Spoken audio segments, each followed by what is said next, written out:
the portal worked. This is the first time ever that Judy was not first in chat. Wow. Yay, Rodney, Nancy, Judy, hey guys.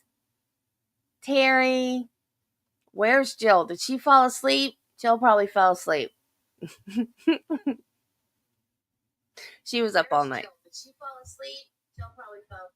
Let Jill sleep. She was up all night. Okay. So, as I was saying last stream, there was nothing gleaned from any of the lawyers yesterday. Not really. Because everybody was just so excited. Everybody was just so pumped about the cross-examination of Buchanan. Now EDB said that Jackson sounded irritated. Does not mean that he was.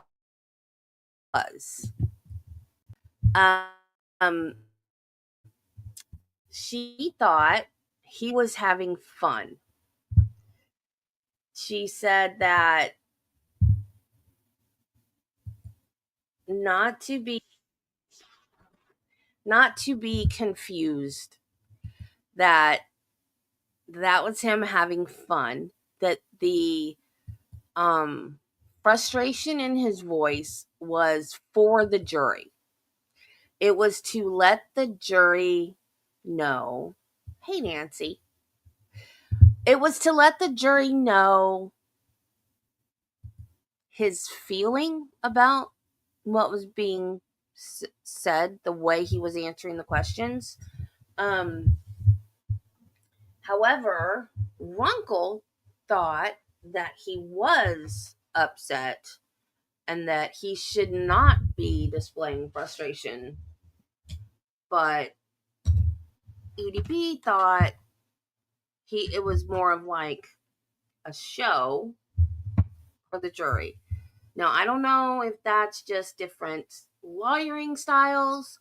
I don't know if it's a Canadian-American thing, because everybody says Canadians are super, super nice. I have no idea. But take that for what it's worth. I think that Jackson was in extreme control at all times yesterday. I don't think he was about to lose it. I think he knew exactly what he was doing, and every question was extremely measured and purposeful. And I think that he was prepared for Buchanan to be cagey like he was. I just really wish he had used the transcript from last year where he said that he was a lead detective rather than letting him get away with case agent and all that crap. I see that you said that, Judy. Yes, I know. Not that it matters. It's not a competition. Unless you're in Recovery Addict chat, then it's a competition. It has started. But we're going to get caught up. Don't worry, we're not going to miss anything. Because they combine the morning break with a sidebar. They've been doing this all week long. The morning break, instead of being like 10 to 15 minutes, it's been like a half hour. So it'll be fine. And I do always like to recap what I learned from the lawyers. But like I said, there was no like legal points that they hit on. Not really. It was more of, this was just a great cross. It really, really was more of just, this is such a great cross. And it just really also, and the defense has got to call Proctor. They're going to have to call him. They're going to have to ask the judge to make him a hostile witness, because when you've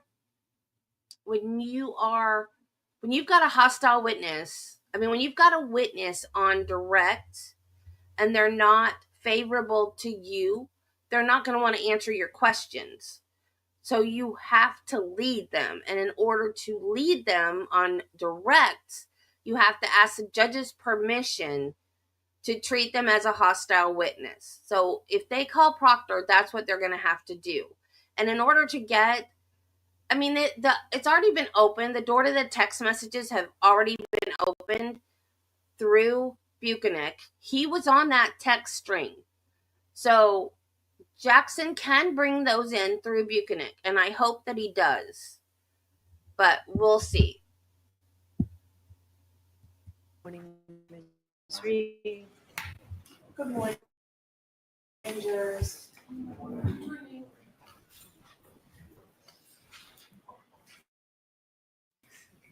Happy Friday. I do have to ask you those three discussing so with funny. anyone since we left yesterday.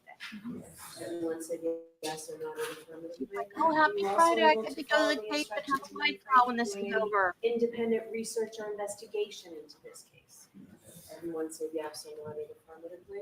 Did anyone happen to see, hear, or read anything about this case since we last yesterday? Everyone said no or should be. Thank you. Could we bring Sergeant Buchanan in, please? And Mr. Jackson, are you ready? Ready. Okay. I went from no notes to pages and pages of notes on one witness.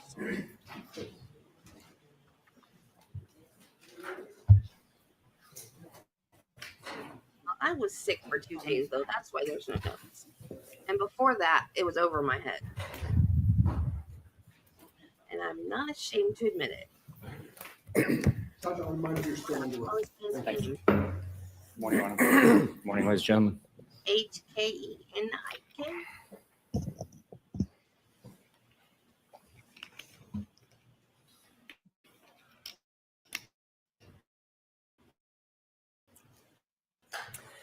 May I inquire, Your Honor? Yes.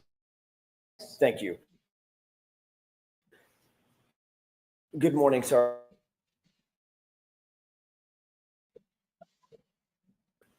Yesterday, when we left off, we had been discussing, wanted to reach out to Fairview questions to follow up on those questions I asked yesterday. Did Chief Berkowitz ever talk to you about his communications with Brian Albert and or Brian Higgins, either at that time or afterward? Objection. Sustained. Did you learn that Chief Berkowitz had communicated one way or the other without telling me anything that they said? Did you learn whether or not Chief Berkowitz had communicated with Brian Higgins? No. Did you learn that Chief Berkowitz had communicated with Brian Albert? And I'm talking about in the days before you were at 34 Fairview, which was February 4th, from the 29th to February 4th. No. You returned to the scene, you indicated on direct examination, on or about February 10th, 2022, to conduct yet another search, correct? Yes. And on that particular occasion, you recovered some 6 pieces of red and or clear and or black plastic. Is that how you testified? There was numerous pieces. The exact number, I don't know. You'd have to refresh my memory with a report. Okay. There were several pieces. The exact number, I'm not really worried about. There were several. There's more than one. Yes. Okay. There were also some clear glass pieces, correct? Again, I don't know exactly, but if a report can be presented, it would refresh my memory. Okay. You Let me absolutely know. let's do that real quick.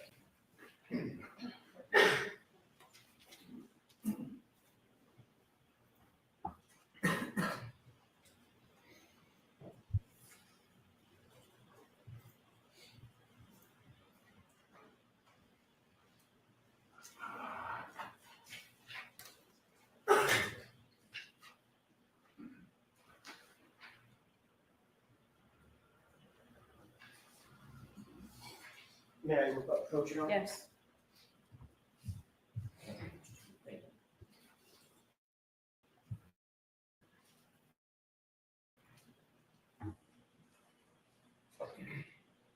So you can actually let me front page that's one. Just familiarize yourself with it. Thank you. Let me know when you familiarize yourself with it.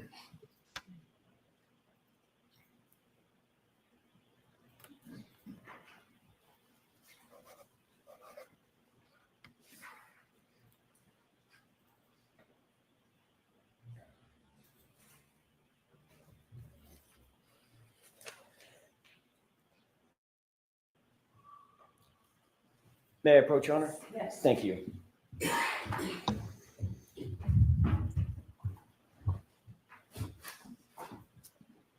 Sergeant, did you have an opportunity to take a look at this report? I did. Did that refresh your recollection as to the items generally that you recovered on February 10th? Yes, I did. Did you recover approximately 6 pieces of red, black, and clear plastic and 14 pieces of glass and plastic fragments? Yes, I did. Okay. You would obviously consider that to be an incredibly important part of the investigation, recovering physical items at the scene of the incident, correct? Every piece of evidence is important. Can you describe for the jurors exactly where each of the, let's take them one at a time, where each of the 6 pieces of plastic fragments were found? Nope. All items recovered that day were found in the general vicinity where the other items were also located several times, and it was all located in the general vicinity where it was initially excavated, but also where Mr. John Keith was found on the morning, January 29th, 2022. So other than saying in the general vicinity, did you seek to actually document where each item was found? In other words, by cross coordinates or some other such manner? The exact location where each item was recovered from was not documented with a picture or GPS location. It was still within the general vicinity of that 40 to 50 square feet or so, by my approximation, near the flagpole, between the street, the flagpole, and the fire hydrant. It was all the same general vicinity. So 40 to 50 square feet would be a 10 foot by 5 foot square, correct? Generally speaking, 50, yeah, Okay. 5 by 10, general area. Every search I have ever seen, they make a grid and they mark off sections, and then they note it where each piece was found. Grid A1, A2, A3, or however they number their grid. And they take a picture, they mark the grid number, they put it in the evidence bag, they mark the grid. That's the way it's supposed to be done. I'm not going to pull out. I'm not a cop, but I'm just saying, from every cop show, like real true crime, archaeological dig, that's the way it's done, with a grid. They didn't do it that, of course, because red Solo cups. What the heck? What do I expect? Measuring tape, would you agree I'm about 10 feet from you right now? I would agree with you, yes. Okay. And from the jury bar, probably about 5 feet from there. Yes. So we're talking about a relatively broad area for small pieces of physical evidence to be found. You would agree with that? I estimate it was the jury, maybe 10 feet in one direction, 10 feet in another, and 5 feet out, maybe 3 feet out. They were the general area where it was initially excavated and then expanded with the snow melting, and all the pieces were within that general area. But you were working on an assumption at that point, on an assumption that there was some sort of an impact at 34 Fairview, correct? I don't understand what you're asking. You were working on an assumption or presumption that there was an impact of a physical item, in your view, an SUV, with a human being, correct? That was your presumption at the time. The evidence was pointing that impact took place because there was damage to the taillight. Large chunks of it was missing, and we were locating pieces that were consistent with texture, color, and size fragments from that SUV on the lawn. So I wasn't assuming anything that ever speaking to us. Oh, now he sounds like Trooper Paul. The evidence is speaking to him. Really? The evidence is speaking to you. The evidence that was planted there is speaking to you. Okay. One thing I did hear in Runkle's chat that I forgot to tell y'all. Remember yesterday the thing came up about the shoe being untied? The shoe that they found at 34 Fairview was untied. Somebody mentioned in Runkle's chat, you know, Carla said yesterday some people wear their shoes untied. That's true. Some people do this fancy little thing where they tuck the laces somehow so they don't trip on them, but they don't tie their shoe either. But another reason why your shoe would be untied is if you have the habit of taking your shoes off before you go in a house. He didn't wear shoes in his house. So some people have the habit of taking their shoes off before they go in a house. Even though the house owner may not, if he had that habit because he did it at his own house, he would do that at someone else's house. So that might be why his shoe was untied, you think? I was like, a light bulb. Like, oh my God. Okay, let's go back to lies about pieces of taillight. You weren't there, correct? I was there recovering the evidence, yes. You weren't there at the time of the incident.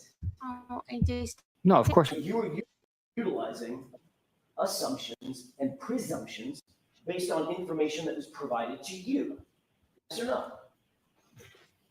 We work by learning information, collecting evidence, and getting that evidence to suggest what happened, that together into the case. You use the word to suggest what happened, correct? Yes. Another word for a suggestion is if something is suggested to you, you then receive it and assume certain things based on that suggestion. What we do with suggestions, we corroborate them. A witness statement is, I guess you could say, a suggestion. And then we corroborate it through evidence. And of course, you make assumptions based on those suggestions, correct? Yes or no? We have theories. Another term for a theory is an assumption or presumption, correct? I guess in some respect you can say that, Okay. but So the I'm answer is not. yes. Confirmation bias. I'm not going to argue about semantics here. Isn't that what that is? Words matter, right? I'm testing words. Theory, you feel that there was an impact spot at 34 Fairview, correct? Based on the statement I hit him, I assumed that Mr. O'Keefe was impacted with something. Initial hours of the investigation, we had the statements I hit him. We had the statements that, oh my God, that was a broken cocktail glass. So a theory would be, why is the cocktail glass broken? Because it came into contact with the victim. So that's why my information communicated to the ME's office was a possible domestic involving a glass strike to the victim. So Mr. O'Keefe's injuries presented a certain way, and we learned more information. So the more information that comes in, the more information that we are able to corroborate statements and collect evidence that further corroborates other information is helpful in the investigation. That one, it wouldn't be a process of developing an investigation. So the answer to my question, Sergeant, is you were working with off of a earring. Correct? Yes or no? Male party, and then we developed the information, collected the evidence, and developed the investigation. Do you know what the word earring means? I'm sorry, English is like a third language for me. So if you No way. Who said that? Somebody said, like I said, I watched 3 chats yesterday. Somebody said he was going to say English was a second language. Somebody said that in the chat yesterday. Oh my God.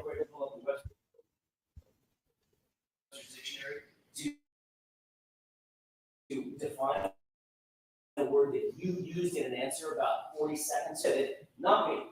You want me to get a dictionary so we can figure out for the jurors what that word means? Objection. Oh All right, sustained, let's move on. God. You would agree with me, Sergeant Buchanan, that if your theory was that there was an impact, the site of that impact would be incredibly important, correct? You went out to the scene and you indicate that you found 6 pieces of black, clear, and red plastic material and 14 pieces of glass material and some other plastic material as well, correct? Yes. You didn't photograph it? Is that No, right? I did not. You didn't do any plotting of cross coordinates, which would have been easy to do to determine exactly where each piece was found, correct? It would not be easy for me. I don't know how to do that. You've never learned how to plot cross coordinates? I don't have the tools to GPS coordinate an He item. didn't say GPS. You take 2 points that are stable. You know what cross coordinates are? Take 2 points that are stable, like for instance, I don't know, let's pick something, like a flagpole that doesn't move. And you draw a line, pull a string directly over the item that you find. Then you take another stable item that's perpendicular to that, pull that straight, put it down. That's exactly, you measure the distance between the two. That's exactly where that item, where those 2 strings cross, that's exactly where that item's found. That's cross coordinates, isn't it? Objection. Sustained, You ever heard of that? Objection. sustained. Do you know what cross coordinates are? No, Do you know how to plot cross coordinates? you just demonstrated it to me. Does that sound reasonable and easy? What you explained sounds easy, yes. And you didn't do that. I did not. You also didn't, by the way, you had your cell phone when you went out there on February. Your cell phone has a camera built into it, correct? Yes, it does. You indicated on direct examination you didn't think it was necessary to call out a forensic photographer to photograph and photo document where these items were found. Is that right? That's right. But you could have pulled your cell phone out and taken photographs of them, right? I guess I could have, yes. But you didn't do any coordinates and you didn't take any photos. I did not know. Can you show us a report that memorializes where you supposedly recovered these items? Yes, the report you showed me, number 83, that documents that they were all recovered at 34 Fairview Road. Right. So that's correct. There's a report after the fact that establishes that they were recovered generally at 34 Fairview Road on February 10th. But is there a report that describes exactly where on the property at 34 Fairview or off the property at 34 Fairview these 20 items were found?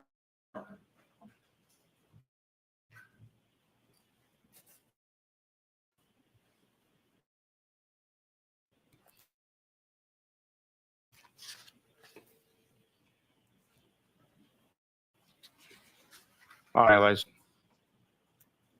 You need me to Is there a report question? where at 34 Fairview on the property these 20 odd items were found exactly? The report documenting where they were recovered from is number 83 that you've just presented. Exact location is the same general across the street, different section of the yard. That would have been documented. What's documented in the report that you just referenced says bullet point 2/10/22, meaning February 10, 2022 at 9:15 a.m. Sergeant Buchanan secured 6 pieces of red, black, and clear plastic, period. That's what it says, right? That's all I'm asking. That's what the report says, what I just quoted. That's the description of the items So the recovered. answer is yes. That's what the report says. That is part of the report. That is the description of the items recovered on that date. And the bullet point beneath that says February 10th, 2022 at 9:15 a.m. Sergeant Buchanan secured 14 pieces of glass and plastic fragments. Correct? That's correct. There is no further description of where those items were found, is there?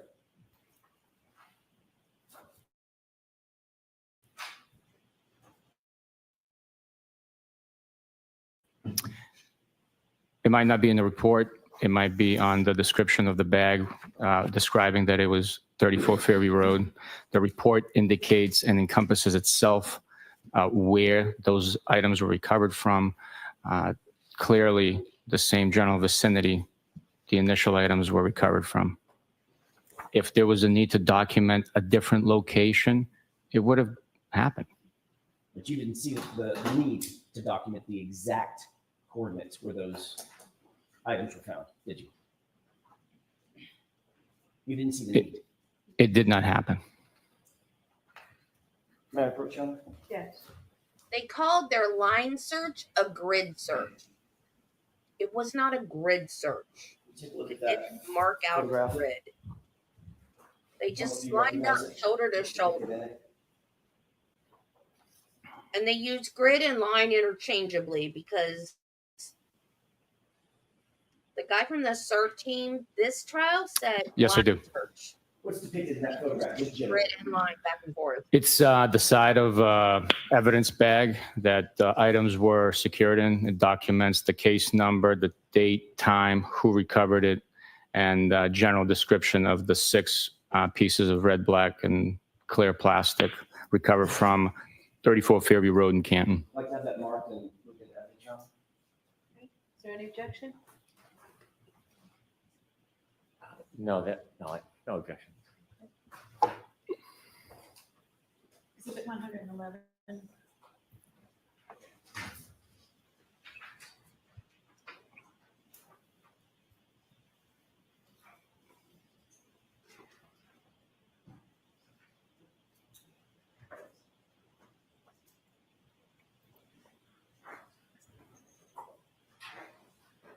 May I approach you? Yes.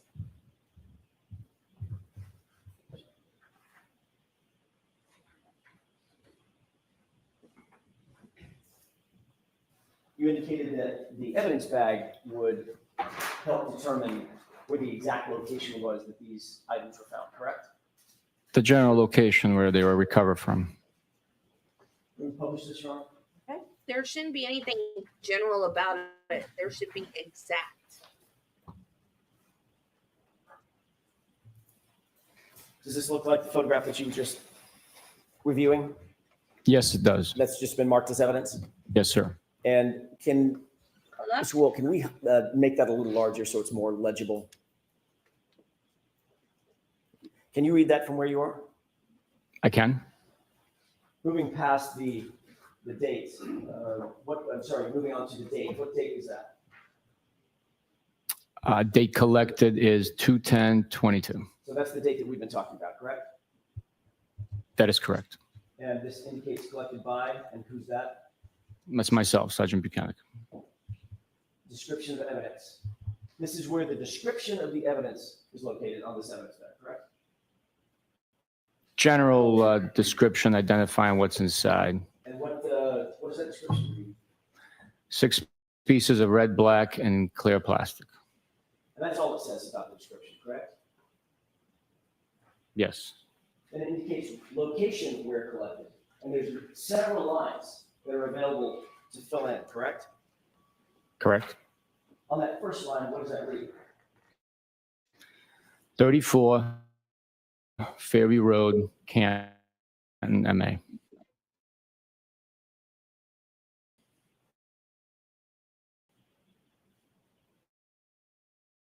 And that's it.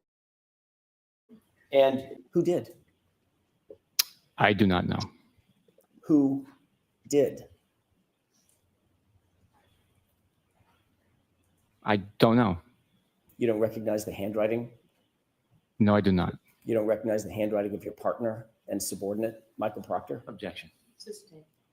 Are you aware that Michael Proctor filled this out? Objection. Sustained. Were you with Michael Proctor when this was bagged? No, I was not. I was by myself. Did you give the items of evidence to Michael Proctor to bag? No, I did not. Who did you give it to bag? I bagged it myself. Then why didn't you fill Whose it out? handwriting is that? I do not know. If you bagged it yourself, why didn't you fill out the evidence envelope? I bagged it and turned it over, and I told him exactly where it was and what time. So someone else wrote the information. You just said, I bagged it and told him. Turned it over. No, sir. No, sir. What you just said was, I bagged it and turned it over to him. And you don't know who it is that you turned it over to? Who's the him? Turned it over to them. Who's Them. Okay. Whoever wrote it. Whoever wrote it. So we're just in a circle here. We can turn the lights Objection up. to the commentary. So, Mr. Jackson, no comments, okay? Just Understood. questions. I apologize. Ignore my last comment.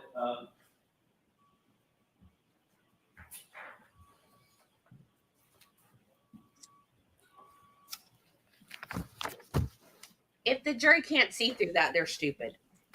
That's all I gotta say. You had items of evidence that you've already described as being incredibly important, correct? Those are your words. I actually changed. I said every piece of evidence is important. Okay. Since this is part of every piece of evidence, do you think this evidence was important?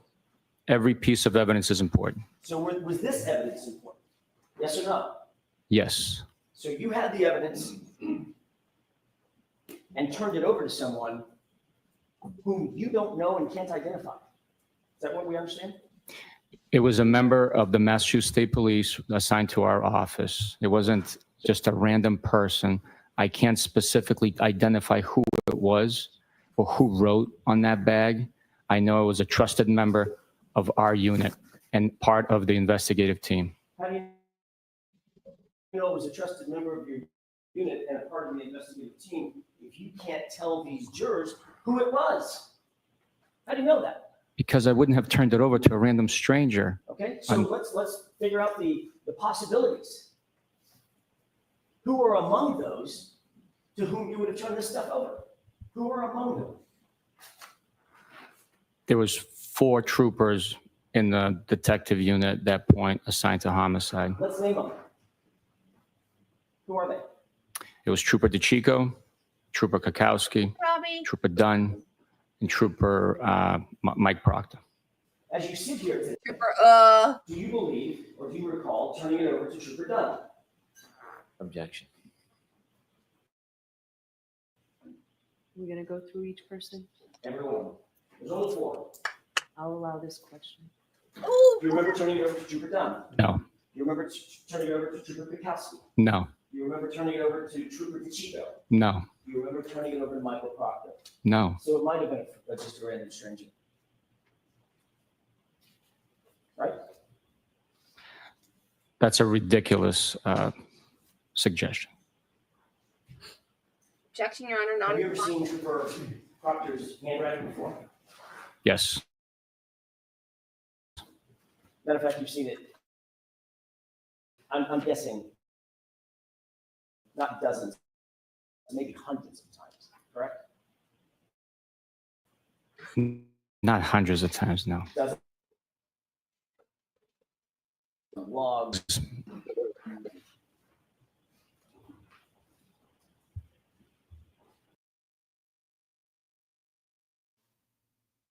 If I needed to get a blood sample, a urine sample, something like that from a patient, I made sure that I collected it and I labeled it myself.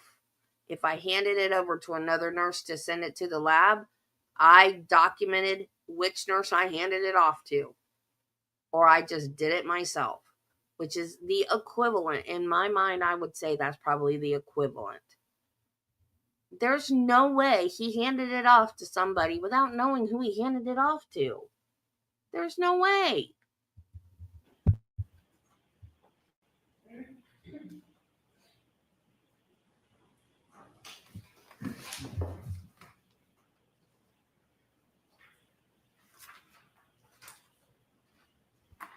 May I approach you on that? Yes.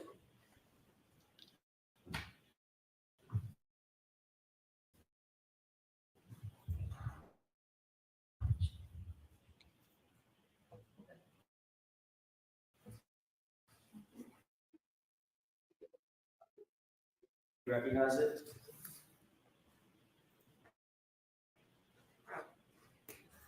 The whole thing or just the front page? No, just flip through and tell me if you.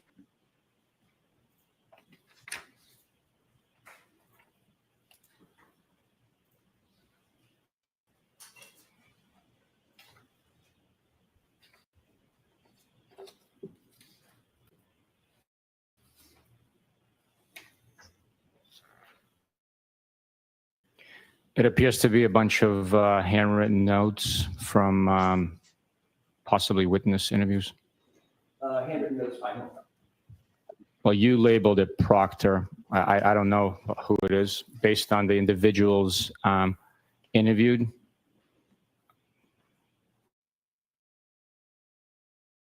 Might suggest. You're testifying that I. And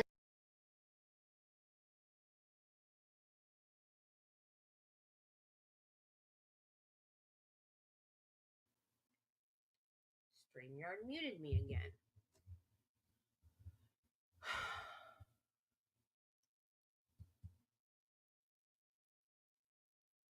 StreamYard hates me. Can you guys hear me?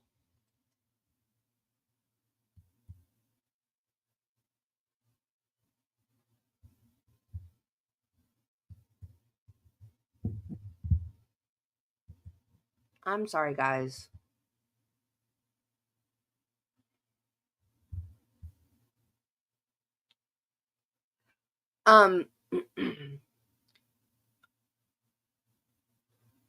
Trooper Buchanan, however you say his name. He's on that text thread.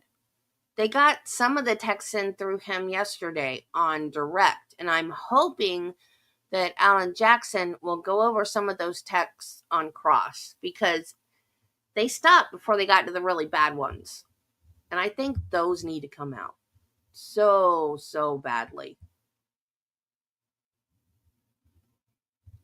What was I going to say? Oh, as a nurse, I knew the other nurses, because, nurses do a lot of writing.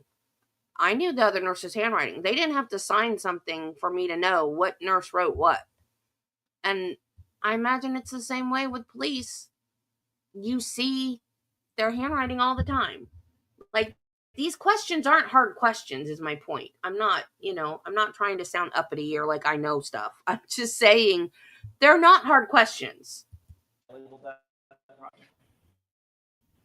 I don't know. Right.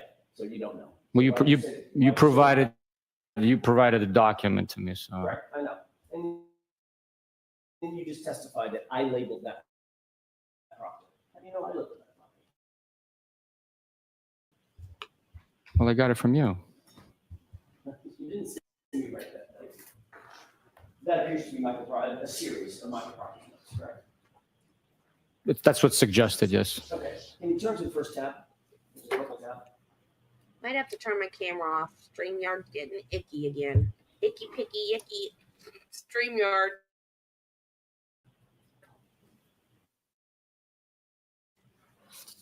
StreamYard hates me, y'all. Please came off. That's fine. I'm just interested in the purpose. Oh, let's Not worried about the content. Sure. If these, Just a highlight. yes. What's the word that's handwritten in that highlight? Objection. So why don't we come to sidebar with this stuff? Please. Why don't we come to sidebar?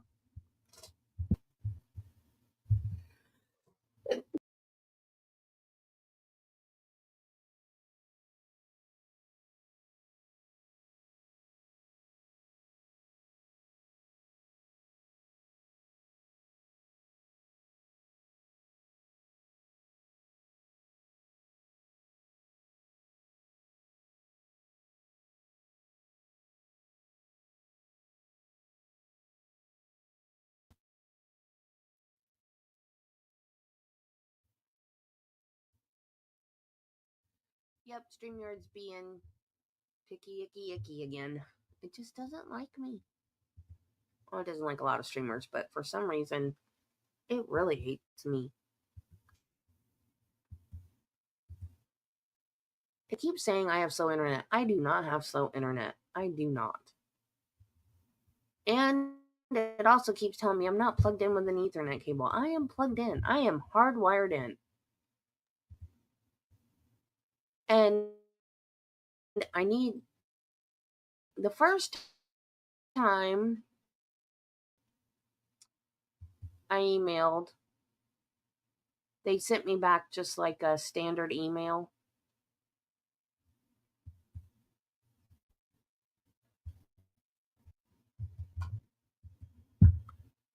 Okay, I'm going to turn my camera off if it'll let me, because it always seems to work better when my camera's off.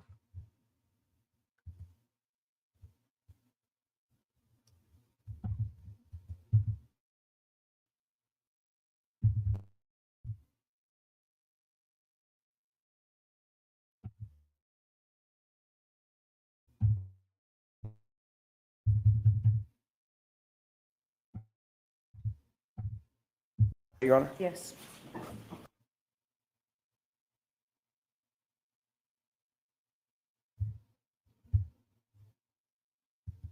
Oh, yeah, the judge.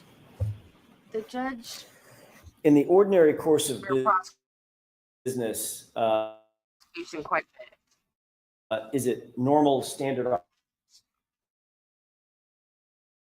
operating procedure that the person who recovers items of evidence fills out the evidence bag temporarily?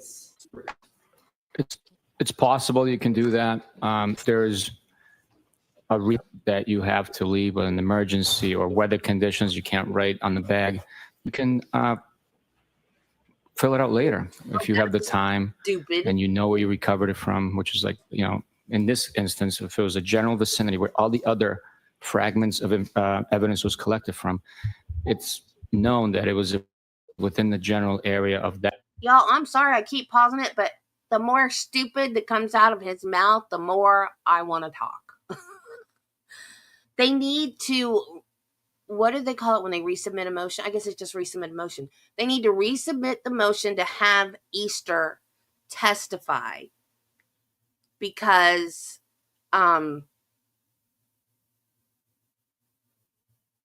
like, that's not normal. And I'm not a cop, but I know that's not normal. I know that's not normal for being a nurse. Like, if I collected a blood sample, I would need right then to write down the time, how I collected it, because I'll forget later.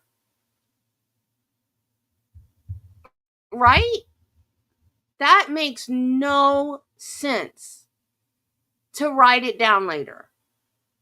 Do you guys think that makes any sense? So yeah, I think, the jury is probably smart enough to figure this out, but I don't think it would hurt to have Easter get up. He's a retired FBI agent they wanted to call to explain how an investigation is supposed to work. I don't think it would hurt to call Easter as a witness. And Peter Trago said, lawyer said that could be an appealable issue and it could get overturned on appeal just because she didn't allow that expert witness. And I think they should resubmit that section of the lawn near the flagpole between the street and the flagpole and the fire hydrant. Well, except So the it's, person that filled out that envelope wasn't with you. well, I passed that information along to them. I see. So now it's hearsay information that's being passed along to someone else to fill out. Sustained. It's second envelope, correct? No, it's firsthand information. I passed it along to them. It went from you to a person filling out the That's envelope. second hand, dude. I was by myself, so yes, I told the individual what time, what location, the case number, the date, obviously. How do you know? How do you know that you told the individual to whom you passed this along the time, the location, the date? How do you know that as you sit here? Because that information was then put on the bag and documented. But you can't even remember who you talked to. I do not remember specifically who I talked to, no. If you can't remember who you talked to, you don't remember what you said. Goes hand in hand, doesn't it? That's not true. I might not remember now, but the day that it was bagged on February 10th, 2022, I remembered. And that's why the accurate, detailed information is on the bag. A bag you didn't fill out, correct? That's correct. And information provided to someone you can't remember. Today, I can't remember, no.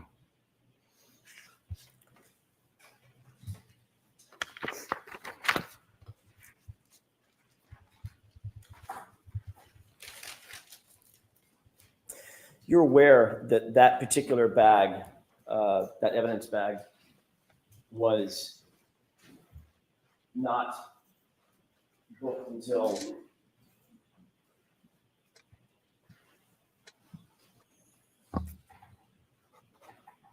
March 14th, 2022, correct?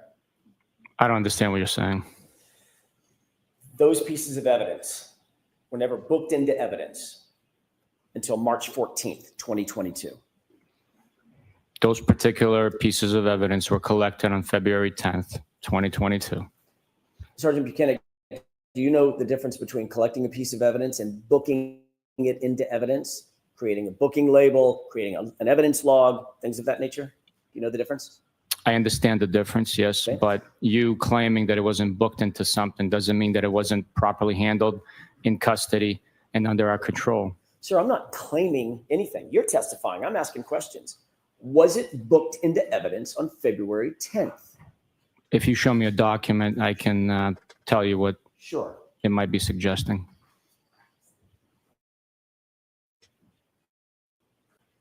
By the way, the evidence, I have the actual piece of evidence. Oh, I'm sorry. Yeah. I may have just a moment, Your Honor. Okay.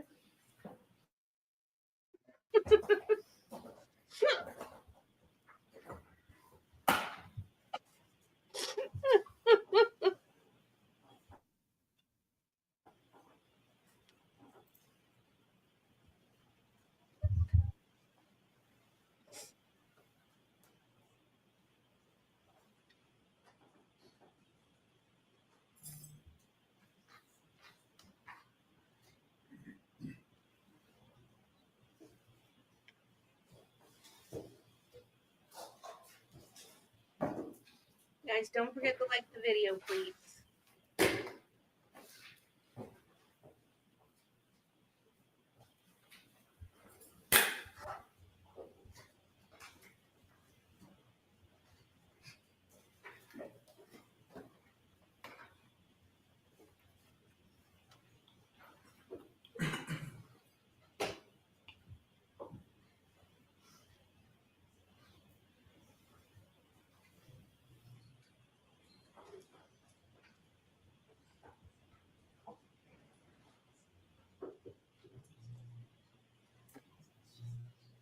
Dumbass! You dumbass! You're a dumbass. Such a dumbass. Can we move on You're and come an back ass. to this, Mr.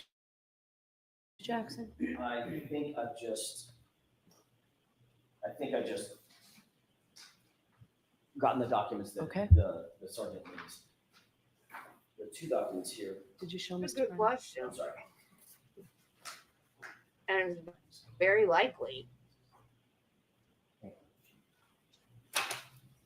It could be You can take a look at those two documents and tell me whether or not you recognize them. alternate evidence tampering.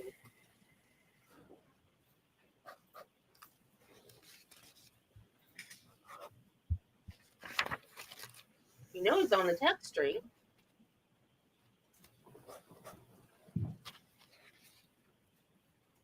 Doesn't mean I'd be throwing Proctor under the bus. Well, he was a supervisor though.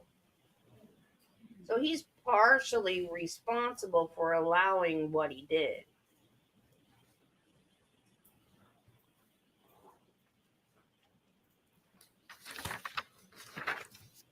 He only lost 5 vacation days. Like, that's a punishment. Jeez, come on.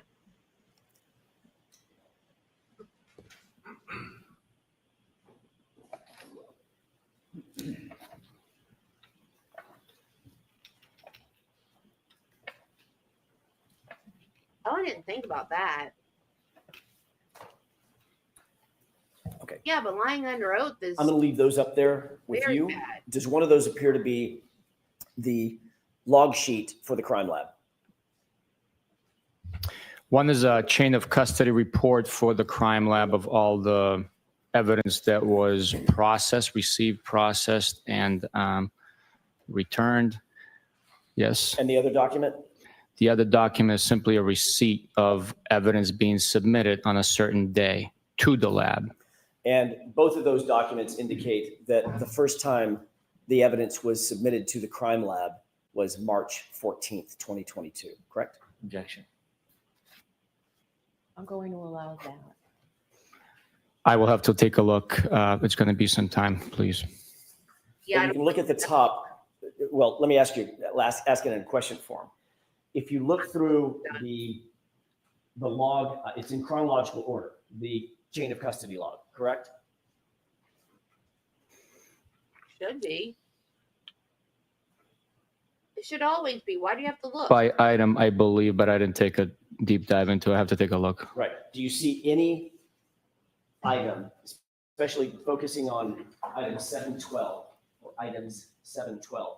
You see any item being booked into the crime lab before March 14th, 2022? All right, I'll take a look. Sure.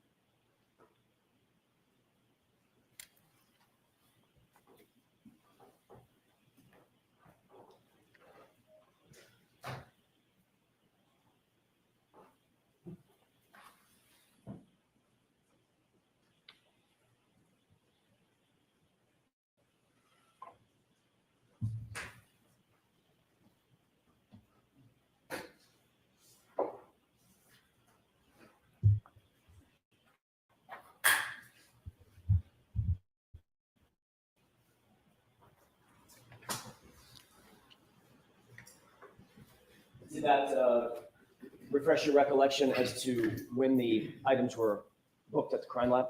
According to this document, yes, there were items booked at the crime lab prior to March 14th. In What- particular, to answer your question, completeness here, particular, that one item does indicate that the first time the lab received it for processing was March 14th.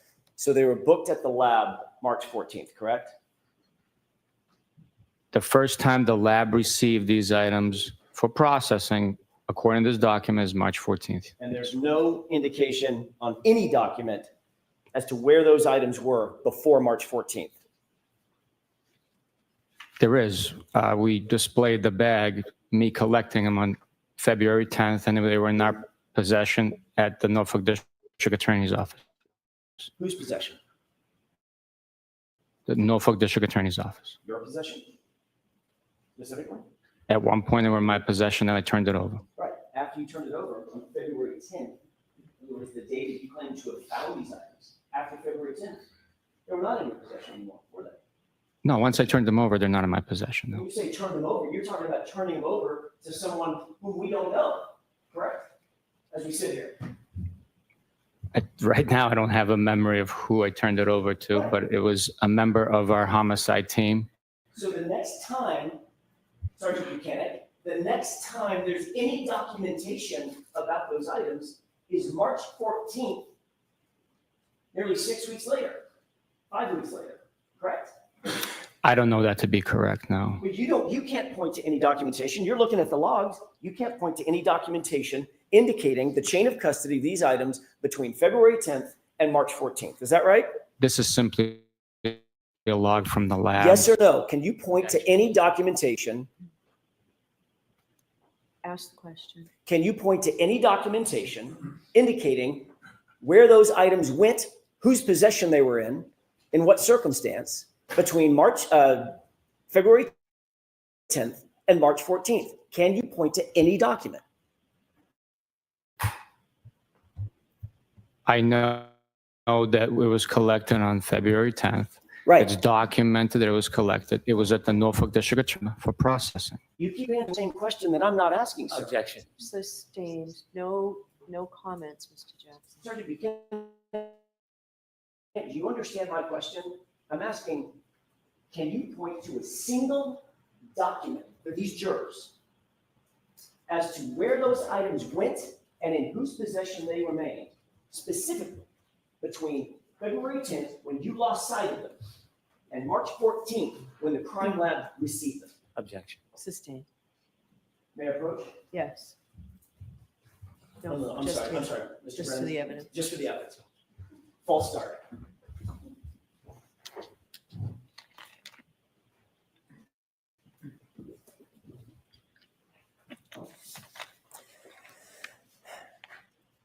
As the supervisor, you're generally aware of the evidence in this case, correct? It depends, but very generally on most cases, yes. As a matter of fact, as the supervisor, one of your duties would be to make sure that evidence is collected and processed appropriately and properly, correct? That is the standard, yes. You're also aware that all of the physical evidence that was booked eventually at the crime lab on March 14th, 2022, was done so by Michael Proctor, correct? Not sure exactly who delivered it or who booked it in. But if you have a document, I will reflect on it.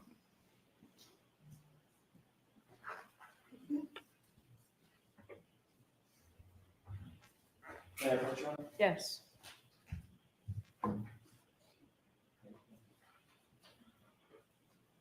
Take a look at that. And tell me if that refreshes your recollection.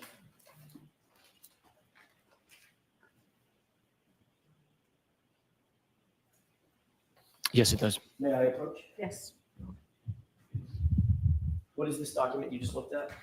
It's the receipt of evidence submission to the crime lab. And who submitted, based on that document, who submitted all of that evidence to the crime lab? Michael Proctor. You're also aware that Michael Proctor eventually submitted a total of some 46 or so pieces of taillight material that was claimed to have been recovered at 34 Fairview on since January 29th, 2022, correct?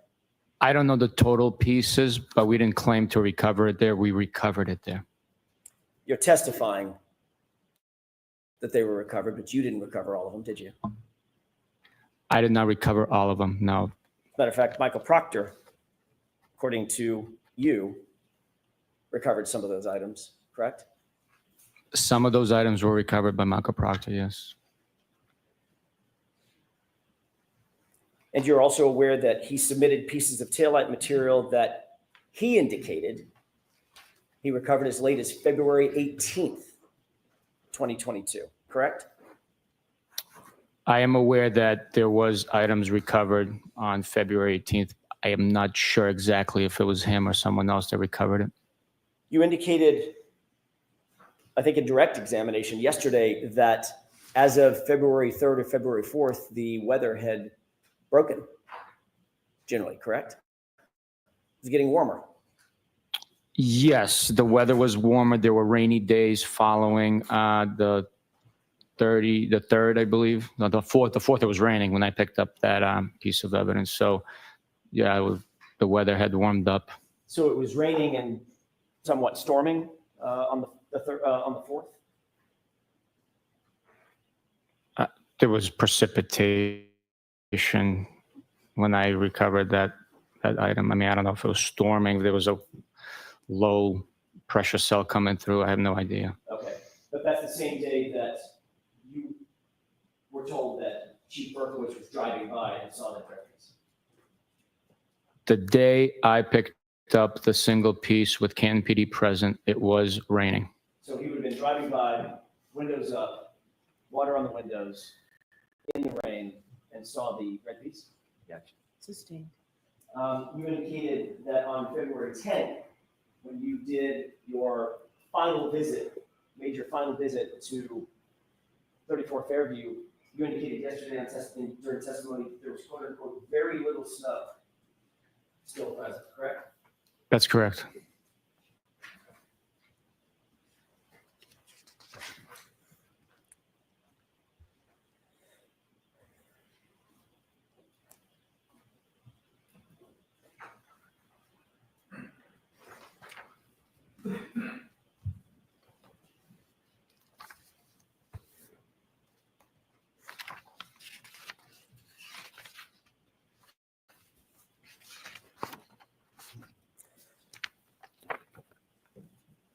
Your Honor, may I approach? Yes. You sure you want to get close to him? AJ? You might get punched. Did you know he wants to?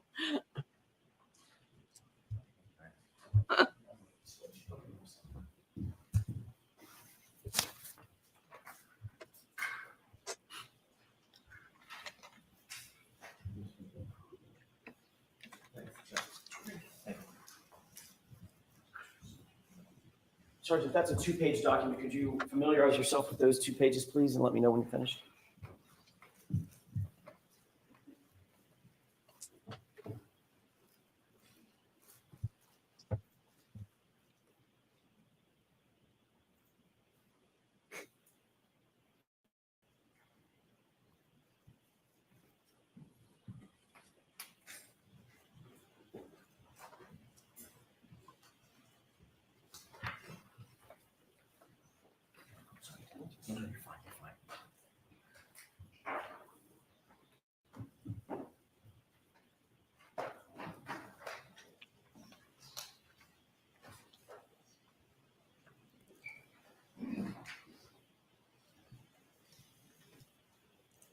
Okay.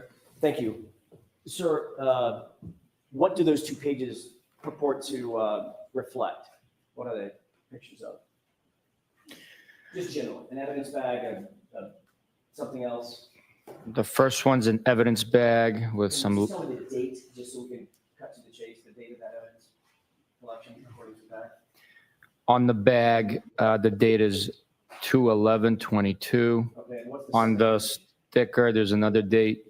There's a sticker March 9th of 22. page? Okay, what's the? There's also a date at the I'm just interested in the 2 pages, just generally. I need to mark it for evidence. What's the second page look like? second page is a large piece of red and black taillight plastic cover, and it's identified by a lab number, I believe.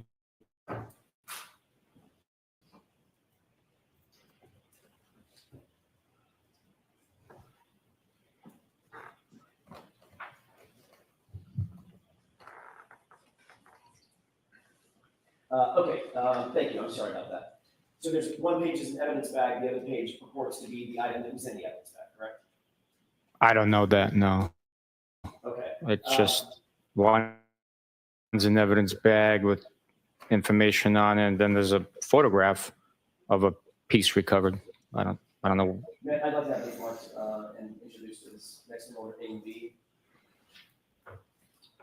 Is there any objection from the Commonwealth?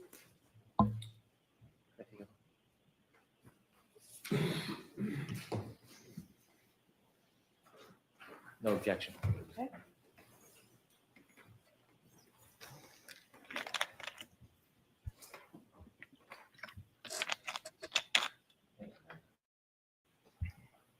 I don't know why this just now came through my Twitter feed, but Lawyer tweeted at 3 p.m. yesterday. I am watching it happen, and I still can't believe the strategy was to act like Proctor had minimal involvement in this investigation.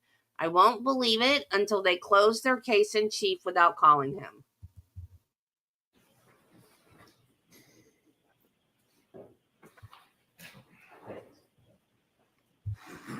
Exhibits 112A and B. Your Honor, request to publish. Okay. Thank you. Appreciate it. Taking a look at this item, can you describe for the jurors what they're looking at, please? This is an evidence bag. It is labeled with case number, date collected, time, who collected it, description of items enclosed, the location it was recovered, and the victim's full name. It also has a to scale ruler for the photograph and some identifying marks from the laboratory. Can you indicate for the jurors who was it that collected this item according to the evidence bag? According to this evidence bag, it was collected by Trooper Proctor. And can you show the date or tell the jurors the date that it indicates The the item was 11th? collected or items were collected? Let's say the 11th. I believe it says 2/11/22. February 11th. So that would be the day after you were at the location, correct? It would be the day after, yes. Can we have the full screen, Mr. Woke? You see the designation at the bottom beneath the measuring ruler? Yes, I do, yes. Is there a case number or case designator starting with 22? Yes, I believe, I'm not sure, but I believe it's a LIMS number 22-02184. And do you see an item number listed right next to that case Hey, number? Flash. Yes, this indicates it's 7-15. And there's another set of initials beneath that, it appears, correct? That's what, I mean, there's letters. I don't know if there's someone's initials. I don't know what it is. I'm sorry. Fair enough. This appears to be something that was filled out by the crime lab. The black lettering and numbering, correct? I would assume. I don't know for sure, though. Okay, and obviously there's a date down here, 2/17/23, a year later, correct? Yes, And then it says Canton at the bottom. yes. If we could have the full screen, please.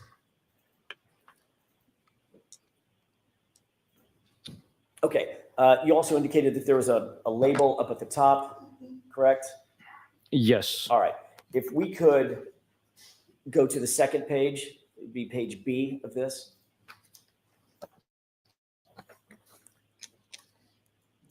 Can you look at first of all, look at the bottom and tell me if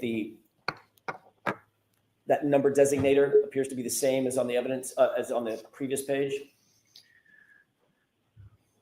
The limbs or the item number? The Item limbs. number is 715. Okay, and that comports with what we just saw in the previous page, correct? That is the same number. All right.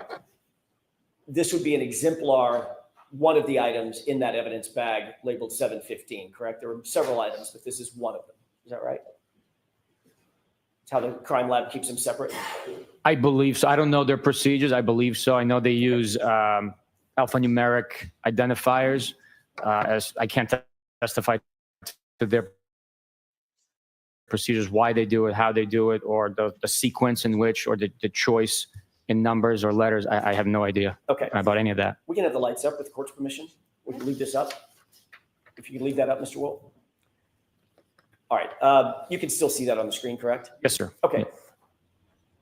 You went out to 34 Fairview on February 10th, 24 hours before February 11th, right? To pick up a piece of, I'm sorry, to look for additional items of evidence, correct? I collected, I believe, 20 pieces in total, 6 and 14, the day prior, yes. You see the size of this, according to the ruler. Generally, Yes. how big is that? The widest part, that thin. At the widest part, it appears, if there's no optical illusion with the ruler location, 6 inches. Okay. That's the 6 inches is the size of a dollar bill, right? That's correct. Okay. It also looks like it may be more than that from top to bottom, 6 maybe 7 inches, top to bottom. Can you give us an estimate? Possibly a little bit more, yeah. Okay. You didn't see this item on February 10th when you were there, correct? If I saw that item, I would have picked it up. Right. Wasn't there, was it? That's not what I'm saying.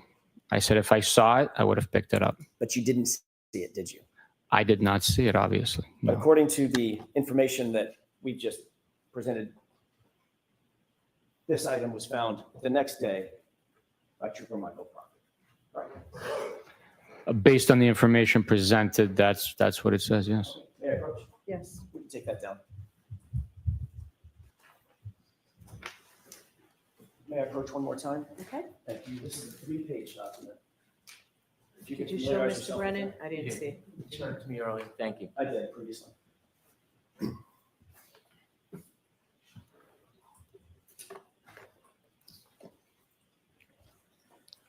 Are you familiar with that document?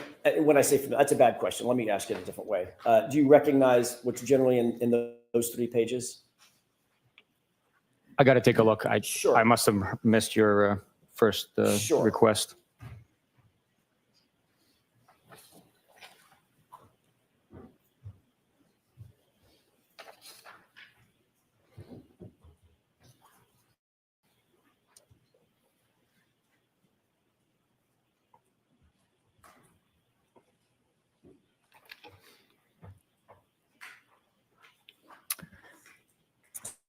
Sergeant, can you describe generally, just very generally, so I can either mark it or not mark it? Do you recognize what's depicted on the first page, the second page, and the third page? The first page depicts an evidence bag from labeled date of collection 2/18/22. Second page is a red piece of plastic. And third page is also a photograph of a longer red piece of plastic with a little bit of black molding on it. Your Honor, I would ask that be moved into evidence as A, B, and C subordinately. Is there any objections? No objection.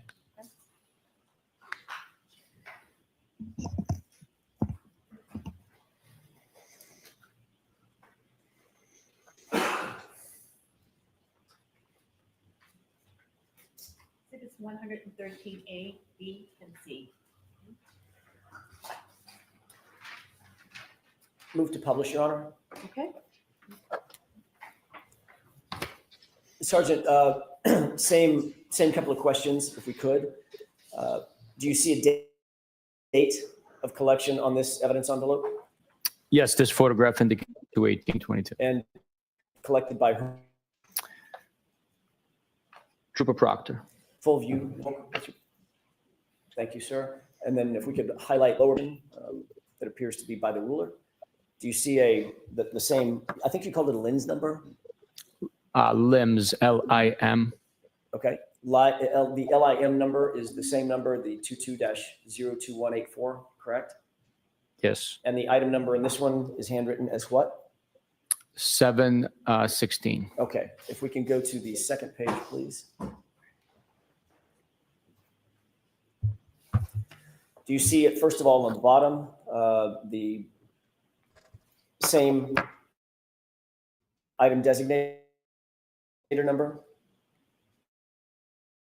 Yes, 716. And what is depicted in this photograph?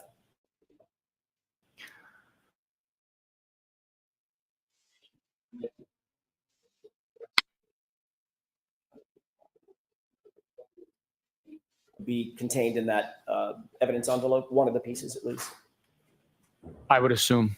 that's being photographed with the point. Would you estimate that piece of plastic to be? It's more than 6 inches. I mean, probably 7, maybe. Okay. Maybe And maybe 7. I know this is a little bit of a challenge, but how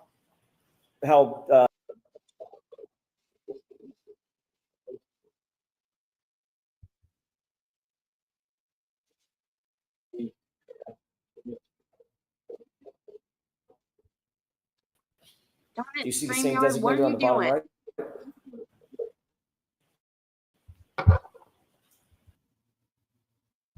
right? Yes, I do. That's 716, is that right? Yes, sir. Appears to be out of the same evidence envelope, is that right?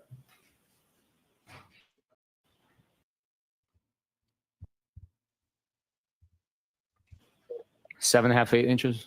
And maybe what, 3 inches tall? 4? Yeah, 3. Um, 3. okay, we can have the lights up, Your Honor, with the court's permission. Again, the last time you were out at the location with very little snow on the ground, you collected certain items. Was the last time I collected. I said there was still snow on the ground, maybe in piles where it was excavated. There was very little, but there was still snow on the ground. You indicated that you obviously looked around the area. You talked about the general area. I think you used the word general vicinity, right? When Yes. You collected your items. Yes. You didn't see this, and you didn't see the one before it either, did you? If I saw any of these items, they would have been collected. We did not excavate anything. We simply allowed the thawing and natural recession of the snow to reveal additional items. When you were there on the 3rd, February 3rd, there was still some snow on the ground, and you did excavate, correct? Yes, there was a lot of snow on the ground. Yes, By February 4th, that snow was dissipating some, correct? it was, yes. And you were excavating through that as well, correct? On the 4th? On the 4th? No, we did not excavate on the 4th. You didn't. The item revealed itself, and I collected it. That was it. Okay, fair enough.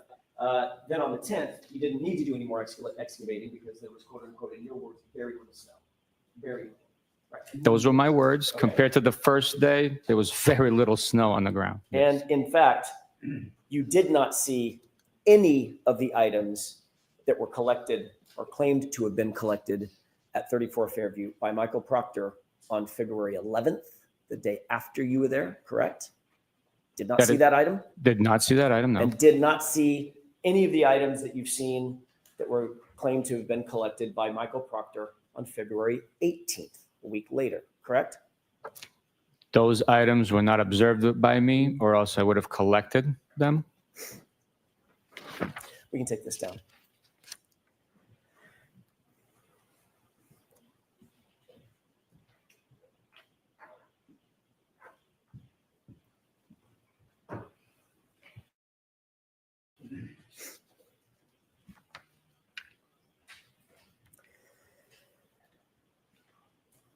I want to change gears for a second, Sergeant, if it's okay with you, and switch to the Waterfall Bar and Grill. You indicated that on direct examination, you reviewed video evidence and you had information that John O'Keefe and Karen Reed arrived at the Waterfall after leaving CF McCarthy's, correct? That is correct. I'd like to ask you about who your investigation revealed was there at the Waterfall when they arrived. What about Brian Higgins? Yes, the investigation revealed Brian Higgins was at the waterfall at their arrival. And you learned that John O'Keefe and Karen Reed arrived at the waterfall together, not separately, correct? That is correct. About what time did, according to your investigation, Mr. O'Keefe and Ms. Reed arrive at the waterfall? I believe it was 11:03, but I could be wrong. I could be wrong. When they walked in, you've reviewed the video, correct? Yes, we played it yesterday, yes. When they walked in, Brian Higgins was already situated in the waterfall, standing or sitting at a sort of a high top bar table, correct? Brian Higgins was present. I don't know his exact location. The video would depict it. You did learn that Brian Higgins, on January 29th, January 28th, going into January 29th, 2022, had what could be generally referred to as a romantic interest in Ms. Reed. Objection. Sustained. Did you receive certain text messages from Brian Higgins during the course of your investigation?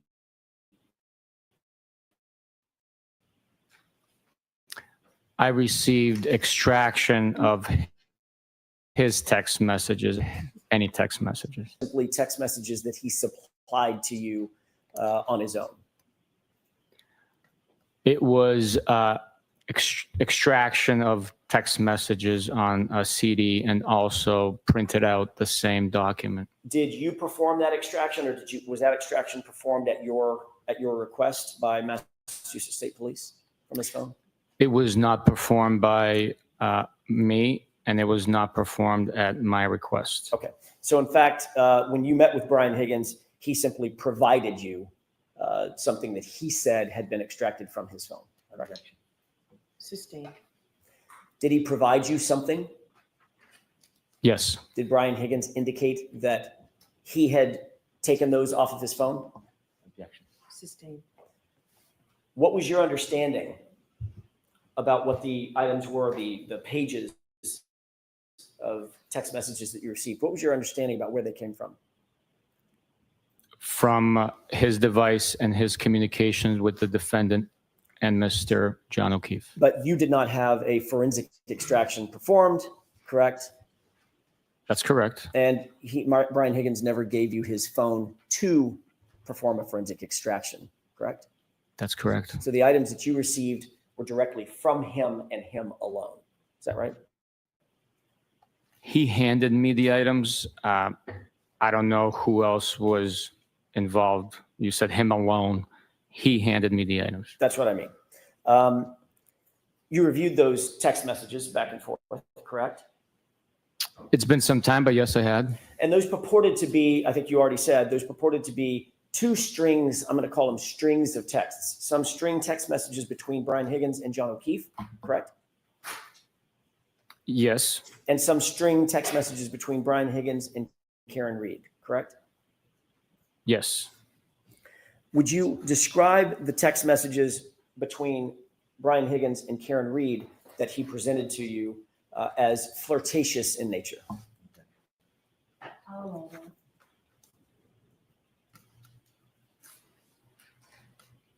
Without having recently reviewed them in detail, I don't want to label it something without having complete understanding of the content.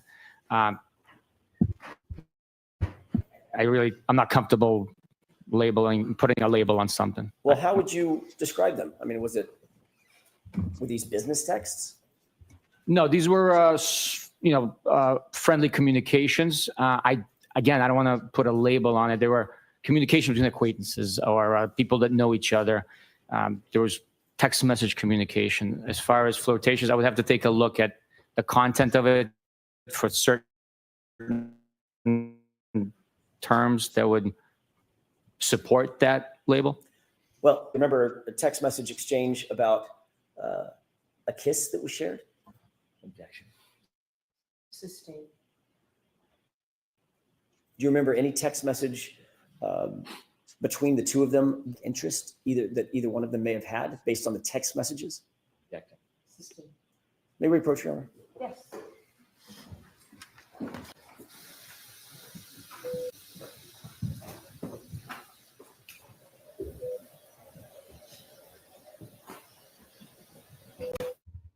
How is he getting this in through Buchanan, whatever? Oh, because it was on Karen's phone? No.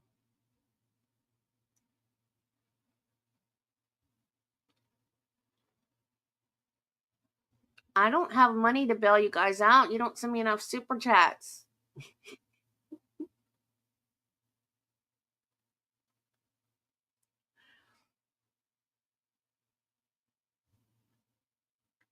We saw them last trial.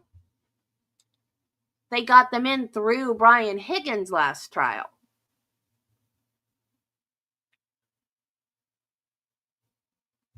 Peter Tragos keeps saying, like, all the people that got called last trial was ridiculous. But he thinks that Brian Higgins and Trooper Proctor need to be called. And if the if the prosecution doesn't call them, that the defense has to call them.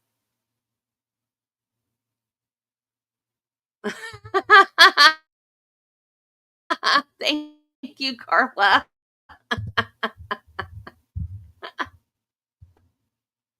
I was just kidding, but thank you anyway.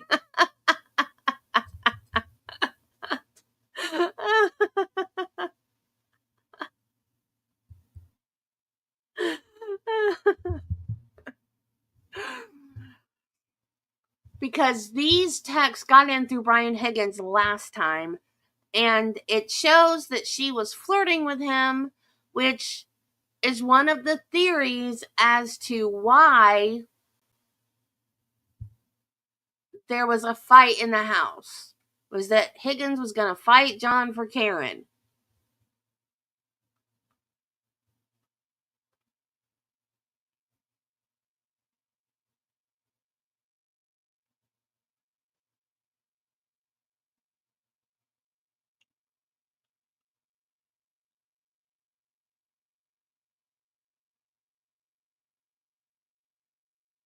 So Turtle Boy said yesterday that he heard that the Commonwealth was not going to call Proctor, but I don't know about Higgins.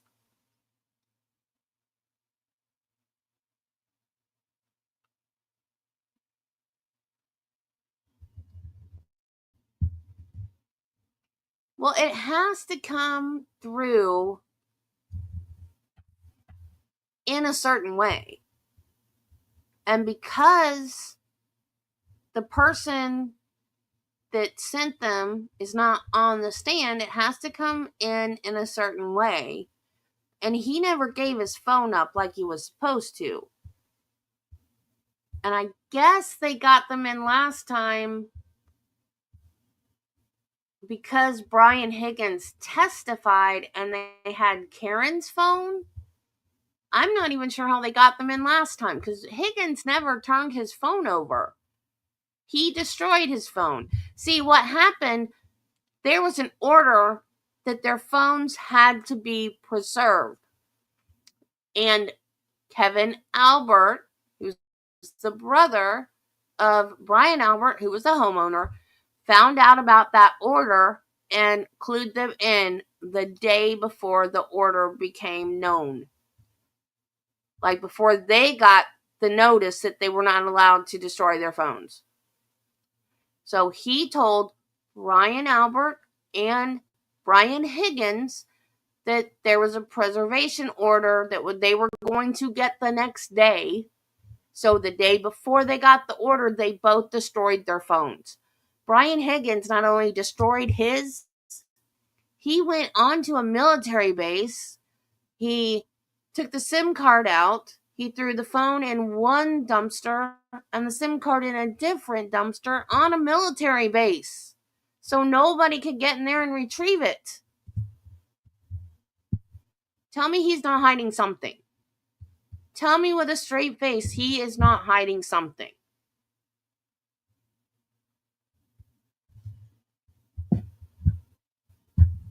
That is why the Canton police was recused from this investigation. For that very reason.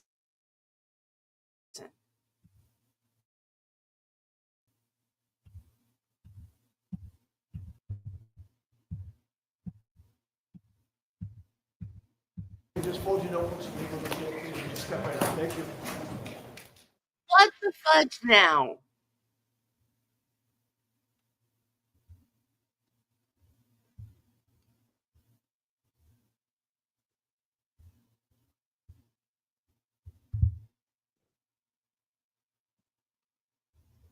Okay, so the jury's leaving. Short break. Why are we on a short? Is this? I need you to stay for just a second, please, Sergeant. So how are we going to get, I know you're very careful about not talking to witnesses when they're on the stand. So you're to give Mr. Brennan copies of everything that we talked about, and somebody's got to give them to Sergeant Buchanan to review. I have no problem with Mr. Brennan providing report number 11 and text messages. Okay. And I need copies as well. Okay. So if you can get them to Mr. McDermott so I can have them, that would be great. I'm sorry? No, that won't save time, actually, Mike. No, so he'll, Mr. All right, so we'll see you back here half an hour. If you need me before then, let me know. Oh man. Luckily, we don't have to wait a whole half an hour. Only part of a half hour. I'm not sure how far behind we were. See, this is why I said don't worry about it, because they've been doing this every single day with the morning break. Seems like it's been every day. Let's see if StreamYard will behave if I show my face. Oh, I pushed the wrong button. That's what I meant to do. Nope, that's not what I meant to do. Dang it, Debbie, push the right button. That's what I meant to do. Yeah.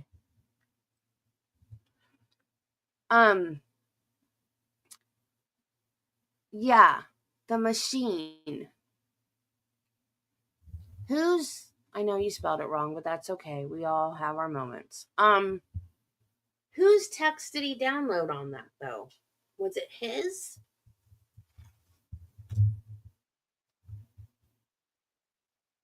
Like I said, I was modding, so I didn't. We missed you too, Flash.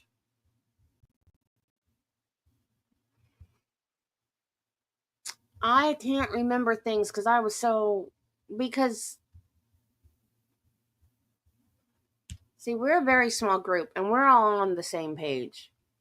But modding a large group last time really divided my attention because people were like going at each other in the chat, and I had to and then everybody kept calling Trooper Buchanan that other name, and I had to keep deleting a bunch of.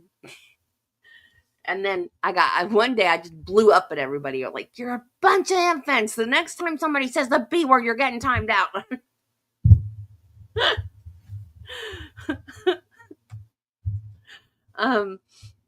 But so my attention was extremely divided. And I don't remember. I do remember that he did say that he used that machine and he wasn't supposed. Well, he didn't do it himself, right? Didn't he say he got somebody else to do it for him?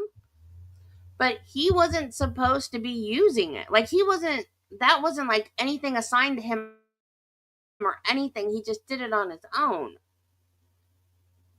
Right? I remember, but I don't remember any of the other specifics about it. I don't remember whose phone he did it on. I don't remember when or why, or I just remember that he got someone to use the machine for him to do somebody's phone. Why'd you get blocked, Flash?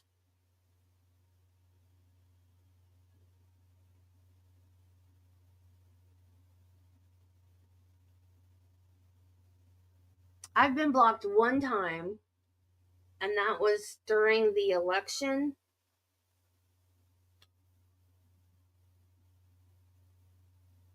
Oh, Okay, he picked and chose what text he wanted to preserve and what he didn't. Okay.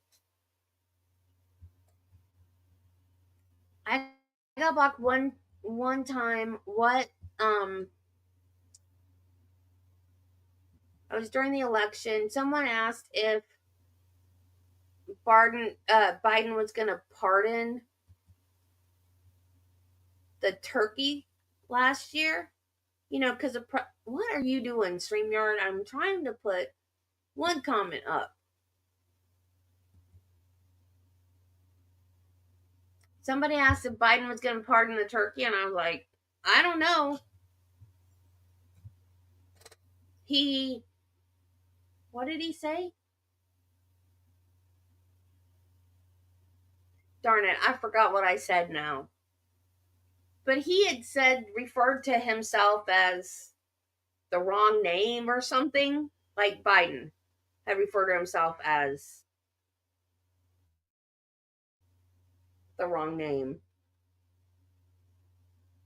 I don't even remember what he said. But I said that in a chat where politics was not allowed. And I got blocked for like 30 seconds or something. It wasn't long. And the mom that blocked me wasn't even an American. I didn't even know she knew who Biden was. I was like, are you kidding me? That wasn't even a political comment. That was just an answer to, is Biden going to pardon the turkey this year? The person that asked the question didn't get blocked. And they were like, yeah, sorry, that was my fault. I was like, yeah, thank you. Because I didn't do anything wrong.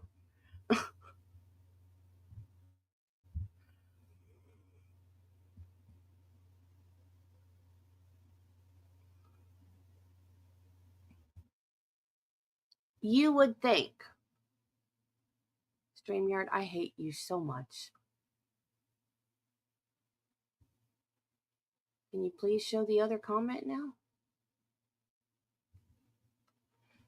You would think, but even from watching the pretrial hearings and stuff this time, all the lawyers on YouTube, they were warning us. They were like, this is going to be a very different trial. And it has been. It has been a very different trial. Mainly because Brennan has streamlined it, has streamlined it a lot. Lally wanted to tell every second of the night before, right up until they went to the house. So we heard from every single person that was in the waterfall that night. And it didn't help, which is, I understand why Brennan didn't call them, because it didn't help the Commonwealth case. Because all of these people said that Karen and John were fine, that they were all lovey-dovey, and there was no problem at all. There was no fighting, there was no bickering, in fact, one couple said that the husband of the couple said that his wife even leaned over to him and said, why don't you treat me like that when we're out in public? Because they were so affectionate to each other. So those testimonies just completely negated that the Commonwealth was saying they were fighting the night before, because they were so lovey-dovey by all accounts. And they literally used the expression lovey-dovey.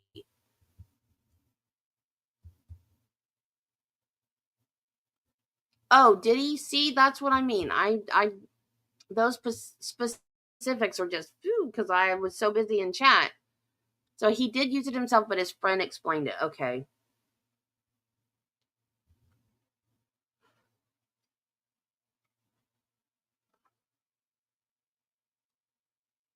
Somebody called your mother names and then you retaliated and got blocked. That other person should have got blocked.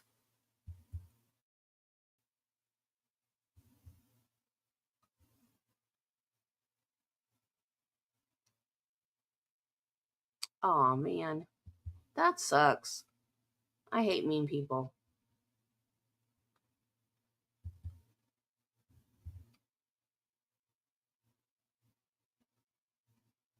A lot of times I've noticed on here, especially if you have a different opinion from someone, people will just lash out and then just start being rude and just attacking your character because you don't agree with them.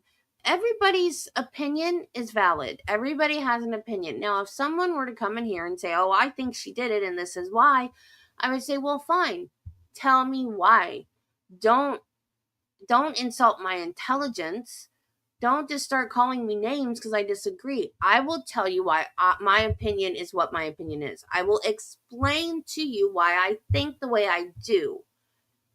You explain to me why you think the way that you think, and I will let you give me your opinion. I'm not going to call your names. I'm not going to shut you down." I've had trolls here. When? I don't remember having trolls here. Like at the end of the Linda Sturmer trial.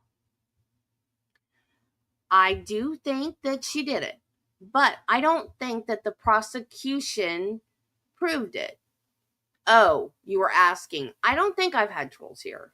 I don't think I've had people that have been like rude, like come in and just say, "Oh, you guys, you don't know what you're talking about. She did it or didn't do it or whatever." I don't think we've ever had anybody like that. We've had people that with differing opinions. Now there was someone, I forgot his name. He was very, very nice. He came in during the verdict for Linda Sturmer, and he thought she was guilty. And I explained why we would not have, most of us in the chat would not have voted guilty. Although I think she likely did it, but I did not think that the prosecution proved that she started the fire. And if I had been on that jury, I would have had to vote not guilty. Now, the other people may have swayed me, and there was a lot of circumstantial evidence that pointed to she could have started the fire, but there were too many questions. And I don't want to put somebody in prison for the rest of their life for could haves or might haves. You know what I mean? So I would have voted not guilty. Like I said, unless the other jurors could have persuaded me differently.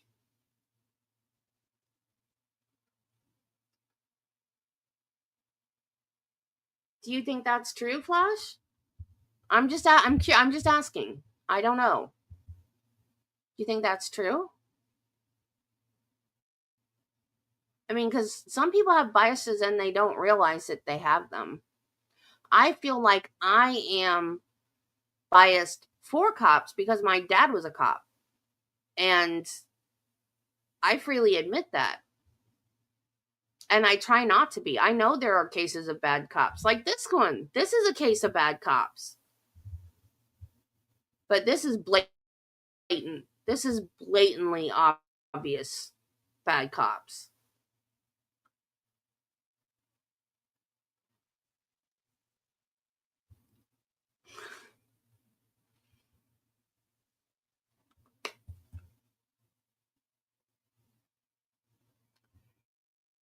Yeah, people, I don't understand. That's the thing that irritates me about the world today. I don't think it was like that in earlier years. It just doesn't seem like in past times that people wanted to push their agenda on people so hard. It's like nowadays it's like, well, if you don't agree with me, you're a whatever name they want to call you, you know, homophobic, transphobic, whatever. It's like, if you don't agree with me, you're phobic or you're anti, or they want to label you. They want to label you and put you in a box if you don't agree with them. That is what I hate. Why can't I just have my opinion? And why can't that just be my opinion? I'm not saying those things are my opinions that I just said. I'm just saying those are labels. Those are labels that get put on people when they have opinions on things. There's always a label.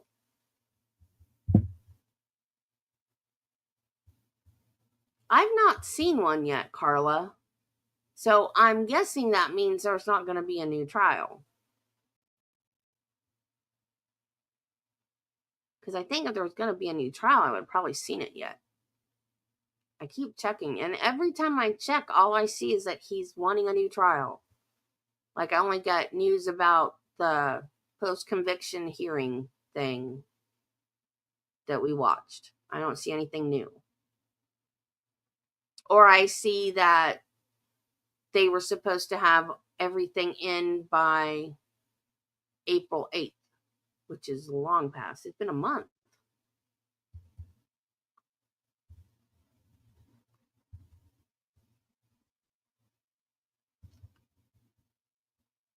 Yeah, see, like, I'm biased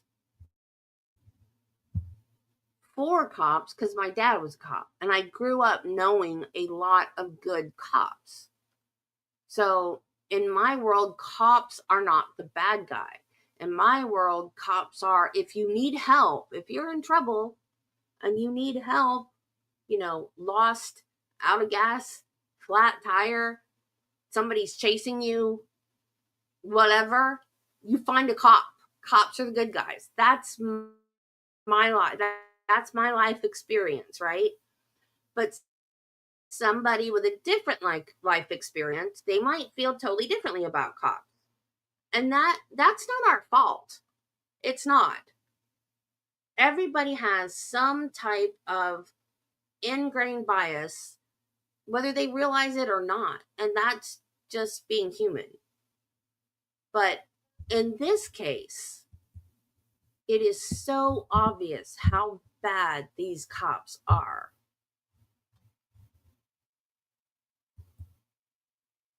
Yeah, I think so too. Because I think the people we've had in here that haven't agreed with the majority of us have been very respectful. And we've talked about why we think differently. And it's not like devolved into name calling or anything. I don't know if that's because we're a smaller group or just because it's just been nice people that have been here.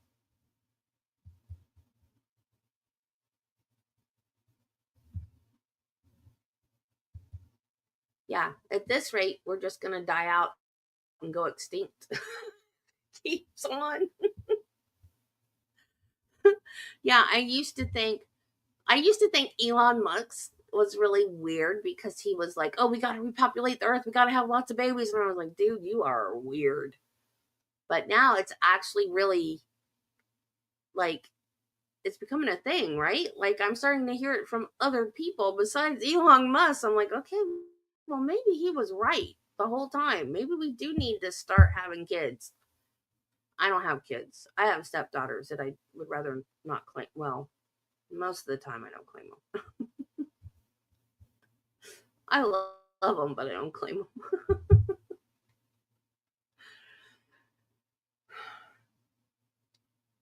I cannot believe this cross though. This is, was he told? I guess he was coached, because if it was me,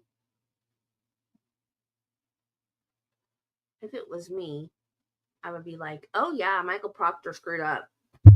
I would just get up there and throw him under the bus. But I guess I can see how that would be bad for the Commonwealth case to do that. So they had to tell him, you've got to distance yourself from Proctor. Sherlock Holmes isn't a cop. He's a detective.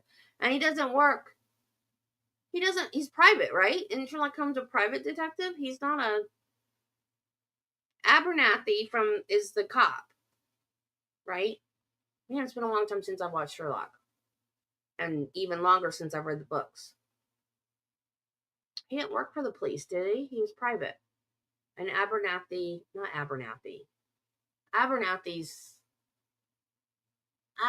the real cop from Jack the Ripper. See? My brain doesn't work right, y'all. Between chemo and fibromyalgia. What's the name of the cop from Sherlock Holmes? Abernathy's Jack the Ripper, and that's a real person.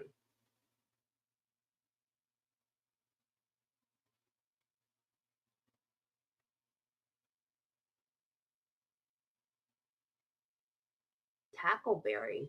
I never heard of Tackleberry.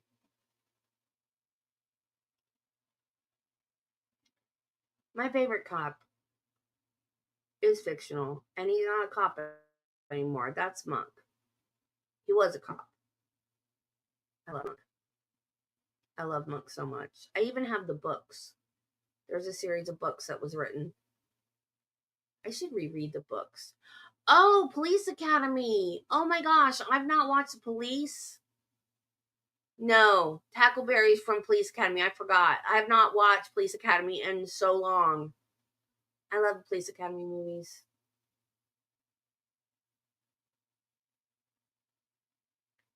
Yep, I love Police Academy. I'm so old, and there's so many new movies that come out, and these old, like, classic movies. They're floating around in the back of my head.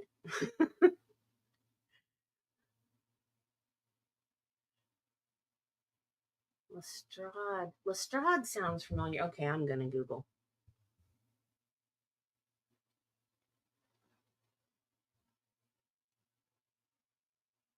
I can find Google on my iPad.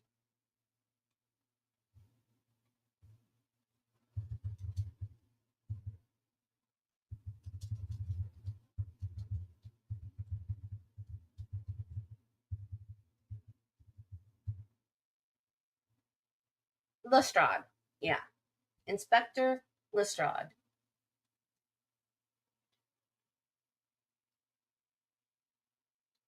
Greg Lestrade. He works for Scotland Yard. He has reluctant respect for Sherlock and often defends him from police officers' animosity.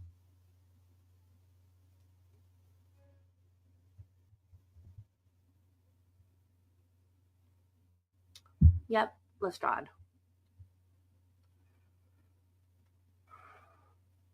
Yeah, but like all of these what are now classic movies that are movies from like when I was a kid and in the 80s and or late 70s are like swimming around in my head, and I know them, like I remember them, but I don't remember specifics. And then every once in a while someone will say something and it's like, oh wow, memory unlocked. I wish when my girls were that age, we would try. We're like, you got to watch this movie. It's so funny. You'll love it. And we would have to pull teeth to get them to watch stuff. We got them to watch, what was the name of that movie? It's Dirty Rotten Scoundrels. We finally got them to watch that. They're in their 30s now, but when they were teenagers, we were like, you've got to watch this movie. You have got to watch this movie. And they liked it. They didn't like it as much as we did, but they liked it. And then Christmas Vacation was another one. They'd never seen Christmas Vacation.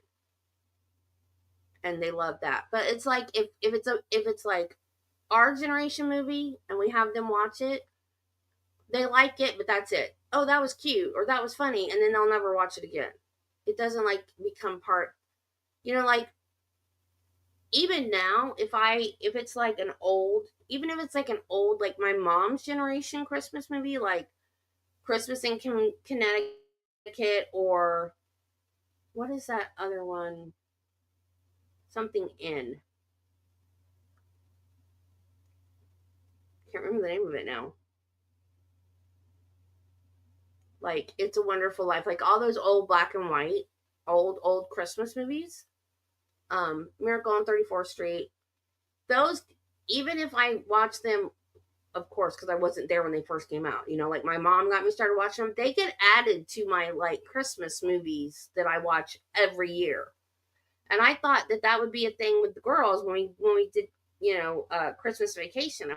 I'm like, this is gonna be added to our yearly Christmas watch, and no, I was just like, oh, that's funny. That was funny. It's like they won't claim our movies as their movies.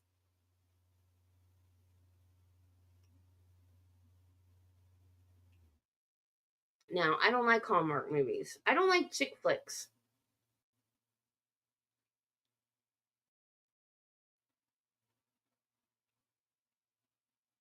A guy claimed to be Sherlock Holmes in the 40s and there was a trial about it? No way. You're kidding me. That's crazy. I've never been a chick flick person. I was 38 when I got married, and I think a lot of that was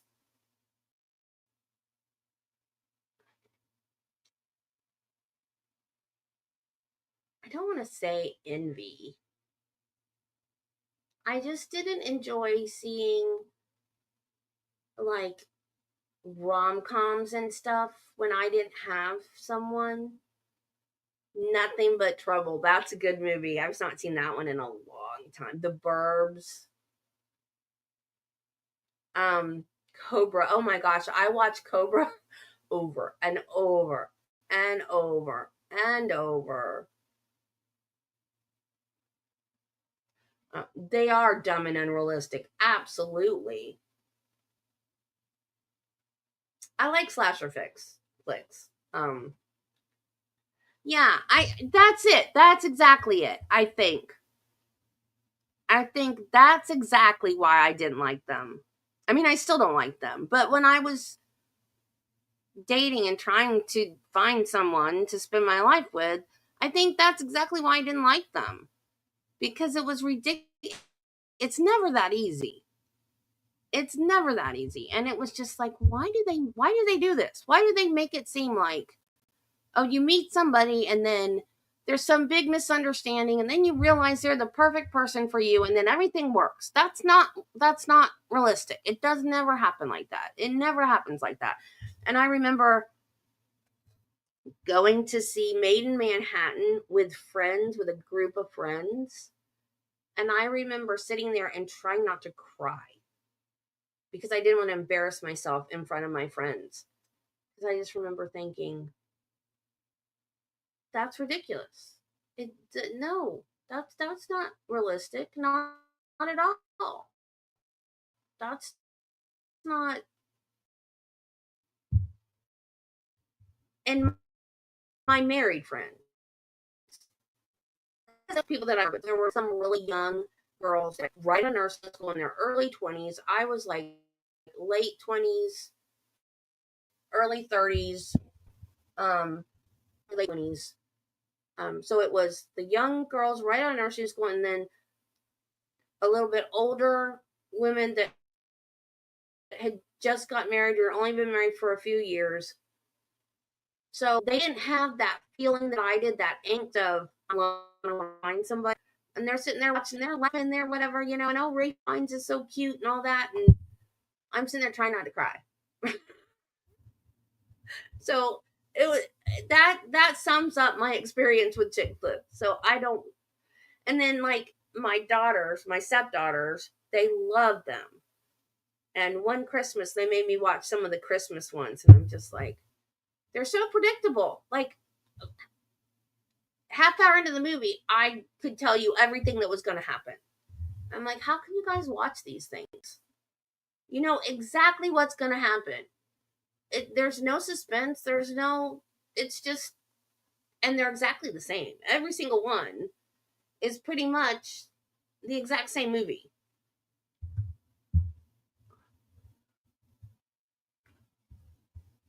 Oh, yeah. Sometimes it does, but not often. Not often.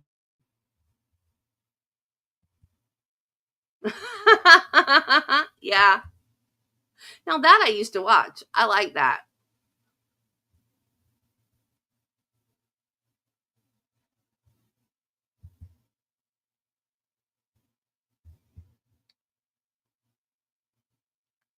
But yeah, I like action movies. Those aren't realistic either, but I still like action movies.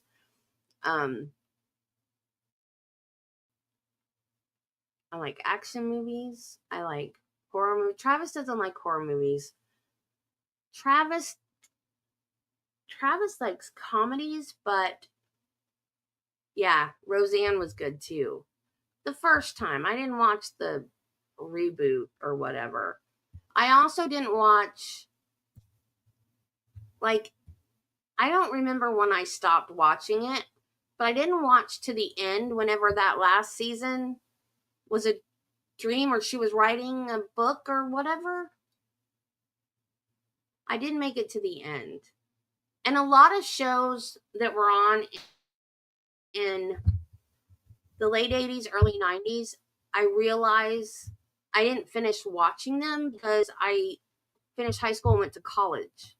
So there's a bunch of TV shows that I was really, really invested in that I just stopped watching because I didn't have time, because nursing school took a lot of time. And I had a lot of books and studying and stuff to do. So one that I loved, loved, and watched religiously was Moonlighting. And then I never got to see how that ended.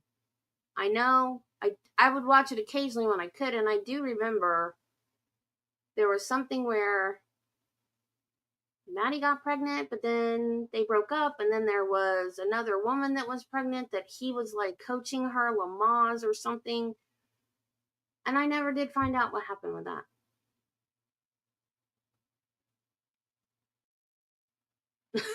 She's a puncher. That's funny. Oh, that's funny. Yeah, one Mother's Day, the girls, they this is what they told me. They went to Walmart and they found like a box set. Casey's the oldest. She's a really good gift giver. Kristen is not. Casey found a box set of Stephen King movies. And she goes, Kristen, look. And Kristen goes, Mama won't like that. And she goes, I know, but Debbie will. So they got me the box set of Stephen King movies, and they got their mom the box set of.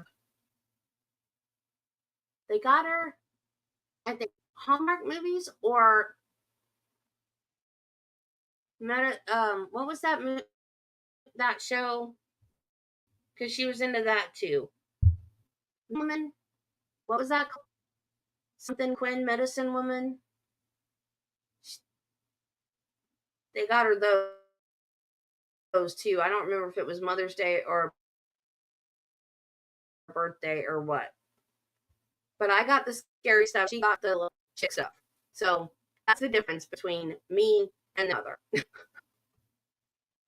And I thought that was hilarious. I was like, oh, okay. And I still to this day, every time I'm around that woman, I'm just like, I'm so sorry. We are night and day different. Totally night and day different. I'm just like, I don't understand. I just don't understand.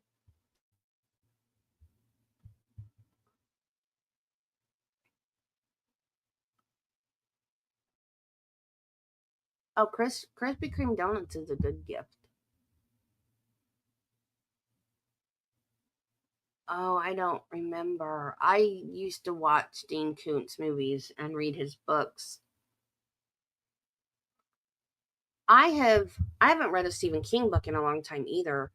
I started, well, when the girls were teenagers, that was when um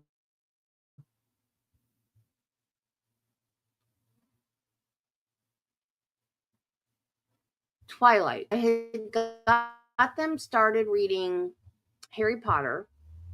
They read a little bit. They were 12 and 14 when Travis and I met. So, no, Krispy Kreme is still around. So they had started reading a little bit, but not a lot. So I got them started reading Harry Potter. And then they told me about Twilight. I was like, what is Twilight? I had seen the books. They knew about these, and then I got the books. I don't remember exactly how that played out, but I got them the books. Oh, cool. I need to read it again. I've read it many times, but I don't remember how many times. The Shining and It are the two Stephen King books that I've read over and over again. I've read 11/22/63 too. So that's how I got the girls started reading. So kind of back to Stephen books that the girls were reading. So I've read all kinds of vampire books like crazy. And so then when Kindle became a thing, I started getting Kindle Unlimited, which you can read all the Kindle Unlimited books that you want for $10 a month. So they're lesser known authors, and the books are really, really good. And I tend to stick with the cozy and gore and sex, and I just want a story. I mean, if there's going to be romance, that's fine, but I don't need to 8 pages of a sex scene in the middle of my story. I want my story. I don't need erotica. I want my story. So, okay, bye, Carla. Be safe. We'll see you later. So that's mainly what I read now is cozy mysteries, and it's like $10 a month. So I'm not constantly spending money on books all the time. So.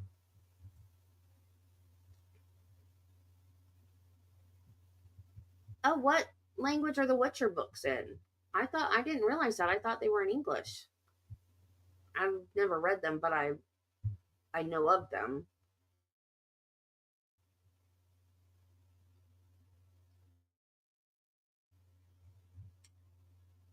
The mini series 11/22/63 is really good. I think it's on Hulu. This is the longest half hour in creation. Good Lord, people. But in the book, he goes back to the past. Oh, it's Polish on Hulu. Okay. In the book, he goes back to the past, changes the past, comes back to the present, sees the consequences of changing the past, goes back to the past to fix it, and then goes back to the present time. But in the mini-series, he just goes back to the past and changes it, and then goes back to the future and sees the consequences of changing the past. So the mini-series is only like half the book. And I don't know why they chose to do it that way. But the book is really, really good. And if you don't know what happened on 11/22/63, that was the day that JFK got assassinated. It's really, really good. The history in it is really accurate. So if you don't know anything about President Kennedy's assassination and you want an entertaining way to learn the history, it's a really good way to do it. Yeah, Kennedy. It's really, really good. It's a good book. It's long. It's long, but it's a really good book. And it is fiction, but the history part of it is accurate. And it goes in depth into Lee Harvey Oswald and his relationship with being a communist and his trips to Russia and why he was, if you believe in the conspiracy, why they used him as the fall guy. And so it's a very good book. I would recommend it to anybody that likes historical fiction.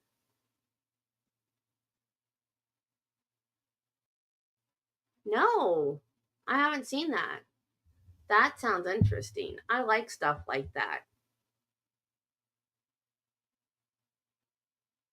That sounds really interesting.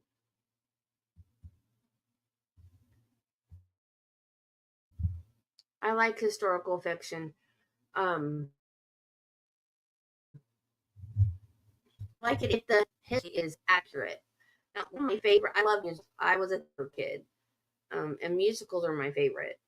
And I love Hamilton, but there's a lot of inaccurate history in it. But there's enough accurate history that history teachers now are using it in class to teach American history, which I think is So cool. You know, I have not seen that or read it. I've wanted to. I just have not. I think I have that book. I think I bought the book. I've got so many books, y'all. Mine to read list is unbelievable. When I got a Kindle, I don't have a Kindle anymore. When I got my first one, I started collecting books. I'm reading. I'll never be as many books as I have. I collect books. I don't read all of them. I just collect.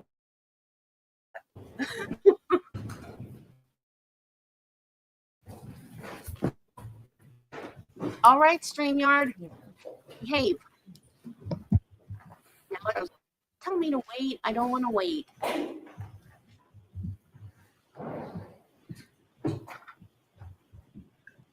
The whole break, it's been Once perfect. back in session, you may be seated. Now it tells me to wait. Jurors, we appreciate the long break. We did it in an effort to make sure things go a little bit more smoothly from here on. Oh, cool. All right, Mr. Jackson, whenever you're ready. Thank you, Your Honor. May I approach?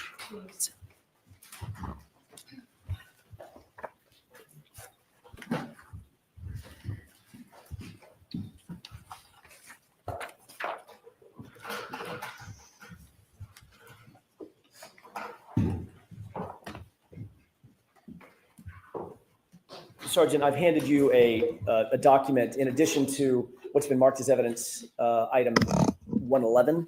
There's a document that's heavily redacted. Do you recognize, or do you see that document?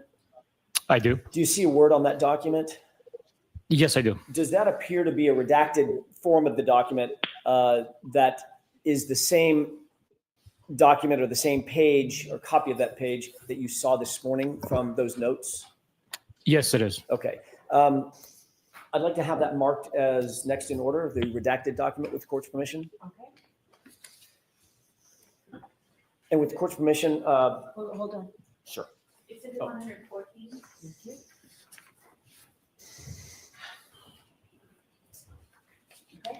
Your Honor, may I, with the court's permission, put a side-by-side of the single word that we discussed sidebar from evidence item 111 and what's been marked as 114? Is there an objection? There is. Yes. Not at this time, Mr. Jackson, no.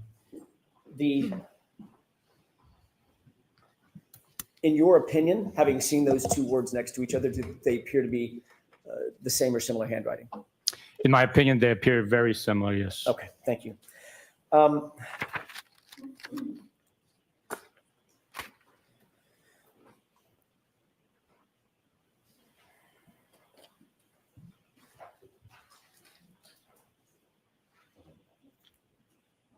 May I inquire with counsel for just a second? Sure.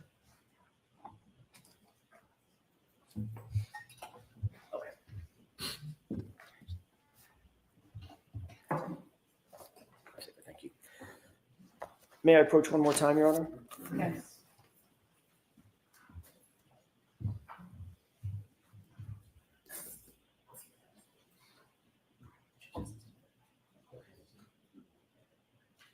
May I approach? Yes. Nice to meet you. Of course. Thank you. Thank you. Sergeant, could you just flip through that briefly and tell me if you generally recognize what that document Absolutely. is?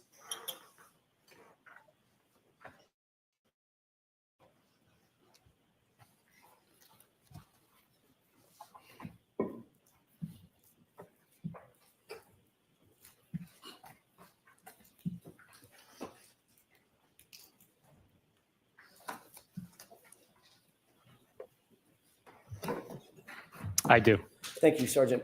What is that document generally? Generally, it appears to be screen captures of text message conversation. Is that the document that you earlier referred to as having received from Brian Higgins? It's a printout of the document, yes. You saw something in electronic format, I take it, Yes. and you reviewed it on a computer. Yes. Did you receive the the electronic file on a thumb drive or a CD or something like that? I did. Okay. And this appears to be a true and accurate representation of that electronic copy that you received from Brian Higgins. To the best of my understanding, yes. And is that document reflective of the text messages that Mr. Higgins indicated to you were between the string, as I use that word, between Brian Higgins and Karen Reed? This is what was provided, to the best of my understanding, and now has been printed out. Okay. With court's permission, I'd like to ask the witness to Higgins So we're gonna mark this for identification only. That means it doesn't go into evidence. Should be E for identification.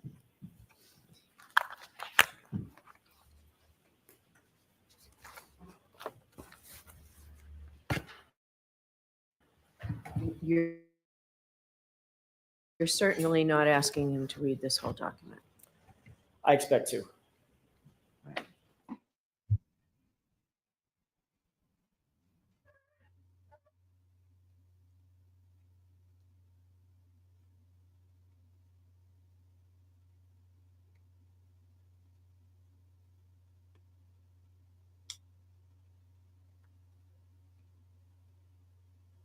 Are you kidding me? They just came back from break or sidebar or whatever. That lasted forever. Why is Paul all dressed up? What is happening? Why is he in a suit? Is he going to do an interview or something?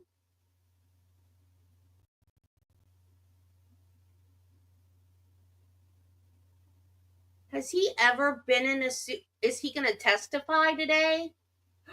Are they going to call him? Is that why he's in a suit?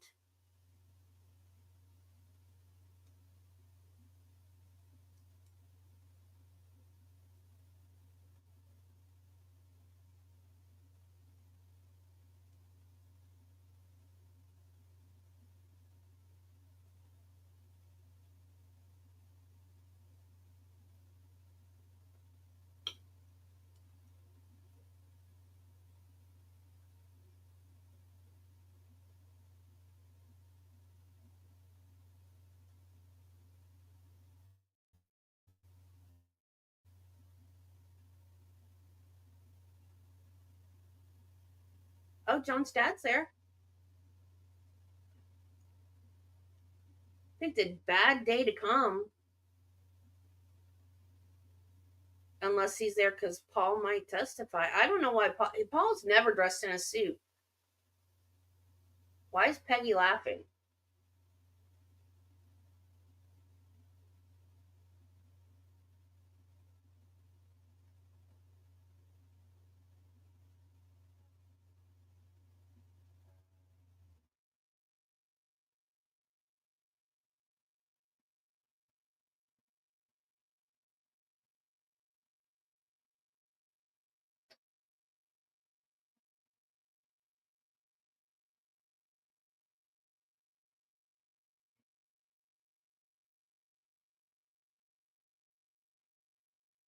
Didn't he testify like first last time?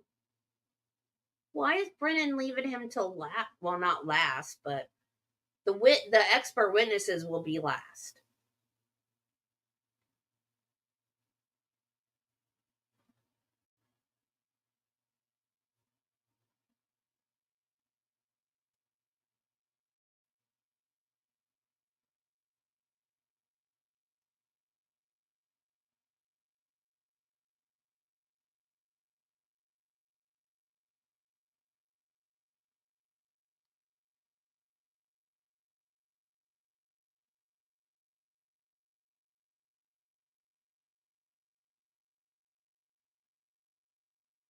Idaho, he was Michael Proctor's supervisor, who was the lead investigator, and he was Proctor was fired because of all of the bad things he did during the investigation.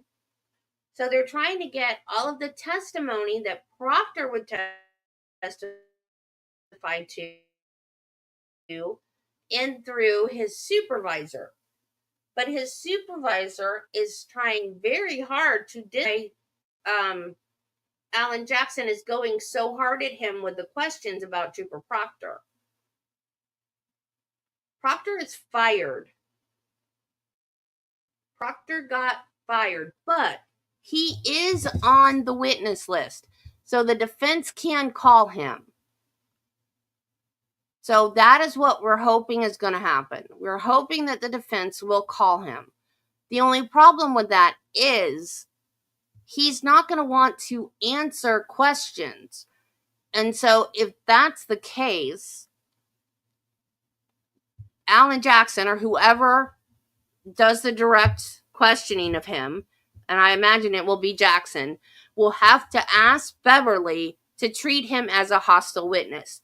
And that means he will be able to ask leading questions, which means yes or no questions. And that will depend on Bev whether or not she will allow him to treat him as a hostile witness. And knowing Bev, who knows if that'll happen.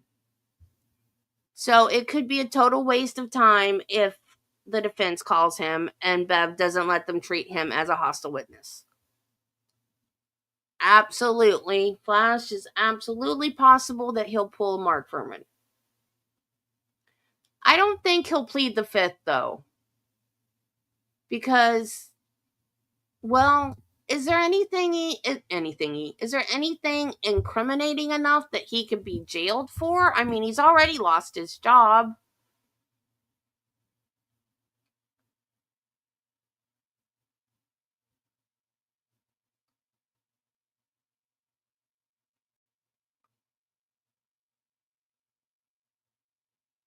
The only way you can plead the fifth is if what your answer to the question is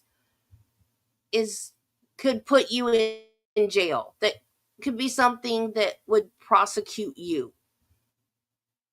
That's the only time you would say, I plead the fifth. So, I don't know.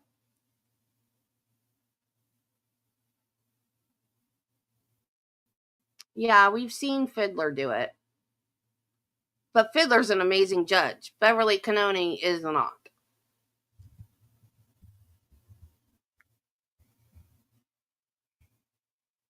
I mean, she might be on other cases. I don't know. But I've not seen it in this case.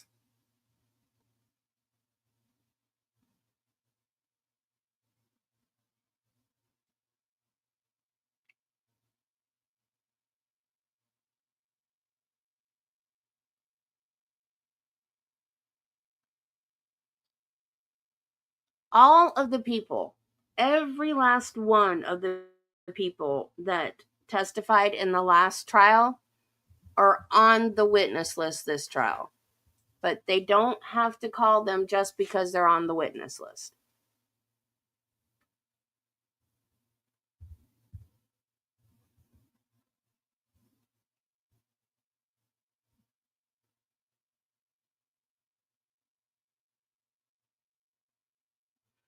But those texts have got to come in, though. They absolutely have to. Because that shows bias from him. I mean, these texts, the things he wrote about her, started day one. Day one, they show a bias toward Karen Reed, or I guess against Karen Reed, from day one of the investigation. They have got to come in order for her to get a fair trial.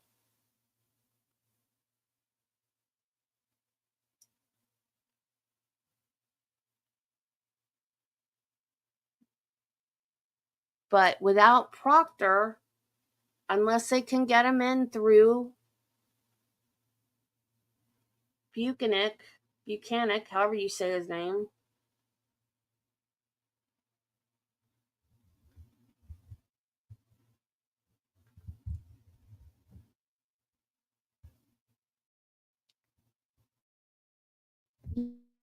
Yeah. How do you decide in that amount of time?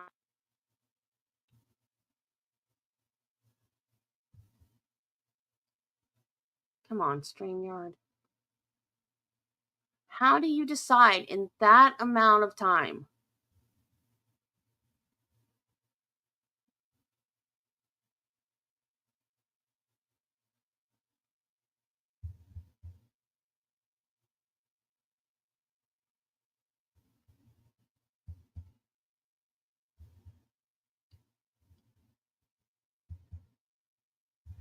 Yeah, she is very.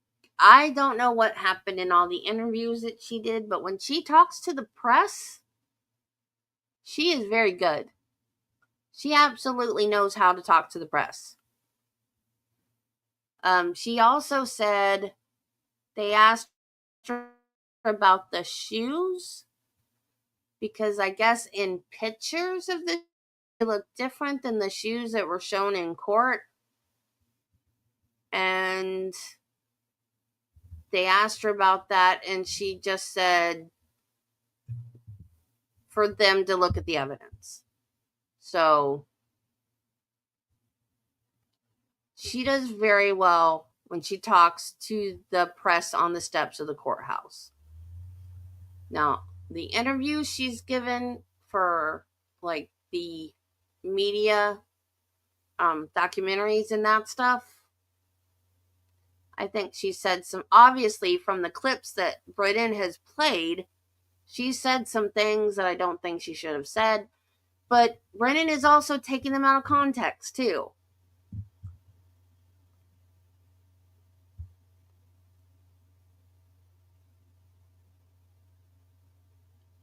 And I imagine that on the defense's case, those clips are going to get put in context. And Peter Trago said that they can do that because of the rule of completion.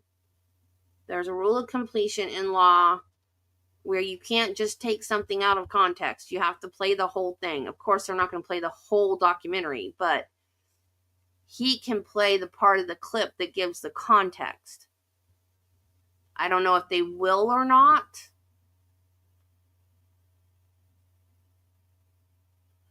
Yeah, she does answer questions on the way to the car, and she does a very good job, I think. Like, she doesn't just sit there and gab and gab and gab and say everything. Like, I don't know if the lawyers have trained her in how to answer questions or not, but I think she does a very good job answering questions there.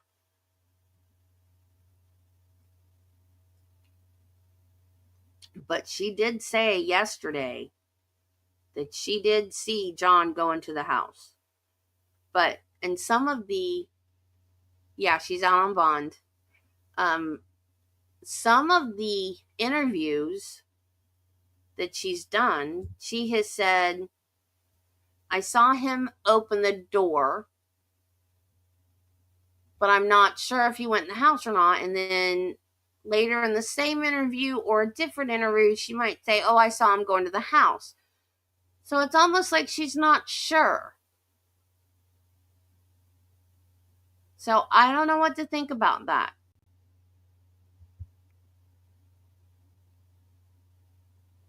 But I don't think she would have left him if she didn't believe he had gone into the house. Because I expected him to come out and say to her, okay, we're going to stay or we're going to Right.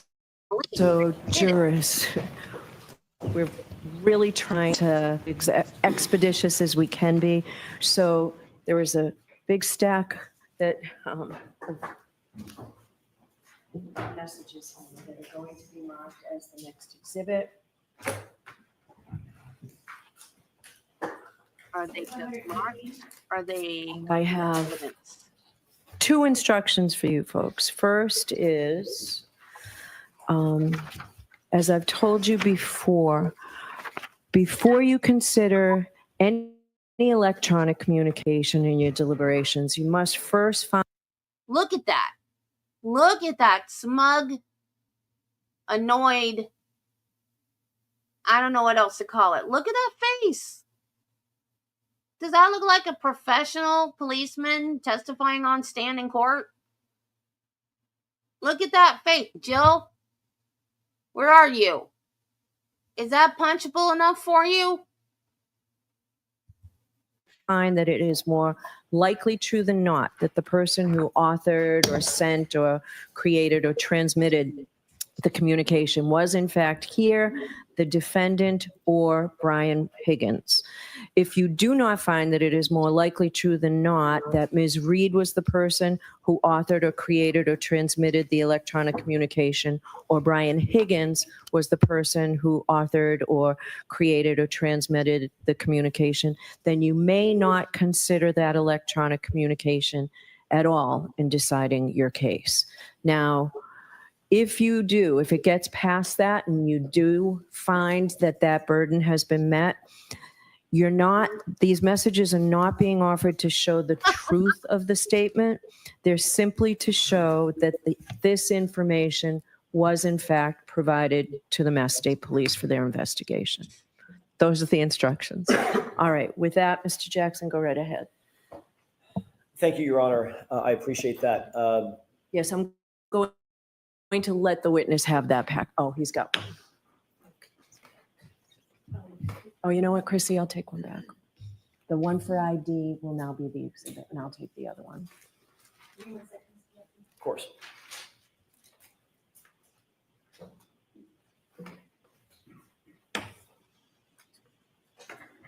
Thank you. Thank you. Thank you. Sergeant Buchanan, do you have the document in front of you that's been marked as Exhibit 115? I do. If you could, starting at the beginning, do those purport to be text messages between Brian Higgins and Karen Reed? Yes, they are. Does that printout accurately reflect what you received in electronic form from Brian Higgins during your interview? Yes. Okay. If you could start at the beginning and read the text string indicating the date of the text, if it's dated, who it's from, who it's to, and the content. Yes, sir. The text messages begin Wednesday, January 12th at 8:27 p.m. Incoming text message to Brian Higgins' phone from Karen Reed. Hey, Brian, it's the weed whacker. The response is a question mark, followed by a picture of a 6-pack of Smirnoff Ice screwdriver in appears to be a package store cooler, followed by a Y-O response. And that is it for January 12th, Wednesday. Do you want me to continue, sir? Yes. May I have just a moment, Your Honor?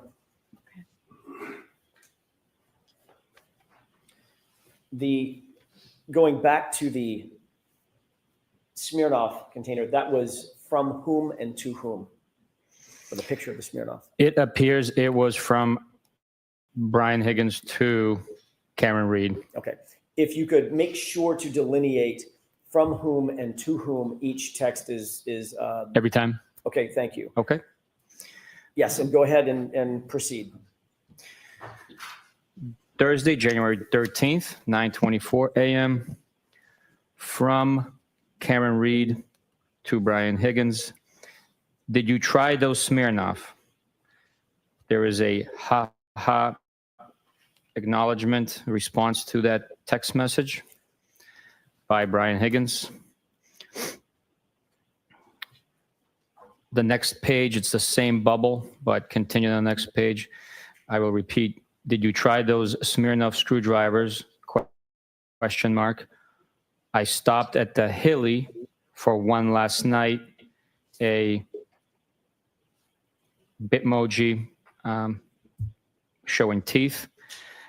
That is sent from Karen Reed to Brian Higgins. If you could, and I hate to ask this of you, but if you could tell us who it's from before the content, for instance, from Karen Reed to Brian Higgins content, that would just be a little easier, I think, Okay. in flow.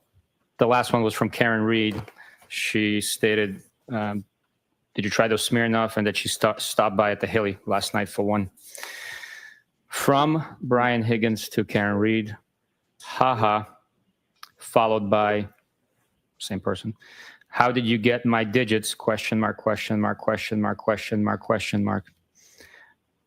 Karen Reed to Brian Higgins, the Melissa and Leto show. Brian Higgins to Karen Reed, ha, ha. Brian Higgins to Karen Reed, I thought you creeped John's phone. Brian Higgins to Karen Reed, ha, ha. Karen Reed to Brian Higgins, no way, with the emoji X person holding an X in front of them. I was the last person in Greeter, Canton, who didn't have your pound sign, number sign. I think even Carrie has it. I'm going to see counsel at sidebar for just a minute, please.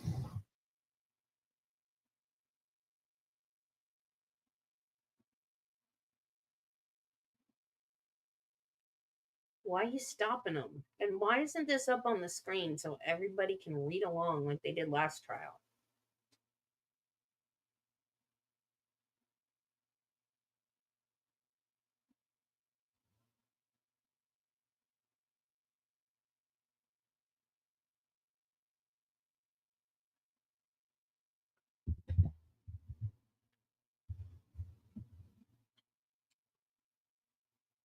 Love is sharing pictures of booze.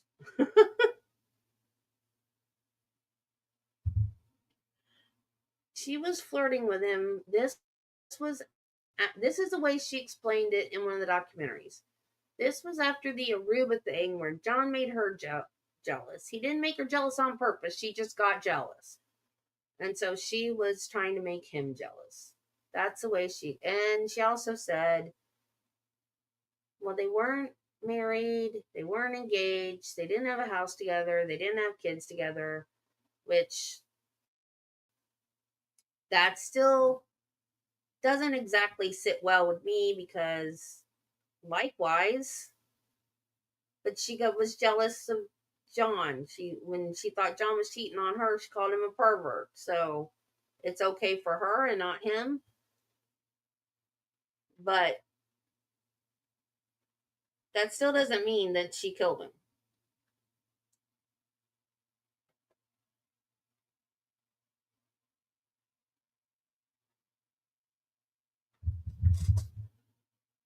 And just bad judgment does not mean, or strange judgment, as the case may be, does not mean that she killed him.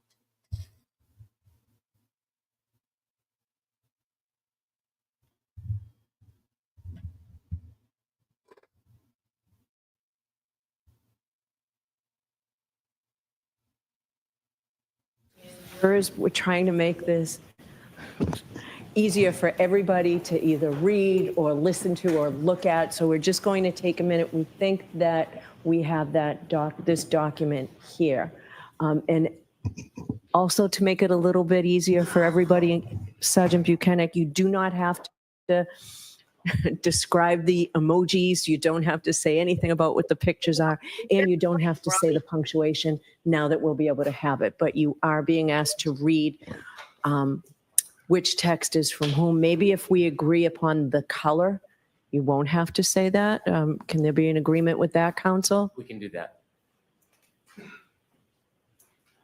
I'll stipulate that the blue bubbles appear to be Mr. Higgins. And the gray. bubbles appear to be Mr. Reed, the text response. Okay. That's agreed. All right. I appreciate that. So you can just read the screen or read what you have in front of you. Do you want me to start at the beginning or? No, No? let's just go. Let's just start where you ended, if you could, please. All right, could we turn the lights down? Can you see it, Sergeant, with the lights off? Yes, Your Honor. Okay, thank you. I just don't give my personal number to anyone. How would Carrie have my number? Melissa had it. I actually don't know if Carrie does. Just felt like everyone had it. Haha. I knew she did. Sorry you felt neglected. Haha. So no dice on the Smirnoff? I have not tried it. Saw it in the store the other day and thought of you. I laughed out loud. Don't give Carrie my digits. Thought of me and everyone's grandfather. I won't give your digits to anyone. You don't like Carrie? I have no issues with Carrie. Just don't want her having my jack.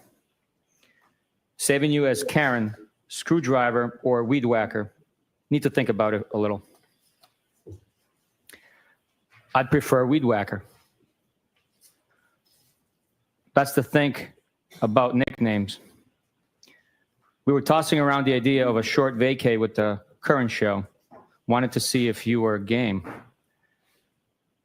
You don't have a say? Vacation? Where? I know. They need to happen organically. I'm the queen of nicknames. Was just going to rent a beach house in Fort Laud. Something quick and easy. I'm queen of vacays too. Always a good time. I'm going to Nashville next month, 19th through the 21st, for a benefit. One of our guys got shot in the head. You guys should come.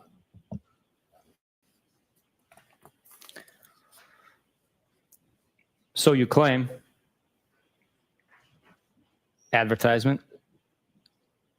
Jesus, is he alive? Was he from Massachusetts? Yes, he is alive, not from MA. We were thinking late March. I guess the guy in his group is friends with Old Dominion Band. Kid Rock's supposed to be there too. I have a tough time with country. I was a Kid Rock fan back in the day. I agree. Of course you were. From Brockton. LOL. That's how I got my street cred. Funny.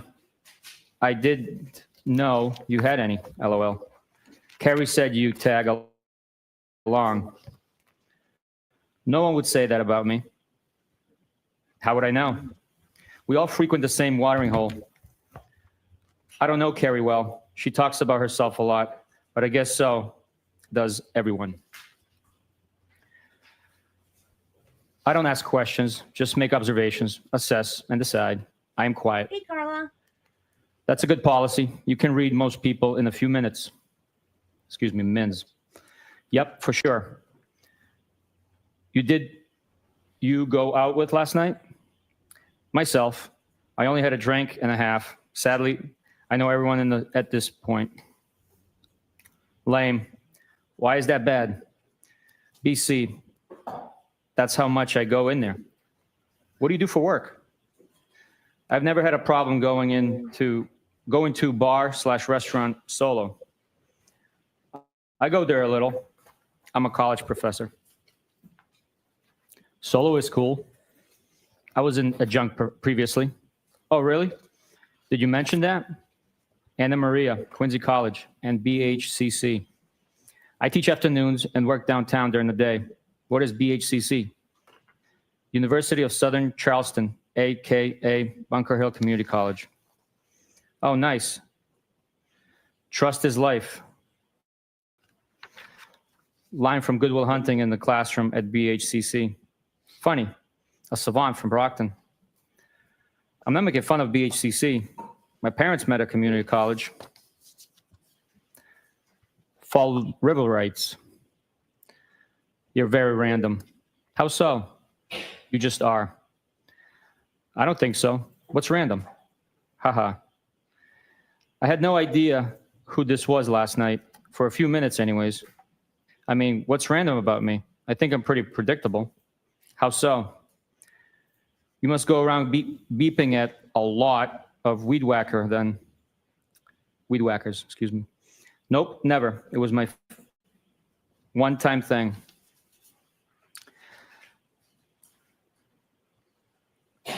Sounds like I'm scattered and all over the place. I learned my lesson. You have your shit together. That was mortifying. I am still really sorry. Not completely, but for the most part, yes. Sure you are. One thing I don't think you was sensitive. When was I sensitive? To the weed whacking incident. I just snapped when I think guys are being creeps. Can't help it. I'm not a creep.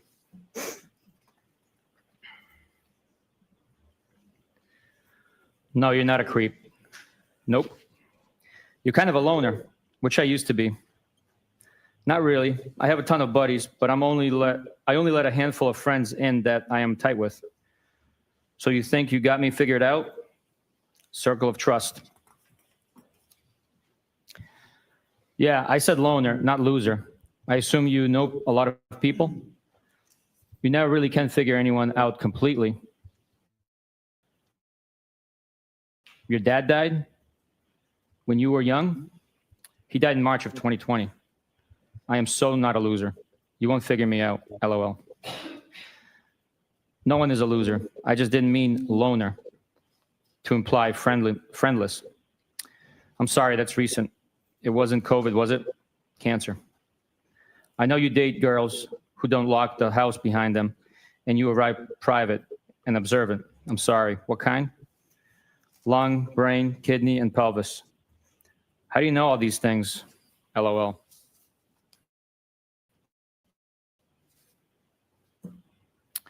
You're funny. Yikes, wow. That's rough. Jesus. I'm sorry. We chat a lot at the hillside. Don't be sorry. Life is hard sometimes. I always figure it out. Who chats? Life is hard, but losing people is the hardest. So I'm sorry. We chat. That all you got? We chat? Sure, you're from Brockton. Spit it out. You and I chatted about the girl who kept forgetting the door lock. Oh, she has been out of play for like 3 months now. Out of rotation? Nah, just out of play. I am solo, no rotation. I am not a hoe. Solo? Solo, like no rotation, or woman for that matter. Not locked down, haha. Good for you. That's the best way to be. Yep.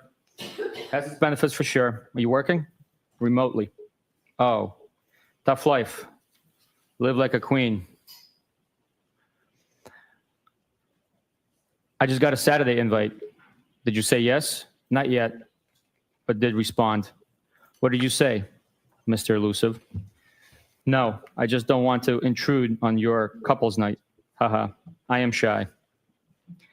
We prefer to hang out with non-couples. Bob Gallery is probably coming too, solo. We'll probably do cards or something at some point. Some PT, excuse me. I am inviting you, haha. John said, quote, Brian is being wishy-washy now, end quote. Haha. Did you tell him to text me? No. You cranky now? Haha, no. Just stop being so anti-couples. Most couples don't even like each other. Name a few. Name a few? I don't know. All of them? They all want to hang out with single people?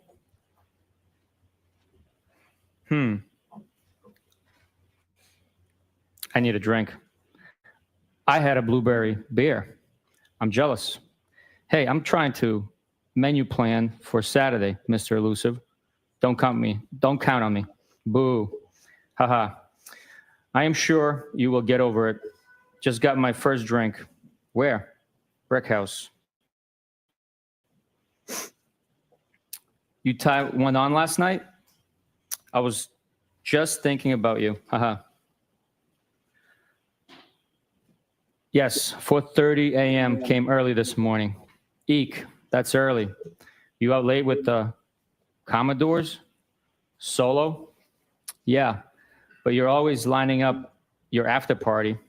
Nope, not me. Selective. I am not a hoe. Hey, no judgment. Haha, you make me laugh. I know, I'm funny. Haha. What's on your mind? Nada. Just about to start cooking. Okay. What's on yours? I'm going to a Hillside Regulars 60th tomorrow. This could be a new low for me. Who? Detective, if I could interrupt 1 second. When there is a date that's delineated, could you just state the date out loud so the jurors follow the date progression?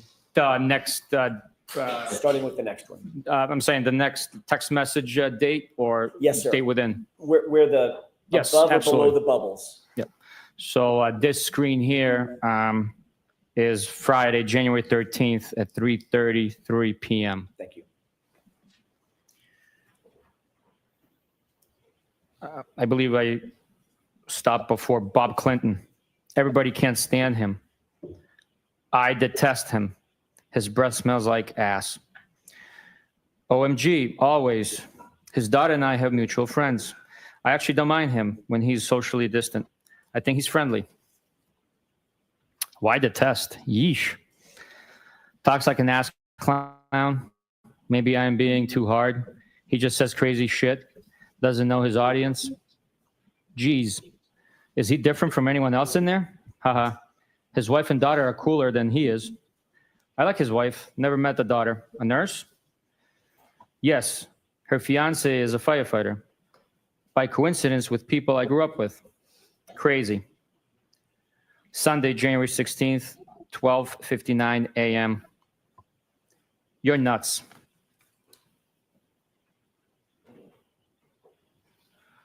Foul ball. You stink. You suck. And you're double. Trouble. You're hot. Are you serious or messing with me? No, I'm serious. Feeling is mutual. Is that bad? How long have you thought that? Are you okay driving? You don't want to stay here? I am fine. I have an office at the PD.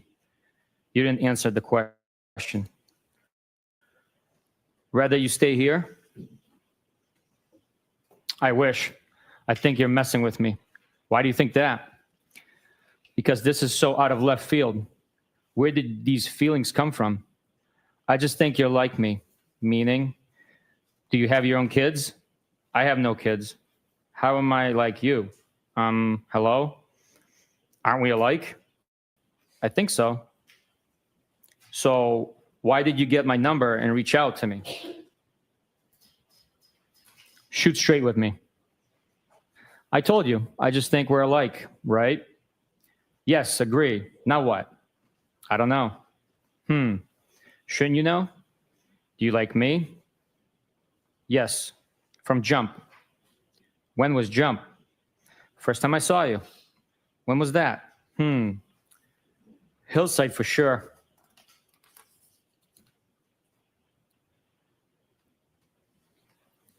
When were you interested? I don't know. You're just my type. You think you can handle me? I thought you were happy. How do you know if I'm happy?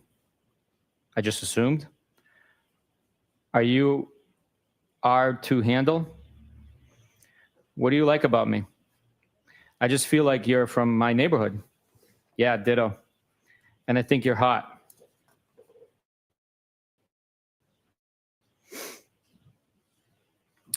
You really think that?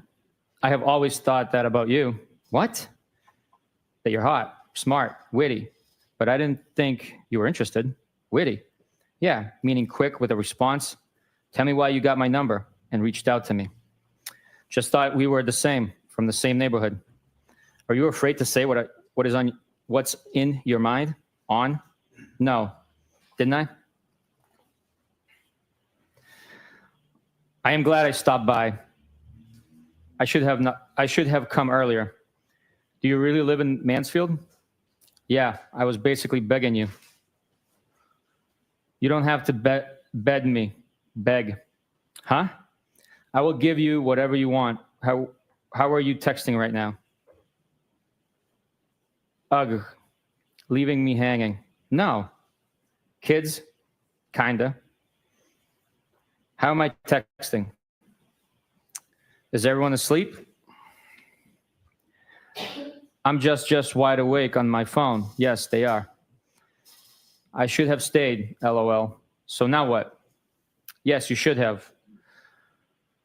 That would have been distracting. So no what? Now. Now what? Ball's in your court. What do you want? Loaded question. What do you want? I asked you. Nope. You initiated this. Spit it out. Hey, we're single and we don't have kids. We can do whatever we want. Don't you have a boyfriend? Where are you? Canton. Where? My office at the PD. Why are you going to Mansfield?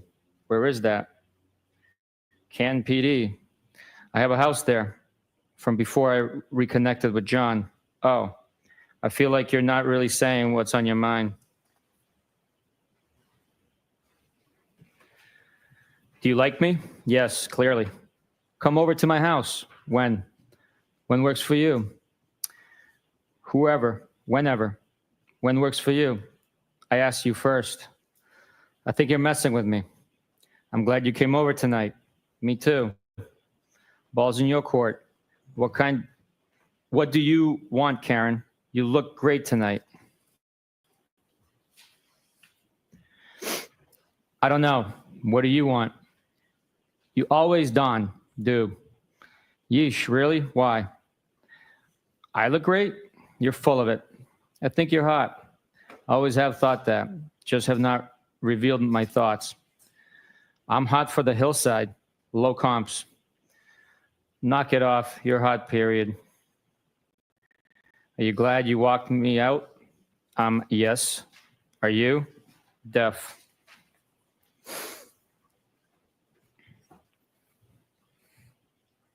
Yes. Are you going home tonight or tomorrow AM? We kissed, right? Is this a trick question? I don't know when I'm going home. I am selling my house. What a trick question. Are you moving to Canton? I am fine with this. I live here, but I have a property in Enfield. Why my lead? I don't want any responsibility. You started this, right?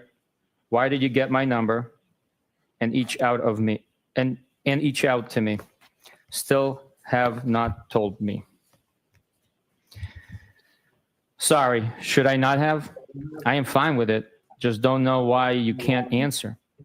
You're mad at me? OMG. No, not at all. You're being silly. I told you. I just think you're like me and I am attracted to you a lot. Feelings mutual. I just never saw this coming. Why? Because I just assumed you were happy with your situation. I was, but things have deteriorated. Why? How so? What did Melissa say when you asked for my number? It is very, very complicated. He and I dated when we were kids, and then his sister died and everything got fucked up. He seemed very into you. I just told Melissa that I had your number, but lost it. That's cute. She wasn't suspicious? No, she's great. Does she know you like me? She's a sweetie. We just agreed that you're great.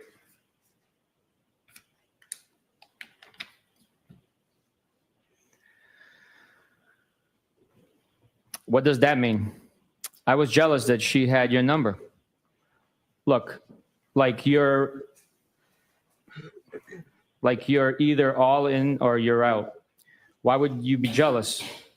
I am not attracted to her at all. I have always been attracted to you. Really? Yes. Since the first time I saw you, we would have fun. Where are you? I told you, Canton PD, my office. So are you selling your place and moving to Meadows? Yeah, but where is that? I have had all my shit here for a couple of years, and my house has been vacant, but I'd like to get closer to the water.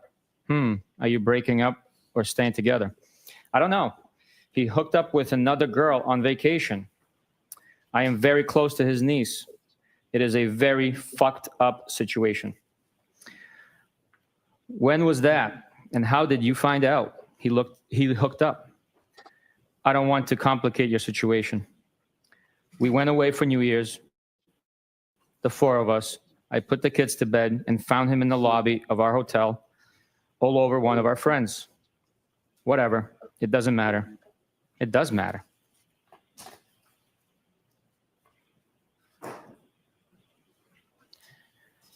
Did they bang? Does that matter? Sorry, I was just asking. I was just trying to figure shit out. It doesn't really matter. Okay, I won't ask again. Carla. I don't care. It doesn't matter. Okay, See you hear later. you loud and clear, Karen. Oh, okay. Why are you getting your thing all twisted up over simple questions, Dong?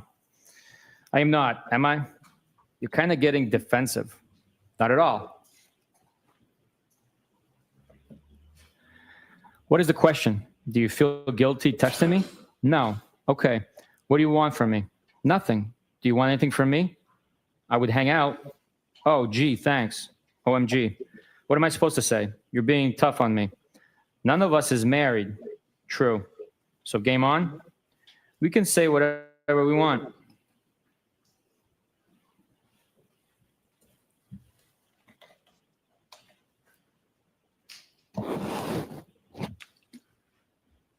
Oh, thank you, Carla. Thank you. Game on? You sent mixed messages. I wish I stayed. Okay, game on then. Kinda. Can you hang? Sure. I hope you toss and turn tonight. I always do. Why? Why'd you say that? I just do. Why? Because you're fresh. No, I'm not. Okay. Do you always get what you want? Be sweet to me, please. I could be so sweet. I've been very sick. I had colon cancer and 10 surgeries in 18 months. I'm a wreck. I had no idea. Are you okay now? I never get what I want, just what I need. I am okay. What do you need? What need to be content? What can I do to make you happy? Haha, don't worry. I've always been very happy. You talk in riddles. Just tell me why you contacted me, huh? What's the big deal? I told you. Just think you're like me. What does that mean? Like you want to hang with me? You asked why I contacted you. Yes, excuse me. Yeah, I did ask. We are attracted to each other, right? Reasonable question. Yes, 100%. Okay.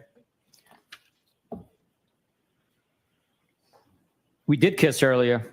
No? I think you initiated that. No? Yep. Do I owe you an apology? OMG. No. Why are you being sensitive? I am not. Kinda. No. Excuse me. Never. What do you want from me? What's on the table? What do you want ideally? The real deal. Sunday, January 16th, 7:37 a.m. Doesn't exist. Haha. Sunday, January 16th, 5:53 p.m. So you like Hennessy XO? Sunday, January 16th, 7:15 p.m. I am hurting so bad. Yeah, me too. The Currens went after it again at noon today. No way. This was about 2 hours before you came over.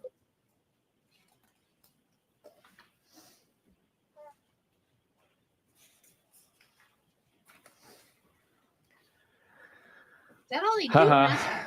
I am heading for drinks soon. Really? Yeah. Tuesday, January 18th, 5:09 p.m.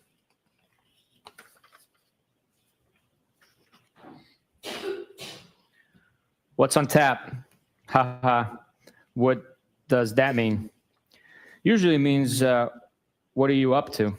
Cute. I just wrapped work, unpacking some groceries. You? What's on tap? Also unpacking crap for my car. Anything good? Nothing on tap. Shame. You were a ghost yesterday. I can't be the cruise director every day. Shame. Julie McCoy? Wish I was at my cave house in front of the fire sipping a drink. Wish I knew how to use my fireplace. From Love Boat. How old is your bad self? Haha, that was my guess. 42 next month. I know the Love Boat. I was more Brady Bunch. Haha, what day? 226. Nice. You're just a tad poke. Pole. Got ya. When is the next party? Pole. Oops. It's all relative. What pole and poke? I'd have a party every weekend if it were up to me. No. 42 equals Ted pole. Oh. Stay a little. I keep reminding myself that every week. that aging is a privilege. The better parties are at my house. No. Why are they better? Well, first, BC, there's no kids. You were ghost yesterday. Thought I heard the last of you. Phones work both ways. I don't want to disturb you, or you could be otherwise engaged. I don't know your routine. I didn't use the word engaged, did I? Huh? Engaged? As like doing something with someone? Yes, that's what I thought you meant. Are you being fresh today? No. Now that you sobered up. Haha. I felt sober next to everyone else on Saturday. Good point. You're still trouble. Haha. Why am I?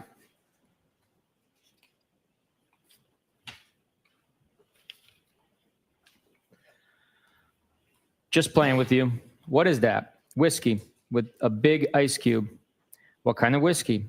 Jameson, right? Cherry in middle. What good does that do?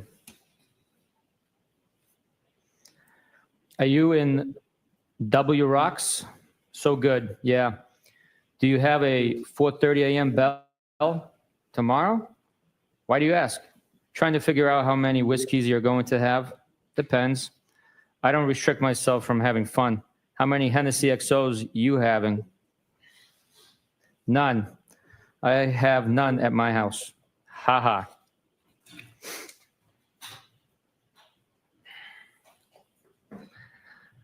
I am not really trouble. Want me to pick you up next time I go to the base? Usually cheaper and tax-free. Just a little based on your conduct. The base? Military base. I go through the Henny fast. I shop there a lot. I can as a veteran. My conduct? I'm not married. I'm the only one who does everything right. What kind of veteran? Where is the base? Dude, chillax. Teasing you. Are you serious? Veteran from Iraq.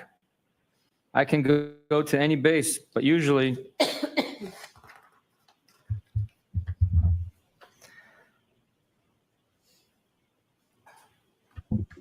Hanscom in Bedford or down the Cape. Which base down the Cape? Which branch? Army. I'm not abnormally sensitive. Joint Base Cape Cod. I won't be so hard on you. Oh my God, you're not.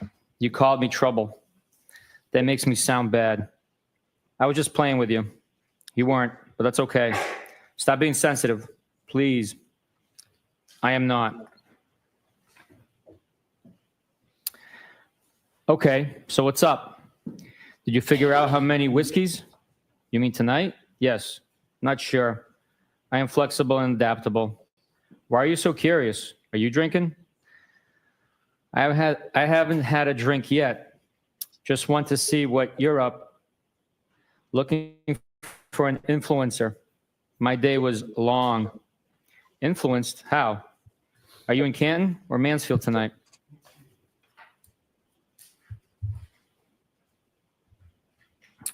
Influenced to have a drink, even though it's Tuesday, in Mansfield.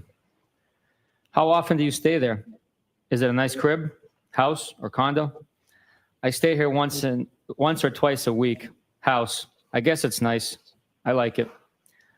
How long have you owned it? How many beds, rooms? 2017 or 18? 5 bedrooms. What? Why so big? I don't know. It's an old colonial. It has a lot of bedrooms. More than you clearly need. Are you moving to Canton? I know, seriously. Some rooms I only go into dust. Not anytime soon. I'm there for most of the time, but sometimes it's a lot. A lot, why? Do you even know what you want or who? Because I went from being solo to trying to give attention to kids who aren't mine. And I never wanted kids. I thought you were in this happy relationship. Everyone is happy at Hillside. Oh, God. You avoid things. It's just a very, very complicated dynamic with the 4 of us.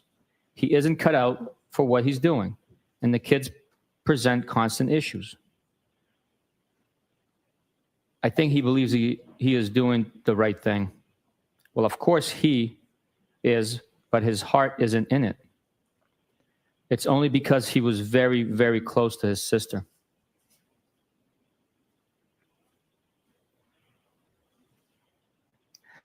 I know how you feel, kinda. I was married, and when I met her, she had a 2.5-year-old. I went from being single to being a dad. It's hard. I am divorced since 2017 and have no kids.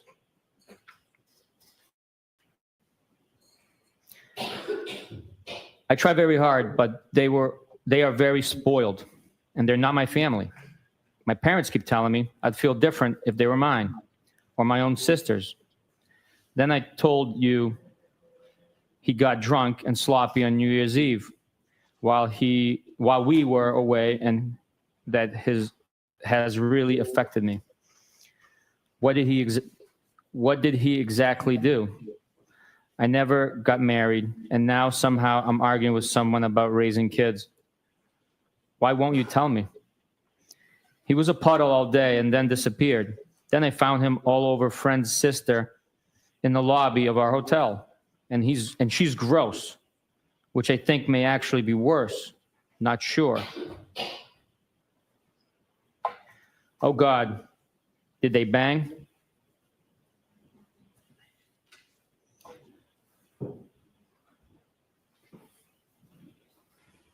So I was the kids celebrating New Year's without him, which shouldn't be my role. No, I doubt it. He was a mess. Was it the first time with her, or do you think there were others? I don't really think there were others. I'm with him all the time.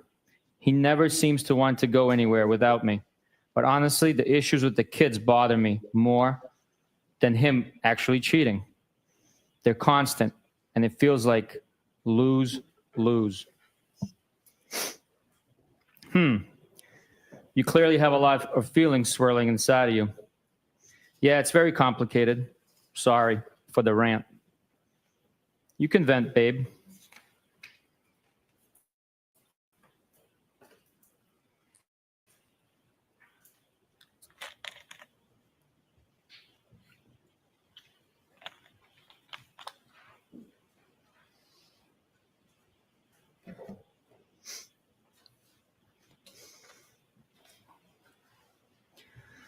Basically, I just feel like I spread myself too thin, and sometimes it's thankless. You probably felt that way too. I did at times. It was 1, not 2, thankfully. Want to grab a drink? If you gave me some notice, I could have. You said you were adaptable. I am. but I have my work truck with me and not my personal. Do you get angry when you don't get your way? That sounds like an excuse. I rarely get my way. I don't make excuses. I don't make excuses. If I don't want to deal with someone, I tell them. Then I am a ghost. Why do you even want to hang with me? Don't we already hang out? I don't make excuses. Work truck, personal truck. What does that doesn't sound like a massive problem. I end up drinking with you at least once a week, I'd say. I can't use my work truck for transportation to go drink. You think so? What makes you so sure? You done it before? Probably would be fun. About once a week at a bar? No? The blue Not lately, but yes. Okay. So you asked why I want to hang out. I'm just saying that I already hang out with you. Yeah, but we have never one-on-one. Does going to a friend's house qualify as transportation to drink? Yeah, because I can't just have one. Can't drive that banged up. Have none then. There's 5 bedrooms here. Does mine have a lock on the door? Haha, LOL. I don't even know. I think so. You probably have a spare key. I don't know if I ever shut and locked a door here. Funny. Trust me, I am tempted. Grab the Hennessy. Thanks, doll. Funny. I am confused. You don't feel guilty in inviting me over? Should I? I don't know. Who knows what you feel? Only know what you said when you were drinking Hennessy. Haha. Geez, I just explained everything, I thought. Wow. You get angry easy. What are you talking about? I'm not angry, at the least. Okay, good. And I haven't had a single drink today. Okay. I don't really think I should feel guilty. Why is that? Why should I not? Dude, I am just asking. Don't get your thong all twisted up. Yeah, I just don't know what the question was. You have no impact on my thong?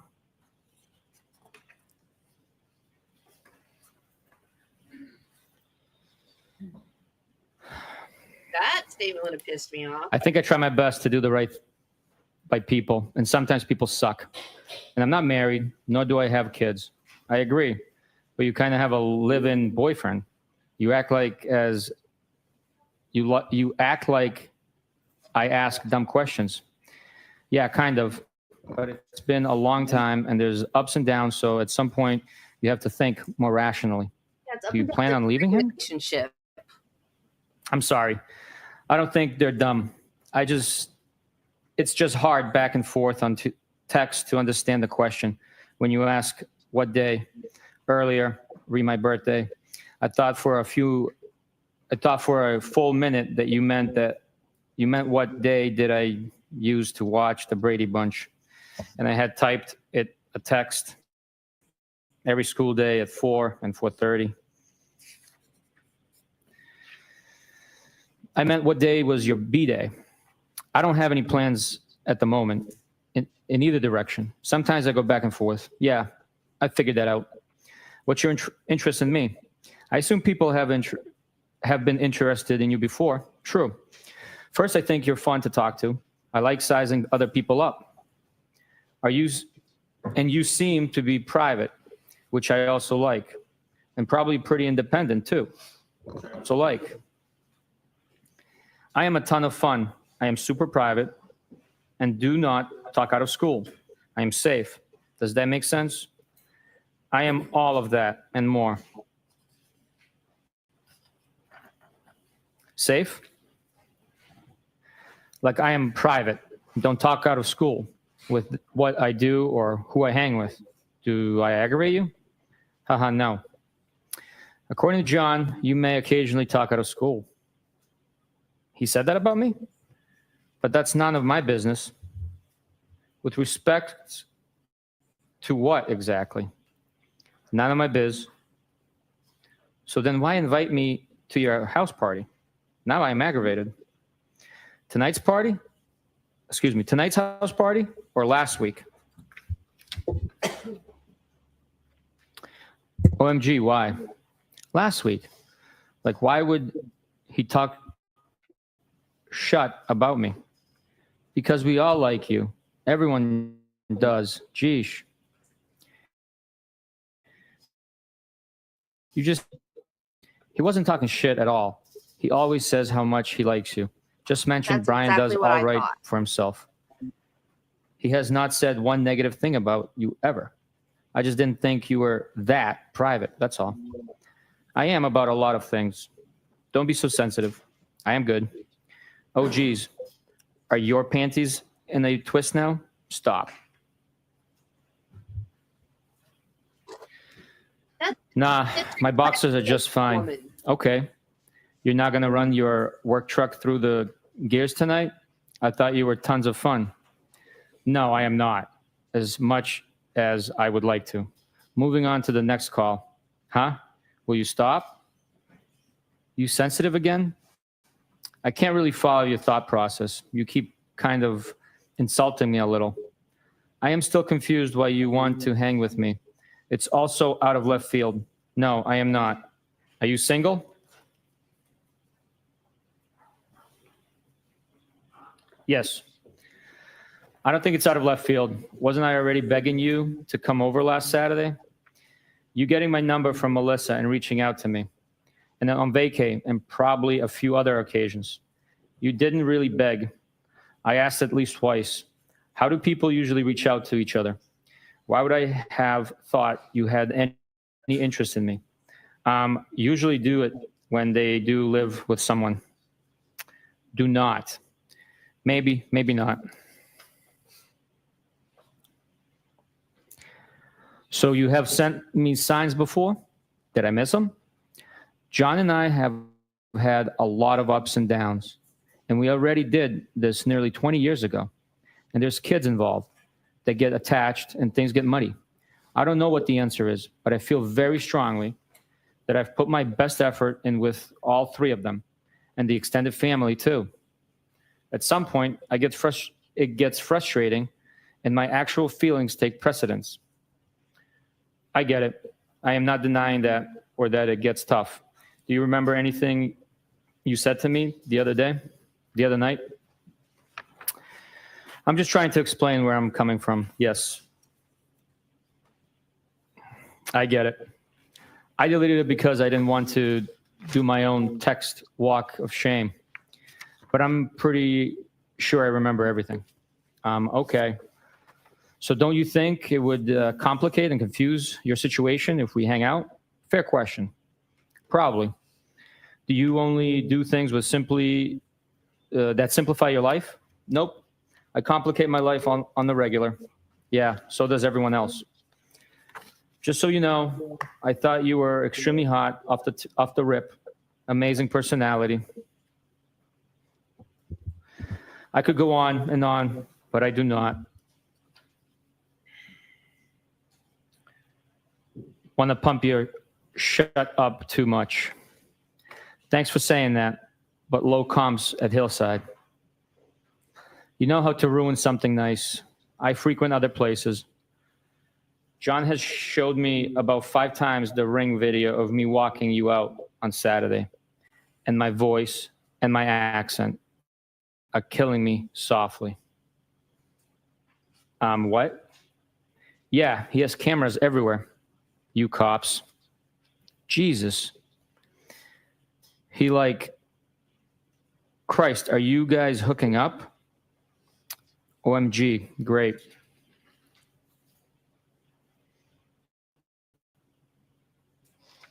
I don't need your drama, dude. No, it's fine. Seriously? I am serious. You legit planted one on me. I know where the cameras are anyway, duh. Oh my God, Bruins. So your slick move isn't on there? Of course not.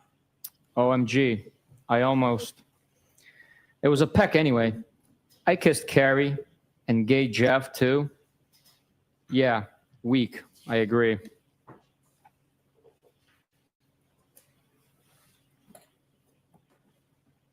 LOL, funny. So now he is jealous of me? No. I told you he likes you a lot, which makes this worse. You said or did something at the bar last week, and he goes, I like Brian more and more. I think he is a good dude, too. Yeah, he is. Funny. What's your end game? What do you want from me? You will just confuse the shot out of yourself. Shit.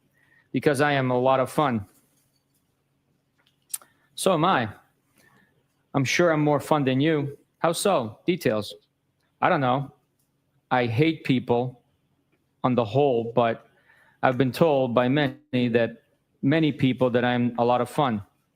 I don't do anything half-ass, nothing.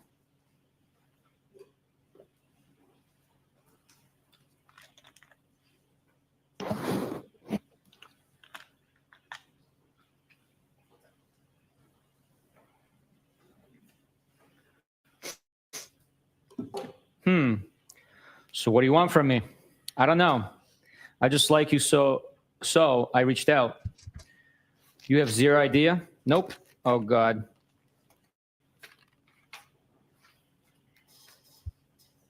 What now? Why oh God?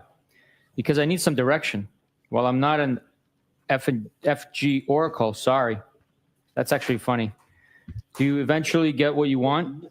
I told you, rarely. So you're a quitter, a realist. So you reached out to me? A ballsy move. Now what? The things I worked the hardest for have meant the most. Does Melissa know you dig me? Ballsy? Not really. I already know you. True. But you have a man. I figured if you text with Melissa, you'd definitely text with me. She isn't trying to hang with me. Of course she is. Plus, I never really texted with her other than to see if they were headed out. I asked you over. Is what? You made excuses. That's fine. But I'm not asking again. She doesn't like me like that. I'm sure she does. What makes you so sure? BC, she said, I'd love to set Brian up with my sister. She deserves such a good guy like him. That doesn't mean she wants to. Bang me, he-self. And I think Lito is kind of a dink, so I'm sure Melissa likes you a wee bit. Herself. Yeah, he is interesting. Have you always had trouble accepting compliments? Yeesh. No. It at all. All yours came to me after a day of drinking. You were way more all over me that day. So what? Don't most compliments come that way? Like all over me with compliments and how you felt. It was 3:30 a.m.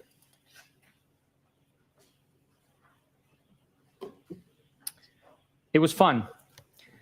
I've complimented you today, too, and kicked my nuts in. Oh my God, how? If I had more notice, I would have grabbed a drink somewhere. So I am all set with. That's fine, but I am not asking again. Well, it was 7 p.m., and I'm super cool. So right now, asking again. Excuse me. So right now, asking again. Coming to your house would have been bad for the both of us. For starters, you wouldn't have wanted me to leave. Now equals not. That sounds good. That's trouble. Why?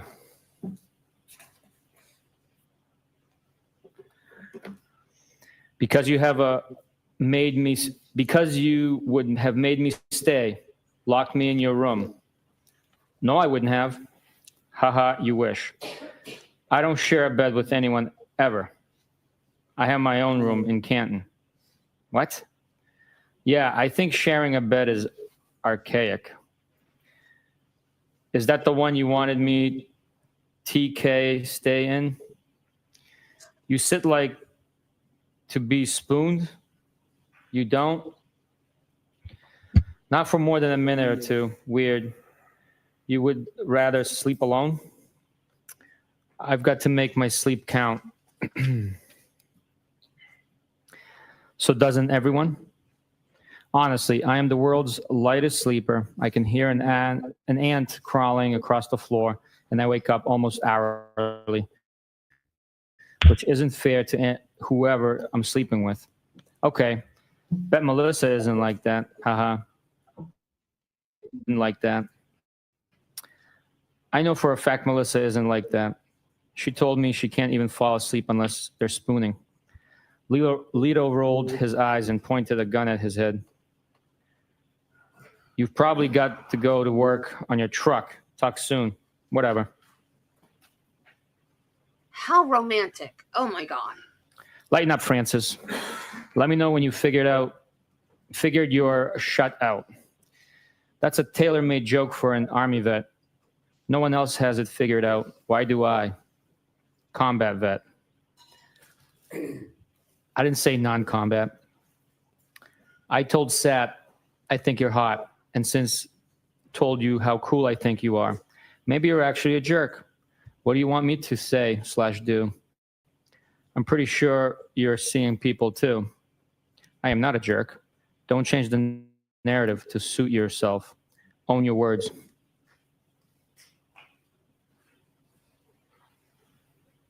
Okay, what's the point? Have you made I your don't think you're a point jerk. yet? I don't have simple answers to your Can we stop the court questions. now? It's actually simple. What do you want from me? What do you desire? To start, I would just like to hang out because I like to talk to you and hear what you have to say. If that's it, I'd be happy. Okay, I will lock you into that statement. That's fine. I suspect you will give up eventually. Just so you know, I will still be your friend. Clearly, you're trying to give me a Heisman. No, not at all. Why would you say that? Because I've tried and I am failing. Tried what? Failing what? Hot and personality and what else? I just need some peace and quiet for a minute. This is making me miss my husband. This reminds me of like a 19-year-old boy dating like a 16, 17-year-old girl. Like they're dancing around the fact that like one of them is of age and the other one isn't. And like they don't want to cross the line, but like they like each other, but they want to make sure it's consensual so they don't get in trouble.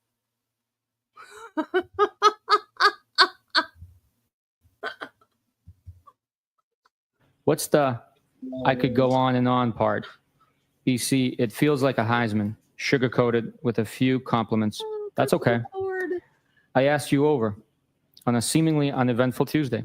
Yeah, with 0 heads up. I have to get up at 4:30 a.m. Didn't hear from you yesterday at all, so I should have been a mind reader that you were going to extend an offer to your crib for a drink. If you want to give up, that's on you. You're being silly, for the record. How does this help Karen? It makes her look bad. No, I'm busting your chops. It's okay. No, you're sensitive. Last time. Nice try. You don't think if I came over for a drink, we would have got carried away? You said you were adaptable and tons of fun. I took that as an invite for an invite. Oh, okay. I'm 42. I know what happens when you invite someone for a drink. You're the master of avoidance. So you think I would just give it to you? Give yo to you? Give it up.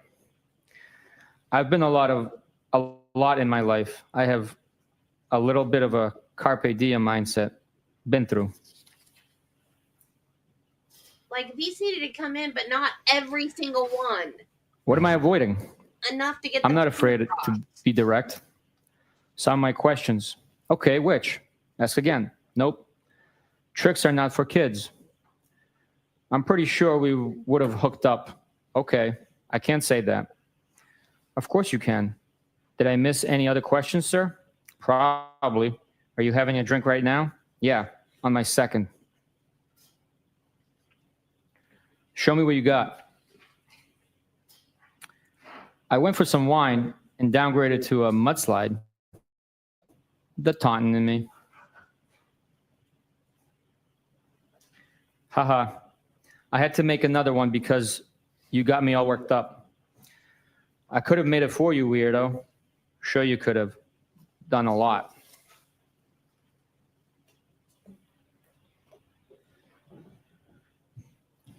And you got yourself worked up, buddy?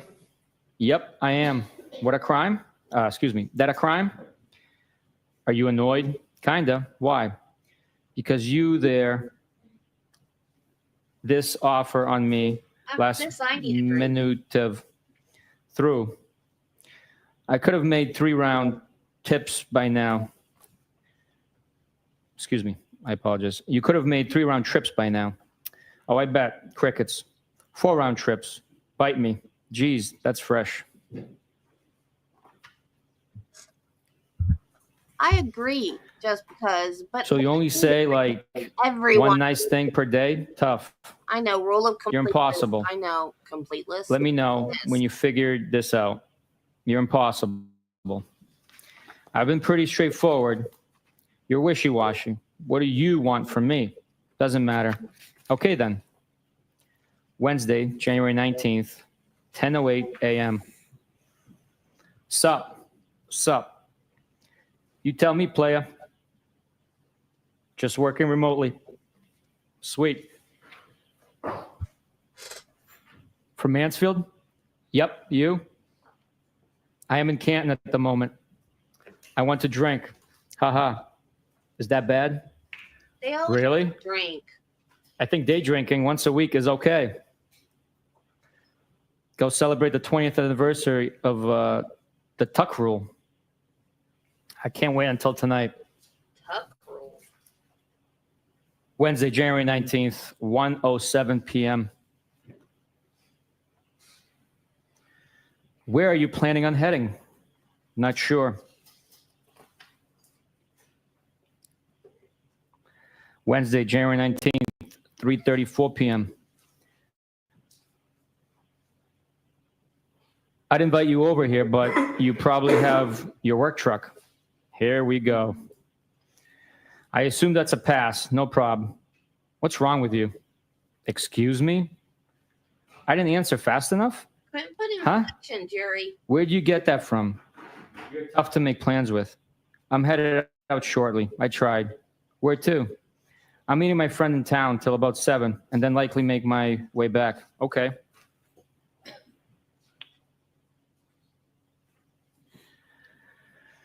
Where are you headed back to, Shady?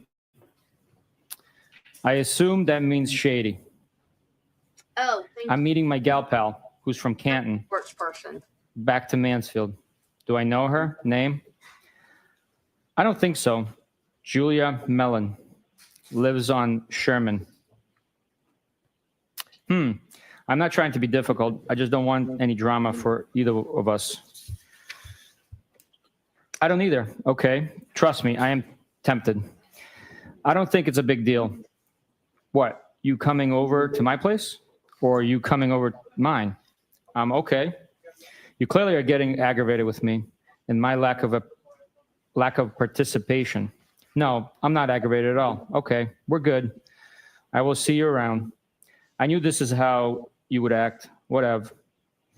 You can get most any guy you want, so you're not losing any sleep over this.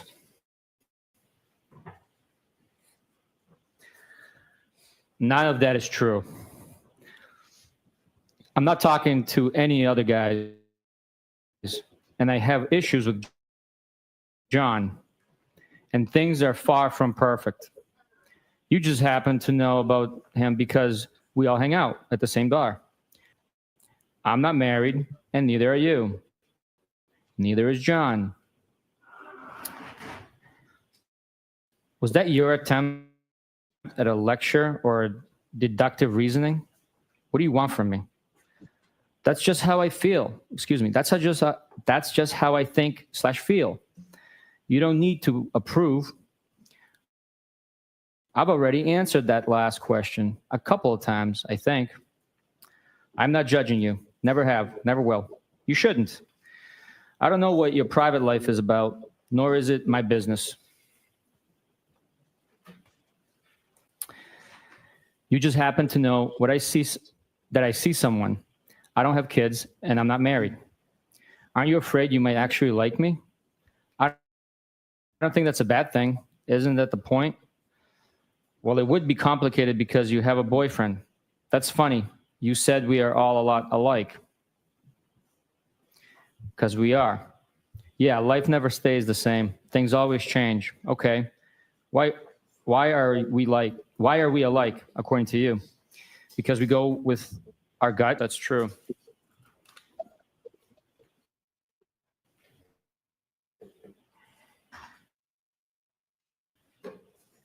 Have a good night. You're clearly irritated. Sorry to bother young you. I had been going out with someone for a few years when I reconnected with John. And John and I got on very well at the same time, so I broke it off the other guy. He was probably starting to see other people, if I was completely honest with myself.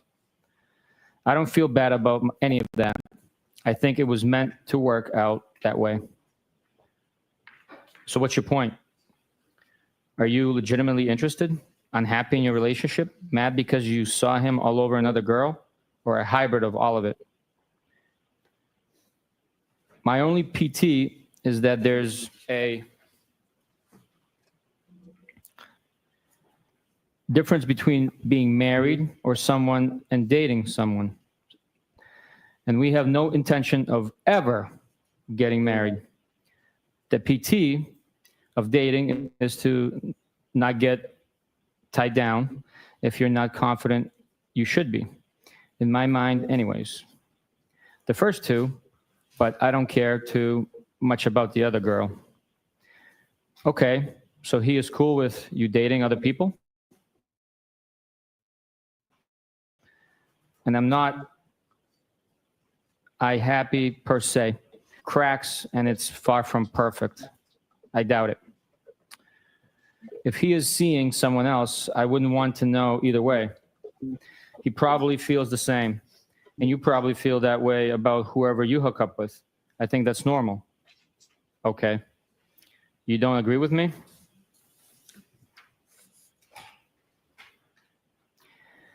You make some valid points. No shit, Sherlock. Come on, I'm funny. Sit on that and spin. See? Now you have to go below the belt. Love it there. Do you wear belts? Only once in a while. Okay. When I go into the office. Okay. Rando. Haha. Lord. What a conversation. I was teasing you. You getting all dressed up for me. Haha. Not after that. I pretty much wear all black every day. Love it. Where you going in town? Newbury. She works there. Doing? She works for my friend who's a plastic surgeon. That's how I know her. Coincidence? She lives around the corner. So funny. Around the corner from your second home? Haha.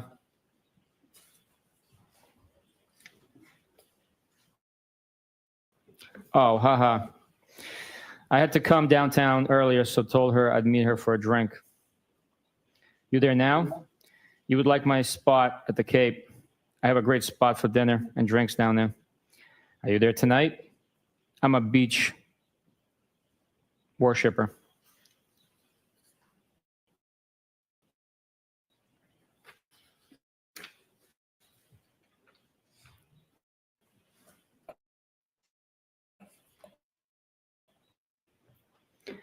Where's that?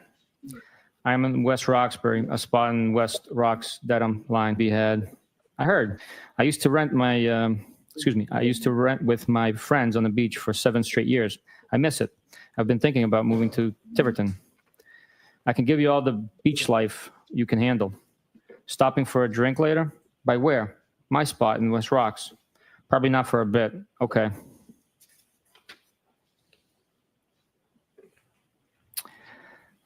At a bar?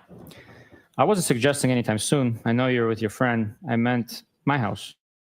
Probably after 8. Okay. If you don't want to, that's fine. No pressure. I will. A drink? What do you drink? Are you out now? Sorry. I'll drink whiskey if that's what you're having. Haha. Send me a pic of you two.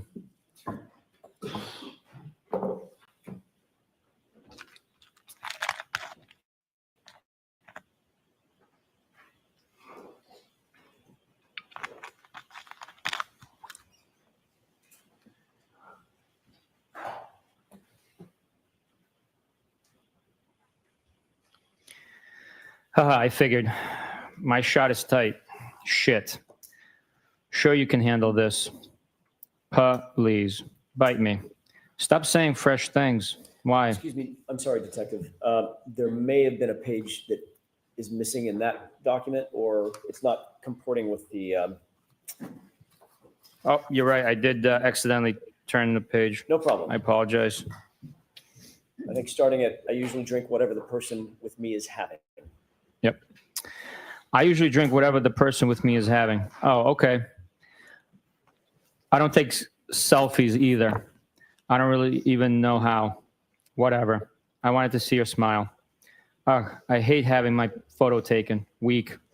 Sorry. I am a very particular person. What's that mean? Okay, never mind. Go enjoy your friend. Go clean your house, will ya? My shit is spotless. Haha, I figured. My shot is tight. Shit. Sure you can handle this. Please, bite me. Stop saying fresh things. Why? Are those statements tempting? Nope. Oh, which statements? Perhaps you should drive directly to Mansfield. You said bite me like 3 times. Okay. 8:30ish is too late? For what? Drink. No, why? Are we not meeting up? You can stop over for a drink. Balls in your court. Are you going to give me the address? Yeah. We don't have to meet up if you don't want to, but I'm leaving town now. I am up for a drink. Okay. Should I drive around? Should I drive around W. Roxbury? I assume it says yelling your name, question mark. It's cut off. Are you going to give me the address? Yeah. We don't have to meet up if you don't want to, but I'm leaving town now. All right, it repeats itself. I apologize.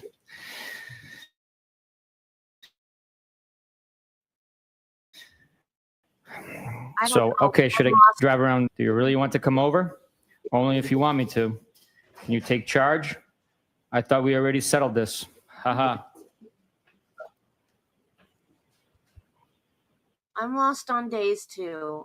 Okay, well, I am in my car and now getting on the highway. This feels like I am forcing you. Not at all. I am game. Okay, well, I'd like to know where the hell I'm going, Pike or 93? You just want to meet me at the crib, or do you want to come over? Pike, I would say. You decide. I don't know either. Whatever you want. I don't either. Play so wherever you're comfortable. You know anyone in West Rocks? I don't think so. Ha ha ha. Then just stop by for a drink. Up to you. No pressure. Just give me an address. I hate texting while driving. Bryant Road. Text me when close. Okay. I will show you where to print. Park. That's W Rocks. It's not coming up. Yeah. Then put Boston in. Bryant Drive, West Roxbury Township, New Jersey. Searching for a friend. Then add your phone contacts so you can search for their address on maps. It's a screenshot sent through. First one. What app do you use? Turn around on the street. Park at the top of the street across from the red minivan. LMK when you're here. Here. Wednesday, January 19th, 11:13 p.m. Home. Alive? Cool. Thoughts? Maybes. You? What? You asked my thoughts. You didn't answer. I don't know my thoughts. Okay, I think I get it. You have any? Thursday, January 20th, 12:27 p.m. Hi. How was your day? Good. Yours? I'm exhausted. Yeah, that makes two of us. But I want a drink. Really? I'll give you Hardy's digits. Who? Hardy from 98.5 Midday Show. He hangs out at the Currents sometime. He's a spokesperson for Recovery Center of America. Haha, I don't have a problem. Kidding. I know.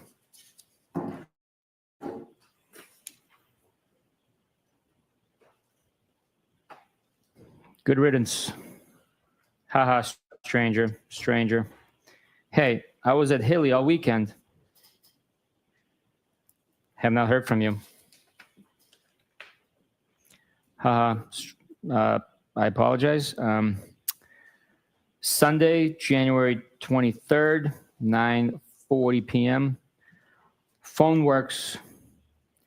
Thought you were all set.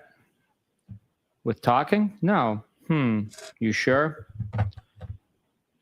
Friday, 11:32 p.m. Well. Saturday, 11:54 a.m. John died. All right, lights, please.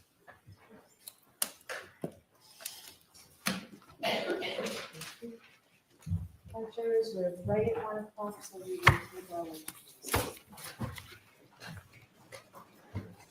Court, all rise to the jury. I'd like to see counsel just a second about scheduling, please. Goodbye. How long is lunch? I hate it when they don't tell you when they're coming back.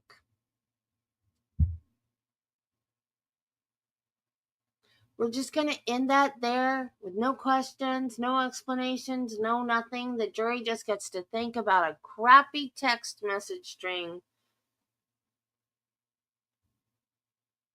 during lunch.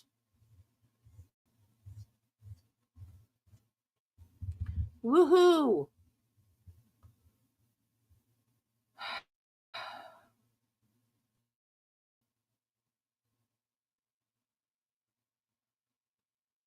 Are they going to get done with him today?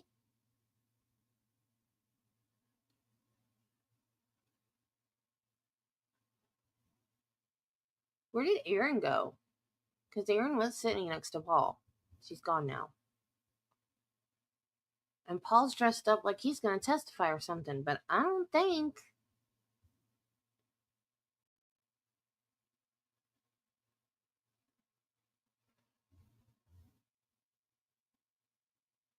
I don't think we're going to get to Paul today if he was supposed to testify.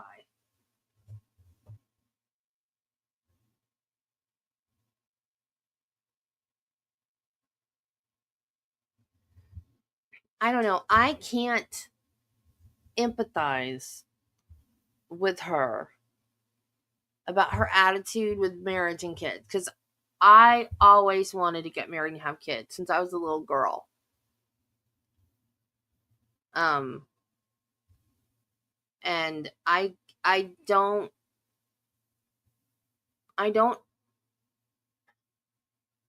don't see the reason to be in a relationship if your end goal isn't marriage and kids. Maybe I'm naive, but I don't get it. So why was she practically living with him, upset with him when she thought he was cheating on her, yet she's flirting with Higgins? But that doesn't matter. What matters is that she didn't hit him with her car.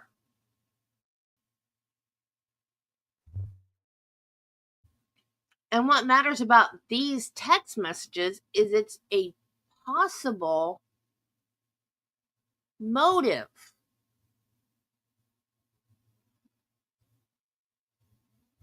Well, yeah, I get that, Flash.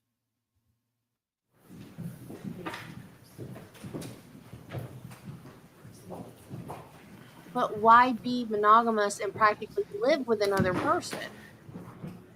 Now, Why don't you come in? if you want to cohabitate and be monogamous with that person, that's different. You're still in a monogamous relationship with somebody. You're just not married to them. That's different.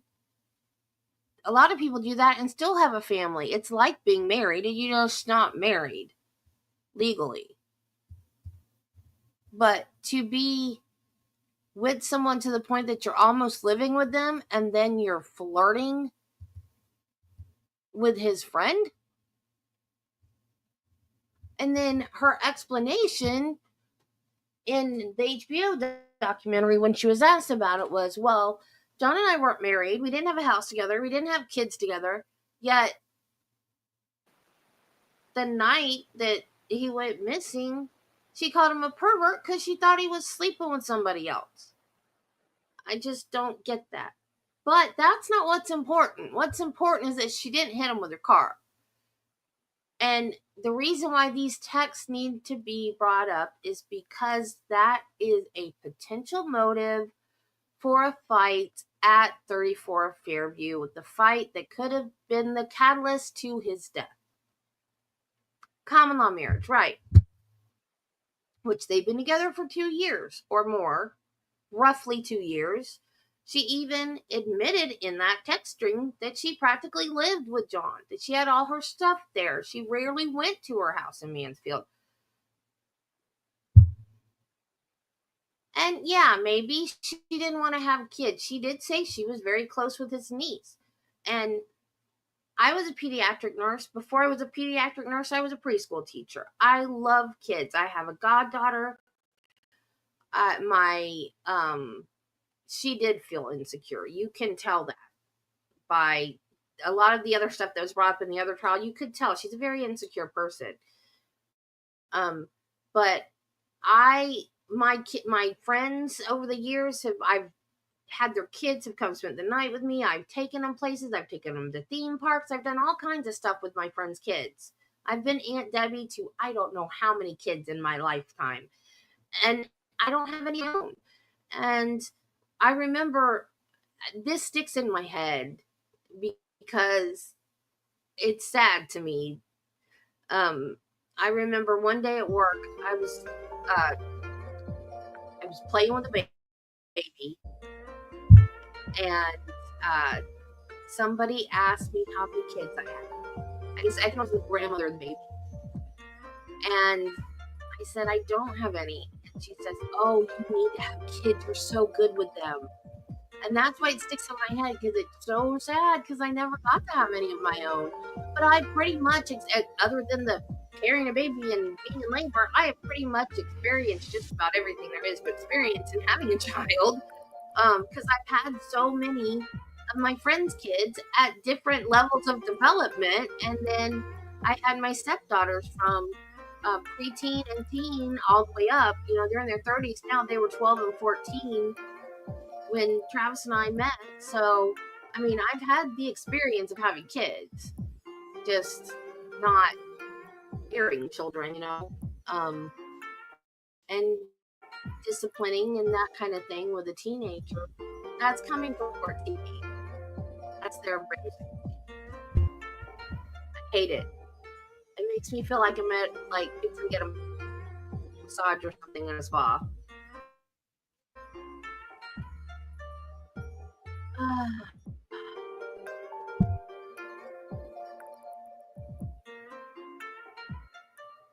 I think they both were insecure. I think that they both didn't really know what they wanted. Because the one thing we heard in this trial that I don't remember hearing in the first trial was about the plumber, where John asked her, "Is your friend hot?" I don't remember hearing that in the first trial. So he was just as jealous as she was. Is it? I'm gonna mute it. I hate it.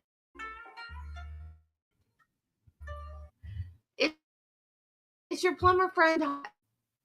So he was jealous of the plumber that she come fix her water.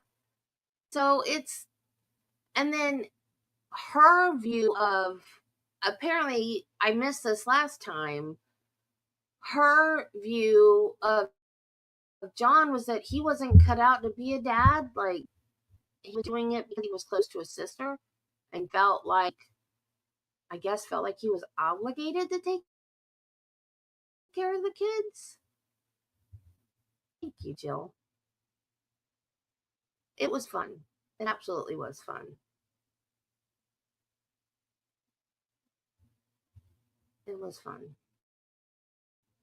And they still call me Aunt Debbie, even though they're grown and have their own kids. When I see them, but I'm still Aunt Debbie.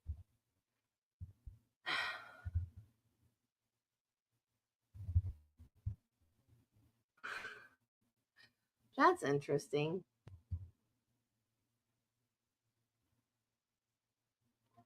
Come on, StreamYard. I had always wanted kids. And when Travis and I started dating,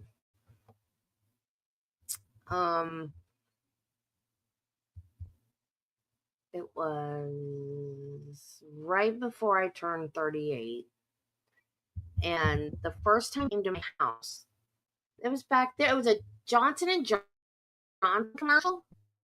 And I don't remember exactly what the content of the commercial was, but there were a bunch of different ones. I think one was somebody flying on it. I think there was another one where someone was giving a baby a bath, but basically it was like the Johnson & Johnson baby product advertisement. And the tagline for the commercials was, "A baby changes everything." And all my life I had wanted a kid. Well, by the time I was 38, I have fibromyalgia, I have osteoarthritis, and I had started having a lot of really bad, like, pain issues, mobility problems. I had migraine headaches. And at 38, it had just gotten to the point that I felt like that ship had sailed. And I didn't know if we were going to get married. We had just started dating.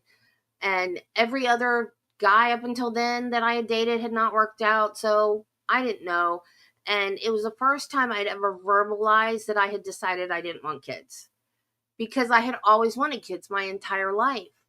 And we were watching that commercial, and it said, "A baby changes everything." And I said, "And that's why I don't want one."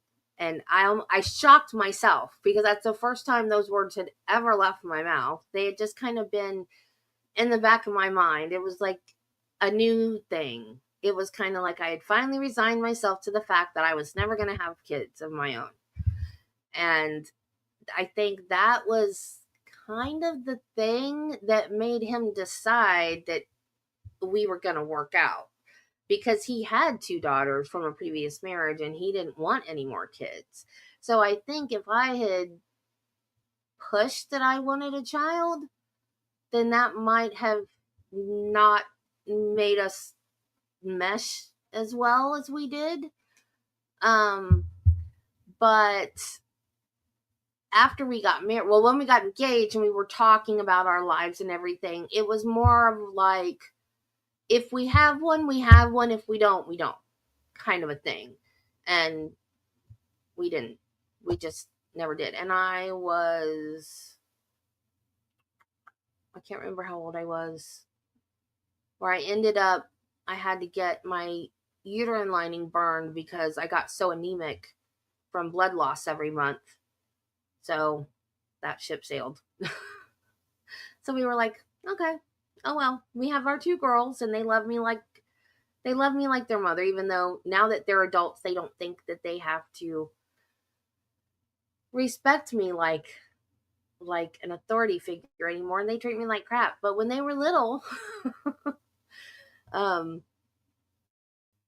that's a whole nother story. But anyway, um, so, but yeah, some people are cut out. I was cut out for it, but now that I think about it, because I was 38 when I got married, I was diagnosed with cancer when I was 45. Yeah, 45. So if I got married and then I had a kid, I would have been 30, 40.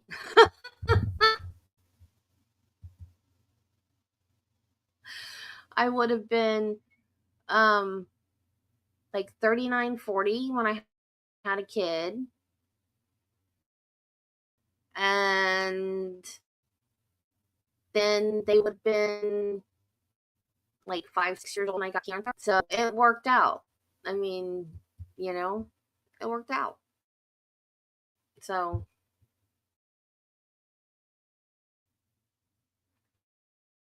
what are angel biscuits? I hate how StreamYard is being today, y'all. I'm putting these comments up and they're not. It's like StreamYard is thinking this is just a suggestion that she wants me to put this comment on. I can't even read it. Because as soon as I try to put it in the screen, it won't let me see it anymore. And now it's not putting it on the screen. So all I read was angel biscuits.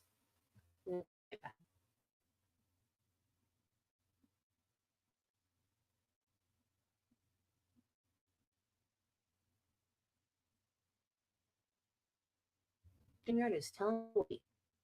Okay, what are angel biscuits?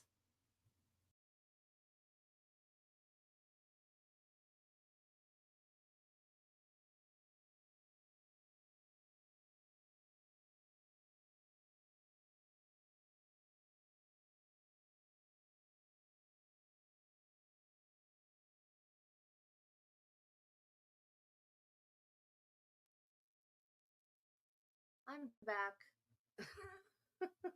Back. Okay, so tell me what angel biscuits are.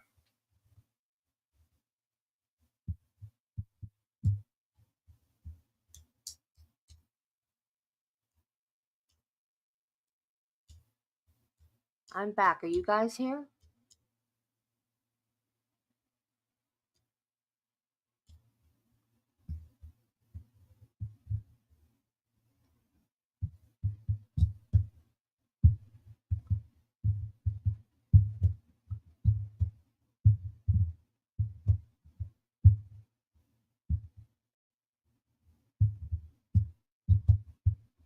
Jill. Okay, I guess I'm not going to learn what angel biscuits are. I didn't have a wedding shower. We just quick got married. We got married. She's not really my aunt. She's my cousin's aunt. Was not a justice of the peace. What's it called? Notary. She married us in her backyard, back patio by her pool. It was really pretty. And his daughters were there. My dad and my stepmom was there. And then we went to Disney World for the weekend, and then we came home. That was it. Biscuits with angel hair on them. Yeah, right.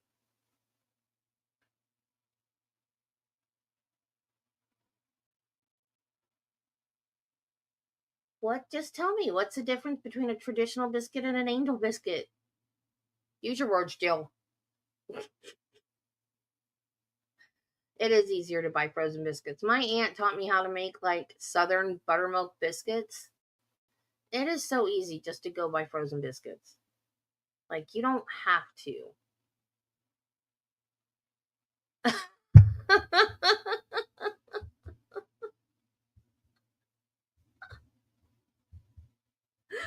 That's funny.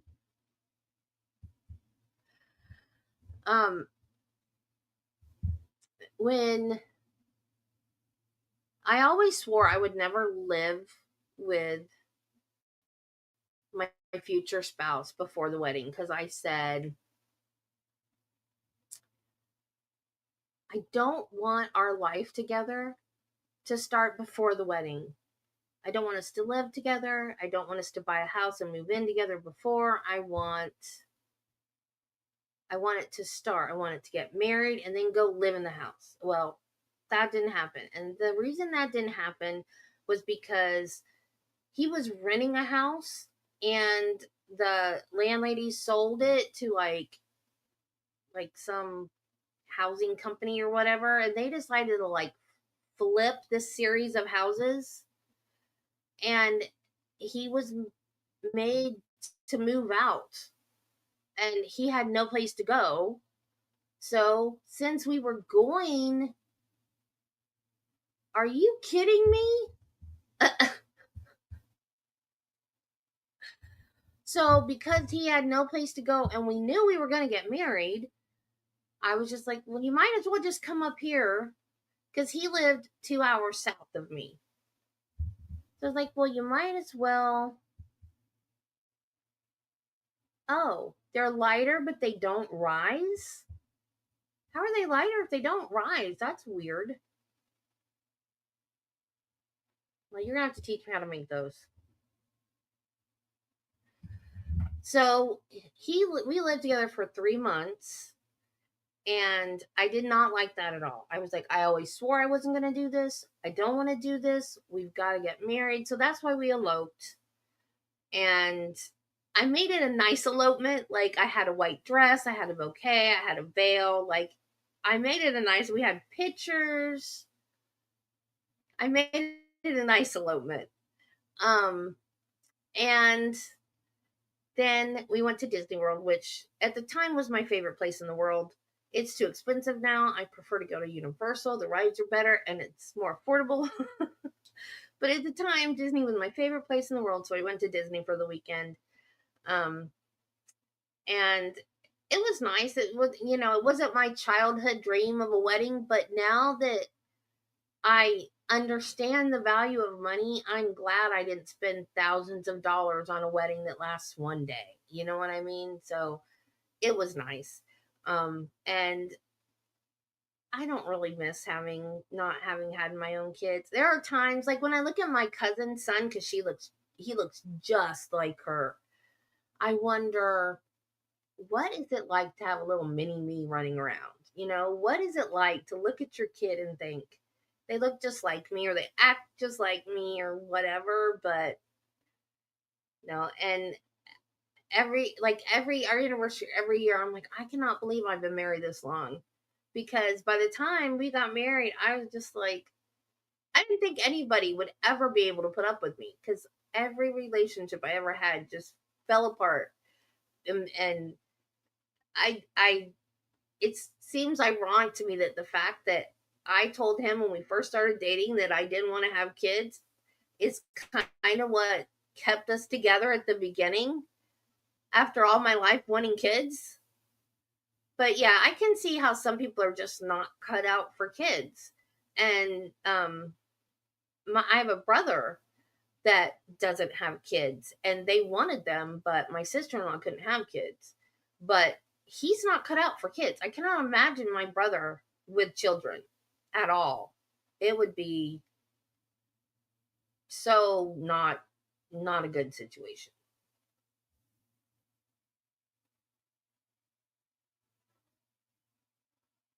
Hmm.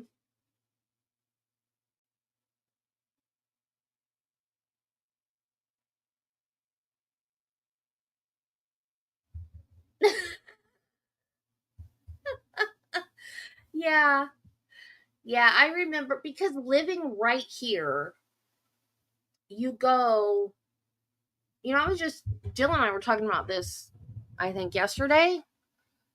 Living in Florida, I feel so blessed to live in Florida because I get to go whenever, pretty much.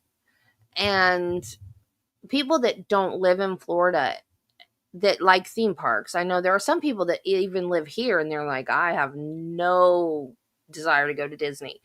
But people that like theme parks, it's like a once in a lifetime trip for them, right? But I get to go whenever, so I remember stuff because I've seen it so many times. But like I remember as a kid or a teenager going with my parents and these families with lots of kids and they're going, "Oh, okay, well, I think we should go back to the hotel and the kids can play in the pool." And I'm just like, "What? Why? Are you crazy? Why are you going back?" And but see, I was a teenager or a kid and I didn't know what it was like to drag around 3 or 4 kids and have to stand in line for hours and doing all that stuff. So like I get it now that I'm adult.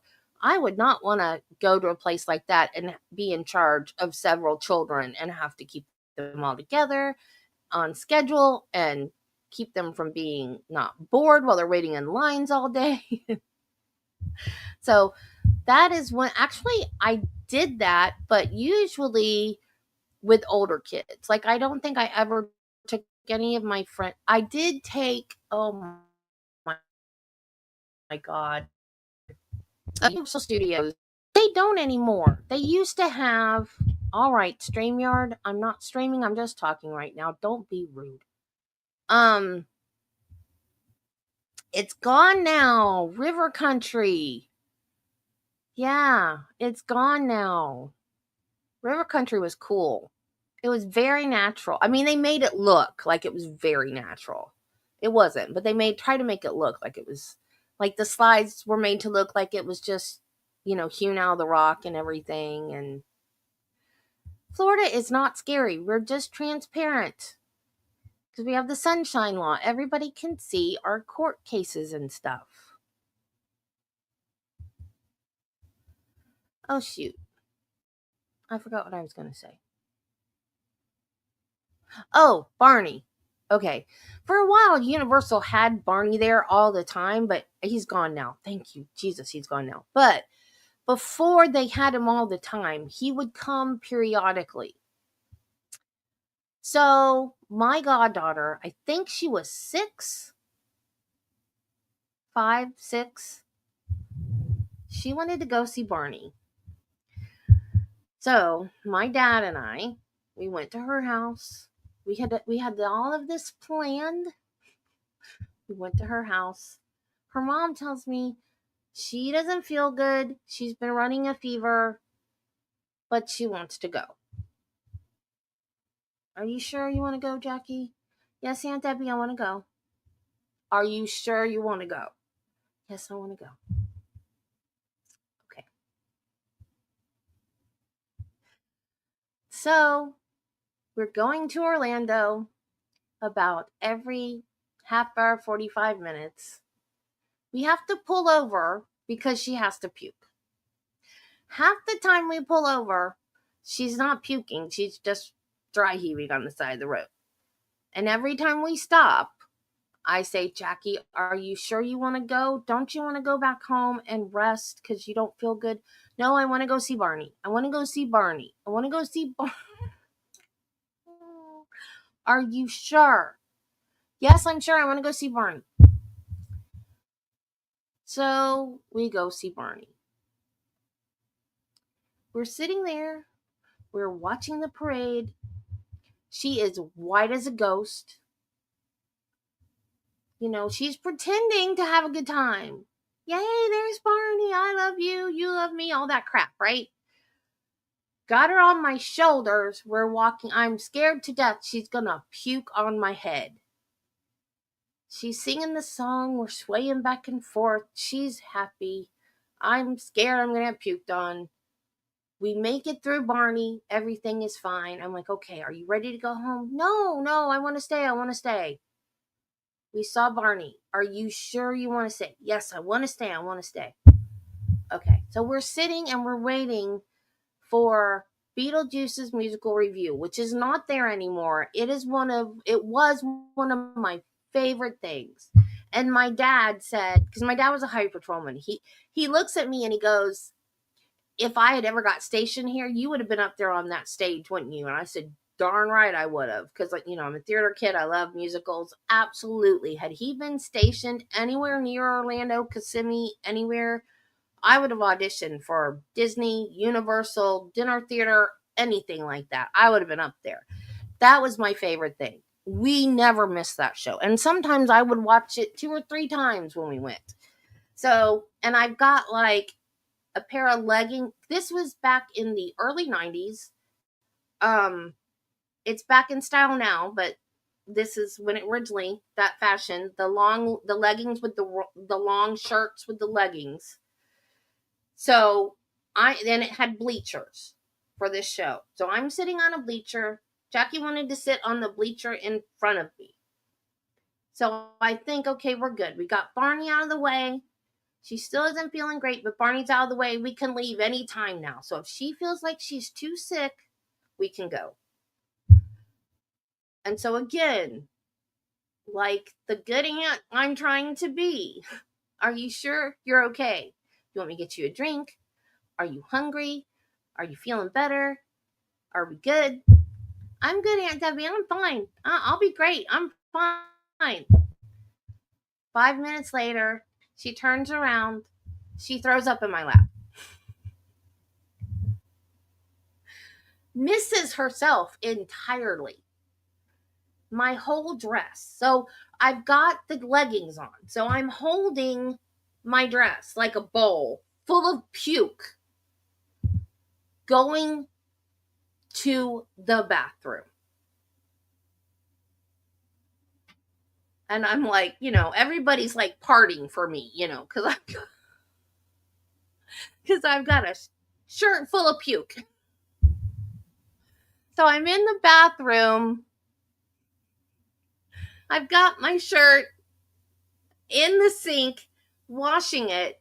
Jackie's with me because Dad made her go with me because she's sick. He doesn't want a sick kid on his hands. And then I'm in a soaking wet dress. I smell like puke. And then Jackie looks at me with the sweetest little look on her face, and she holds up her shoe and says, Aunt Debbie, I got some on my shoe. Like, Jackie, I asked you if you were going to get sick again. So then the rest of the day, we ended up in the first aid station. I was so mad. And then, to make matters worse, we went to the Italian ice stand. She wanted a plain Italian ice. In other words, just ice. No flavoring. They would not sell me an Italian ice without flavoring. I said, I will pay the full price for a full flavored Italian ice. Just don't put the flavoring in it. I will just buy the ice for the full price. And they wouldn't do it. I was like, my little girl is sick. She's sick. She just wants the ice, not the syrup. And they wouldn't do it. I was so mad. I could not believe they would not sell that little girl just ice. Oh my God. I've never been to Destin.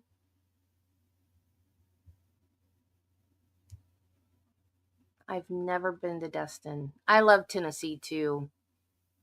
We've been to Tennessee several times. I love it up there. My mom used to live in Tennessee.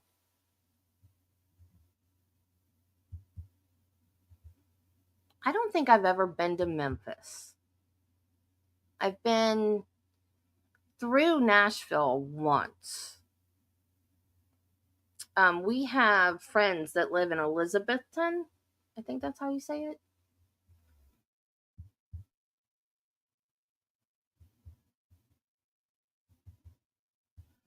Oh, I get car sick if it's like a super smooth ride. I don't get car sick on like rides, like roller coasters and stuff. I'm fine. But if it's super, super smooth, like my mom, not long before my mom died, she got a Lincoln Town Car. Every time I rode in that thing, I got car sick. Every time I was in the back seat. They had to pull over for me to puke. Every time.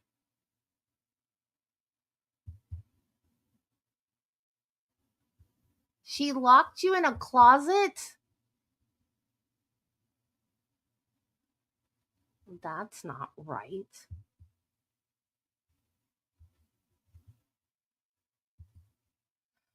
Oh, that would have so worked. Yeah, 30 years later, now you tell me. That would have so worked. I didn't even think of that. That would have so worked. But yeah, I was so mad. I was like, I will pay for the syrup, but don't put it on there. No, we're not allowed to do that.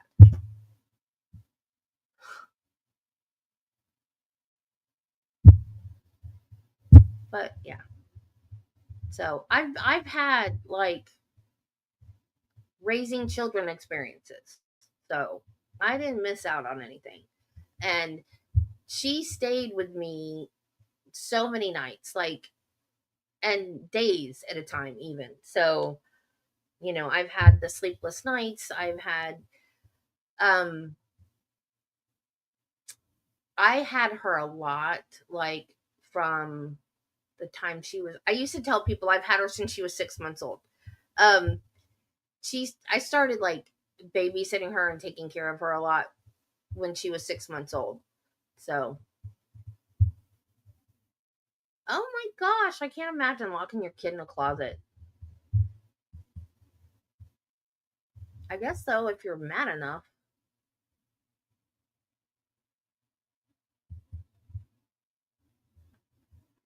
I know my mom one time, I will never forget this as long as I live. I don't know how, I know where we lived. This is how I sometimes figure out how old I was. We lived in, okay, I was born in the Keys. I was 6 months old when we moved to Bradenton. And then I was 6 when we moved to Sarasota. And I was 12 when we moved to Bronson. So that's how I break up my life. Like, so when this happened, we lived in Bradenton. So I was under 6. So I'm thinking 4 or 5.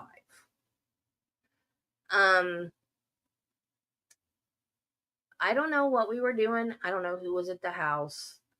My mom liked to give dinner parties. So I don't know if it was a dinner party. Somebody was there because mom was dressed up. She had her hair done.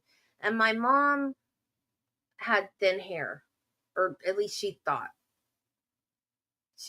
Florida Keys, the home of the alligator. Florida, the home of the alligator. What do you mean, Florida Keys? All of Florida. So I didn't know, being 4 or 5 or however old I was, that my mom wore a hairpiece. So I was annoying her, and I kept saying, "Mommy, mommy, mommy." And she said, "Deborah Ann, if you say mommy one more time, I am going to rip my hair out." And I said, "Mommy, one more time." And she did. And I screamed, and I ran into my room, and I bawled my eyes out. I thought she had ripped her real hair out of her head because I said mommy. And I think that probably, if she had not come in there and held me and loved on me and showed me the hairpiece and showed me that it was fake, that probably would have traumatized me for the rest of my life. But a meaner mom probably would have left me to think that she really had done it, but she came right in there and showed me that it was real. I mean, that it was fake hair and that she hadn't really pulled her hair out. But talk about scare the crap out of somebody. Oh my God. Yeah, that's exactly what I was doing. Exactly. Mom. Exactly.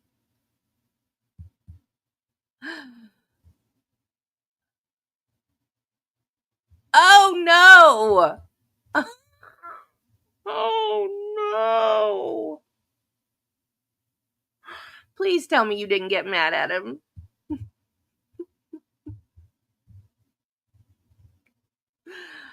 Oh no.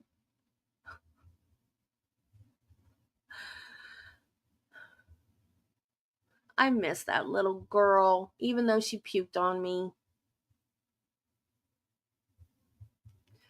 Now, my brother, and I don't remember what happened. This was around the same time of my age, like not the same event, but of my age.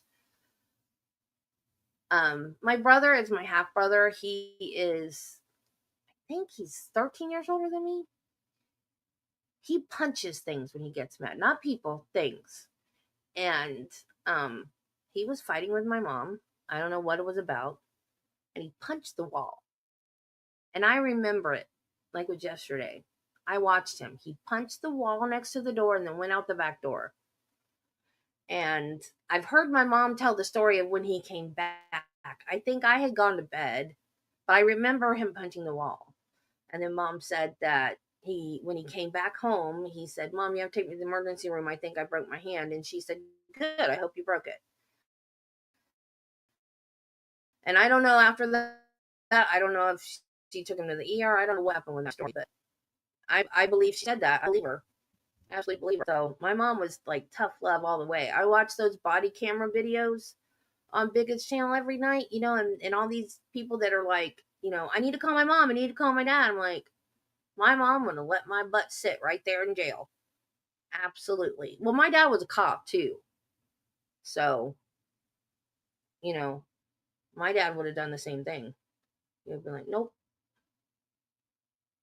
she's going to sit right there. In fact, I got in an accident one time. And I called my dad. I was in another county. I wasn't in the county that he worked. I was in another county and I called my dad and I said, "Dad, I just got in an accident. What do I do?" And he said, "Debbie, you call the cops." He said, "Hang up with me and call the cops." He wouldn't even do, I was calling him to take care of it and he wouldn't even do it. He's like, "Debbie, you call the cops." So, yeah, it's like tough love. Like, you do it, you're responsible for it. It's your consequences. You take care of it.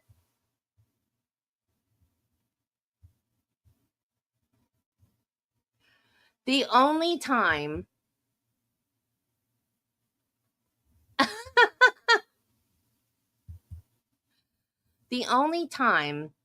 and he didn't really get me out of anything because I wasn't really in trouble. I did call him one time. The police were called on me. And the reason they were called on me was because I was at work and two of my nursing assistants, well, it wasn't two of them, it was one of them. It was dinner time and there was a dining room. We had a dining room where the residents had to be fed because they couldn't feed themselves. And they were wheeling people. It's about to start back any minute now. So residents were being wheeled in their wheelchairs into this room where they had to be fed. And so there was one nursing assistant in the room, like setting everybody's trays up, putting their bibs on, getting them ready to eat. And there was another nursing assistant that was wheeling people into the room. And every time she went in the room, she just out of the blue started screaming at the other nursing assistant for no reason. And you could hear her way down the hall. And I was a charge nurse that night, unfortunately. And I went in the room and I was like, "What's going on?" And then she stormed past me. And the other nursing assistant said, "I don't know. Every time she walks in here, she yells at me. I don't know what I did, but every time she walks in here, she yells at me." I was like, "Okay." So then the next time she went in there, I walked in there and I shut the door behind me. She tried to get out the door again and stormed past me. I grabbed the door and I shut it behind me and I just tapped her on the shoulder, just lightly. And I went, hey, what's going on? Why are you yelling at her? Why are you upset? That's all I did. I swear, you guys, that's all I did. And I don't even remember what she said. She got mad at me and then grabbed the door and stormed back out. And I was like, you guys need to stop this. Knock it off. And that was the end of it. Okay. So next thing I know, dinner gets done. There's no more yelling. Dinner's done. The great big giant cart that the trays are put on to go back to the dining room, the nursing assistant pushes it way down the hall, this super long hall, this big heavy cart. No yelling, no screaming, no complaining, nobody's hurt, nothing's going on. It's like it's done, over with, right? Next thing I know, there's police in the parking lot. I'm charge nurse. The boss, like the big boss, the director of nursing, is not there because this is nighttime. So I'm in charge. I'm like, what the heck? So one of the other nursing assistants comes up to me and said, Debbie, there's cops in the parking lot. I'm like, what? She goes, you want me to go out there and pretend like I need to get something out of my car and find out what's going on? And I'm like, yes, please do. So she comes back in and she goes, they're here for you. And I was like, what? Yeah, they're here for you. She called the cops on you. She said you assaulted her. It's like, I did what? I assaulted her?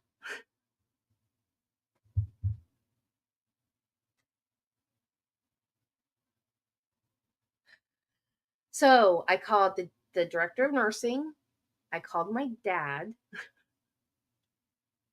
So now every time I see a body cam footage where they, call my dad, call my mom, I'm like, oh my God, I did that once. So I went out there. The cop wanted me to write down my side of the story. And I'm like, I'm not writing anything down. I didn't do anything wrong.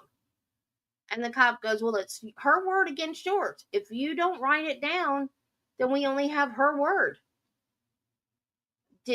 I said, I just did my job. Did you touch her? I said, yeah, but I didn't do anything wrong. I didn't do anything that I wouldn't have done to any other CNA. I didn't hurt her. Well, she says that you grabbed her and slammed her against the wall. I'm like, no, I just tapped her on the shoulder. Well, you touched her. Technically, that's assault. Like, I didn't assault her. Well, write down what happened. So I had to write down. Sure I do. Sure I do. So I wrote down what happened, and my dad is like, I know the state's attorney. It's going to be fine. I don't think my dad did anything. I think they just threw it out on its own, but yeah, and then this woman got a neck brace and someone told me this, so this is hearsay. I don't know if it really happened or not, but somebody told me she was wearing a neck brace around town, and everybody she saw, she would say, you know who did this to me? Debbie Faison did this to me. Debbie Faison did this to me.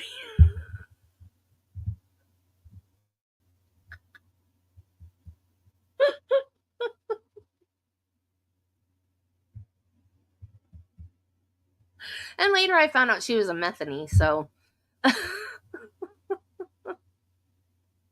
I don't know if she was high that night or what, but somebody said after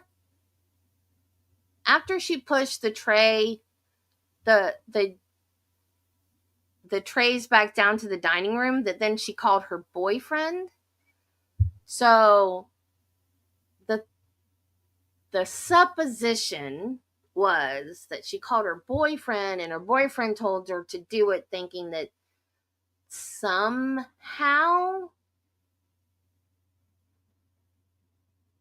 that she could get money out of me somehow because of it. I didn't have any money. I don't know how she's going to get money out of me, but I don't yell in chats. Well, I do, but then I apologize later. This time I didn't yell, though.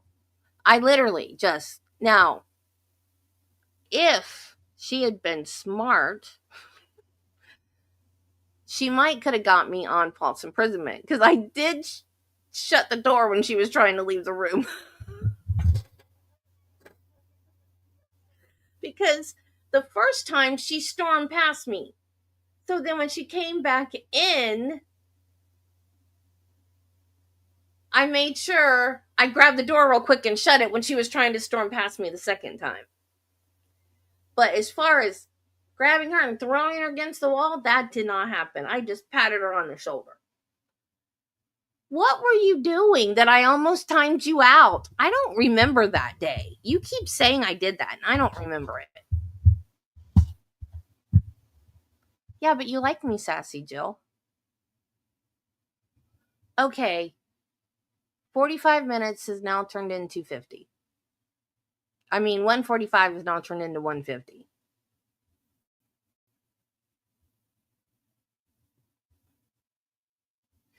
Oh. Was that an abuse thing, though? Because you know how I am about abuse. As evidenced by my mother's hairpiece. Although that time she was better, but I was little then. She didn't get super abusive until I was a teenager.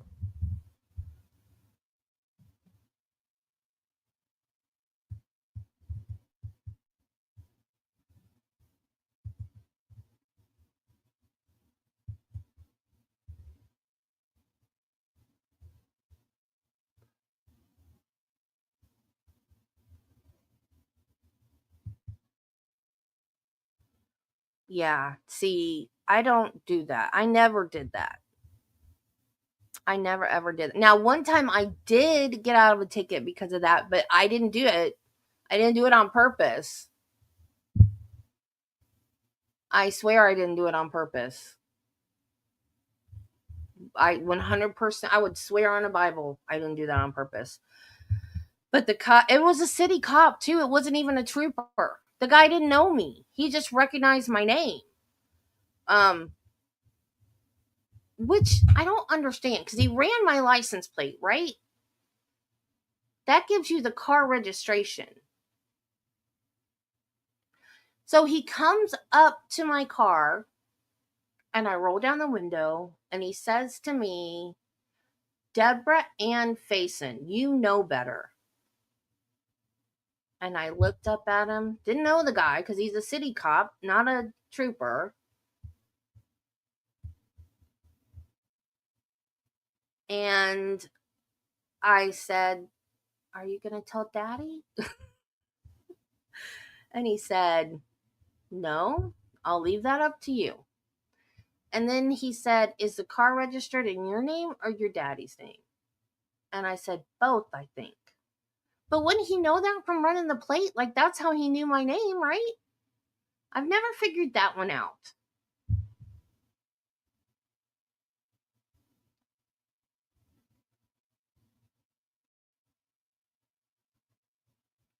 Yeah, I didn't name drop. That cop knew me. Like, he knew who I was. I didn't know him. But yeah, I would never do that. Now, I've seen my dad get stopped for speeding and try to say I'm a cop and try to get out of a ticket. But no, I would never do that. And my mom had carried like a courtesy, they call them courtesy badges that you can give your family. I think that's wrong too, but my mom carried a courtesy badge. So if we were on a trip or something and she got stopped for speeding, she carried it next to her driver's license. So when she went to get her driver's license out, they could see the courtesy badge. I don't know if that ever did anything or not. I don't remember any specific instances. But I remember, now I have 3 half brothers that my dad, well, they were teenagers. No, Randy, my youngest brother was 9. The other 2, I think, were teenagers when my parents got married, but they're like my dad's kids.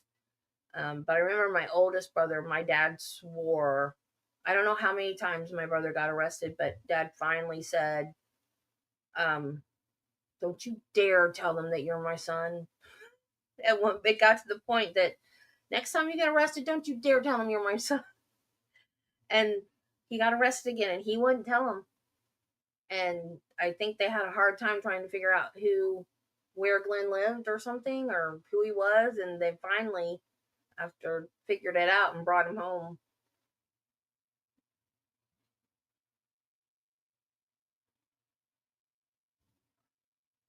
Yeah, that's the way I've always been. And like when I watch court cases of people fighting tickets and stuff, or DUIs, or I'm like, why are you just pay your ticket? Why are you wasting all this time? Just pay the ticket. It's just a speeding ticket.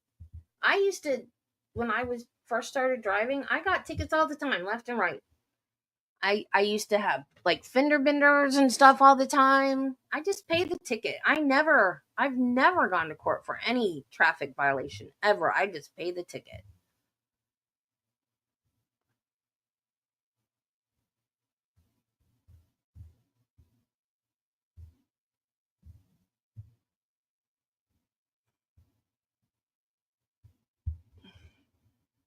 I mean, sometimes it's not bad. I know one time this was before I had my own handicapped placard. I mean, I've had fibromyalgia since, I think I've had it a lot longer than I was diagnosed.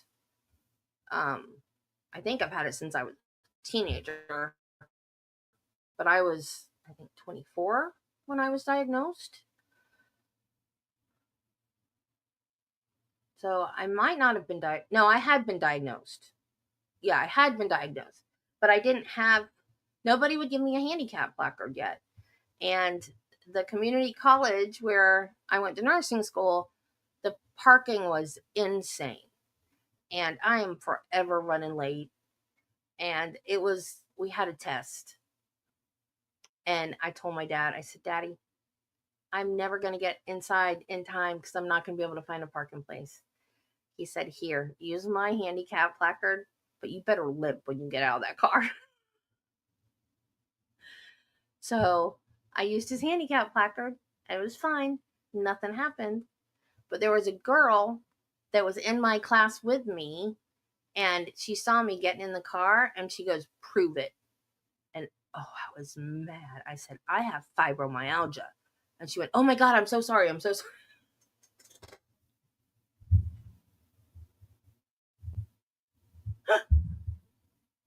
Which I did. I didn't lie.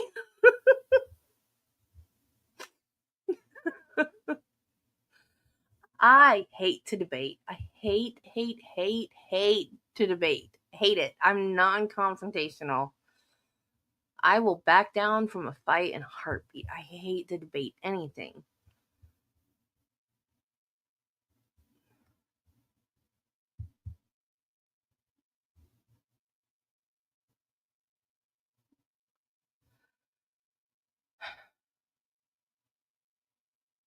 How?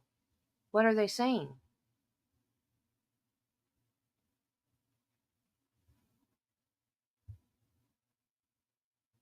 It makes Karen look like a not so great person. I don't think it makes it look like she killed John on purpose. I think it might make it look like they don't have the greatest relationship in the world. But I don't think it makes it look like she killed him.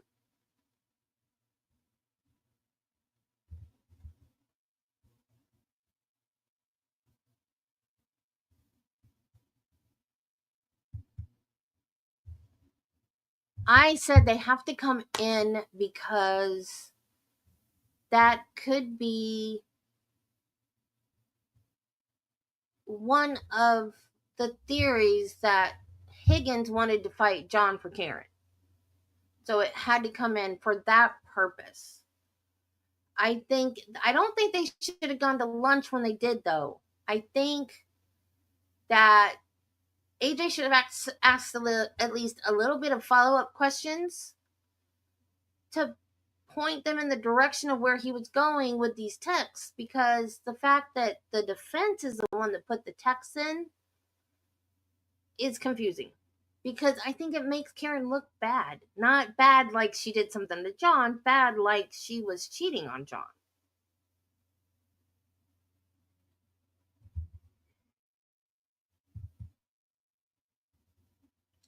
See, that was kind of when I heard the because I'd already heard enough by the time they got to these texts in the last trial that I had pretty much, I had not 100% decided yet, but I had pretty much come to the conclusion that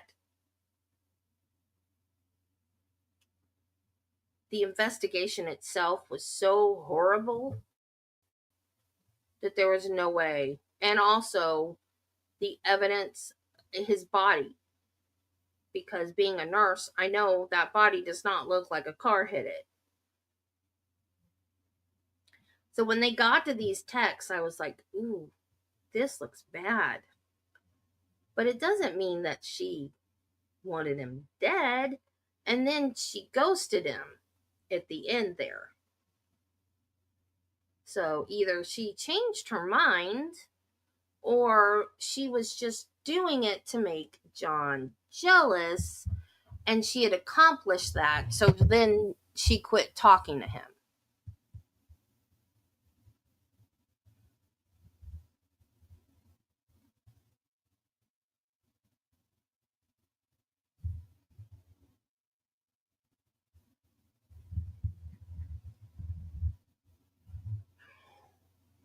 Ooh. So that's one of the things, like, what does Peter always say? Risk versus reward. How much of a risk, how much reward? I know what it means, but I don't know how to say it. Is the risk worth the reward that you're going to get out of it? You've never had cream soda? I love cream soda. I don't like Dr. Pepper. I never have. It tastes perfumey to me. You know when you put on perfume and like you get like, you know, like you walk through a cloud of perfume after you put it on and you get some in your mouth? That's the way Dr. Pepper tastes to me. Yep. I like my Pepsi.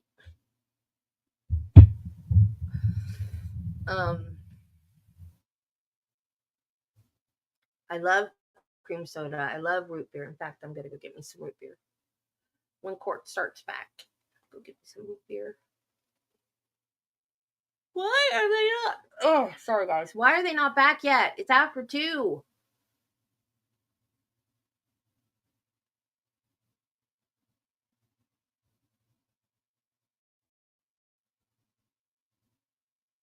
Are we back yet? He's got to tie these texts back into motive. Why is there no? Oh, there's no sound because I muted it. That's why there's no sound.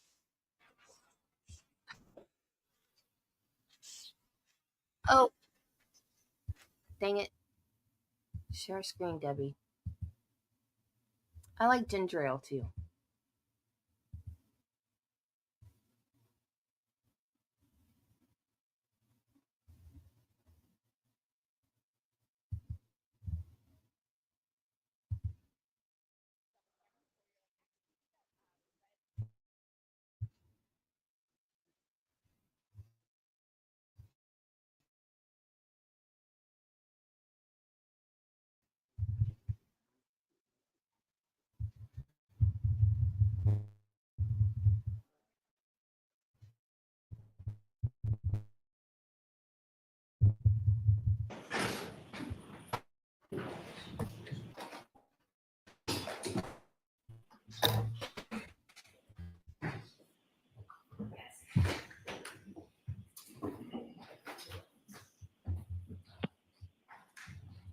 Every time I hear Orange Crush, I think of that episode of Wizards of Waverly Place where Max poured the orange crush in the genie bottle This court is back in session. You may be seated. inside swimming in it?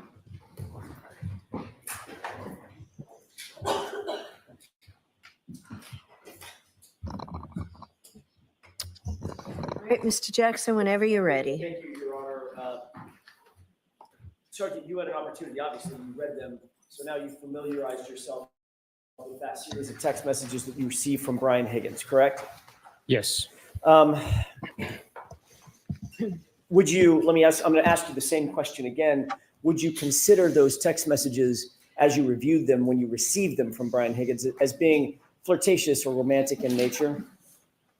I would not categorize them to that extent. Certain parts of it might be, but the total conversation, if you want my opinion, I can provide you with it. Was there some flirtation in the text messages that you noted? There are terms that I used. You're hot, witty, stuff like that. You know, talking about banging and hooking up. What word would you use to describe them if not flirtatious? The totality of the conversation? Sure. Let's start there. My opinion is that it's a angry girlfriend trying to set up a hookup to her John. To her jump? To her John. To her John. Yeah. Would you consider the responses from Brian Higgins to be flirtatious in nature? There are conversation parts that are enticing, maybe a little of advances, but the totality of, you know, to put a label on the whole thing, my opinion is that she's trying to get revenge. Get revenge Yes, get revenge. on John Yeah. for what happened on New Year's Eve. Yes. Okay. When you say revenge, you don't mean physical revenge. Well, emotional revenge. She's trying to hook up with Higgins and then hurt John by cheating on him. And in fact, you did note that John O'Keefe was not privy to these text messages, right? Objection. I'll allow that. Do you know that? I do not, Your Honor, no. He's not on his text, is he? I don't know if their accounts are synced at this point. I don't know if he's seen them. I don't know. He's not, his phone, you know what his phone number is. You guys got his phone, right? We do have his device, yes. Do you have any evidence that his account was somehow, I don't even know if that means synced with Karen Reed's account? Not from his device, no, but he could have seen the text messages. Okay, so there's no evidence that he was synced. His account was synced with anything, correct?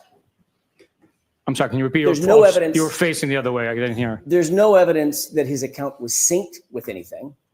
Not his device that we have now. And you don't have, as you sit here, you don't have any evidence whatsoever that he saw any of these text messages, correct? We don't have that, but I do not know. Okay.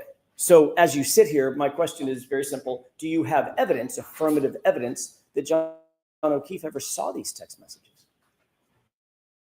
I do not have evidence that he saw them, Okay. no. So would you agree that the text messages show a romantic interest, for whatever motivation, a romantic interest from Brian Higgins toward Ms. Reed? You have to ask that differently. In your mind, as you read the text messages, Why are we asking him? Call Did you- Higgins. determine in your head that there was a romantic interest by Brian Higgins toward Karen Reed? In my mind, I saw the text messages for what they were, initiated by Karen Reed, and began a text message conversation with Brian Higgins. And Brian Higgins was responsive to those text messages, correct? They did communicate back and forth. He was responsive to the overtures that Ms. Reed made toward him, correct? Overtures? Suggestions. Let's get together for a drink, come over to my house, I'll come over to your house, things of that nature. Those went back and forth between the two, correct? Yes, they were back and forth. Yes. And did you determine that there was an interest by Brian Higgins in Karen Reed? I read that he repeatedly asked her, what's her plan, what's her goal, what's her interest, what's her intent. Did that show you an interest on his part in her? I think at one point he said he was confused, I believe, if I'm not mistaken, or what's the term he used? He was unsure what she wanted. He called her hot. He did, yes. He called her witty. Right from the rip, yes. He said he wanted to spend time with her. Spend time, yes, yeah. He was interested in going over to her house. Yes, He was interested in her possibly coming over to his house. yes, He told her that he thought she was hot, his words, from the jump, correct? from the jump, yep. How did you interpret that? From the jump, I would interpret it as right from the beginning, maybe the first time they saw each other, laid eyes on each other. I mean, As a matter of fact, he basically said that, didn't he, in the text message? From the first time I saw you, I thought you were hot. yes. He constantly was using phrases, to use your words, phrases interested in knowing how she felt about him, correct? Objection. Sustained.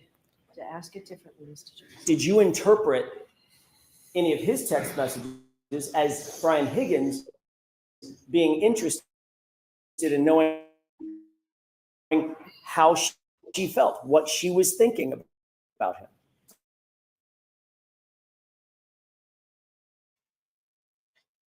Saw these text messages and you reviewed them. Did you interpret those Brian Higgins being interested in knowing how Karen Reed felt about it? I believe his statement indicates that he was interested in seeing what her interest was, what her intention were, and questioning the fact that she's dating, live-in boyfriend with his buddy. She wasn't living there. She had her own house. He used the word ghost several times, correct? I do recall reading the word ghost. How did you interpret that word? Objection. I'll allow it. Look at his face. He's I not. interpreted ghost in the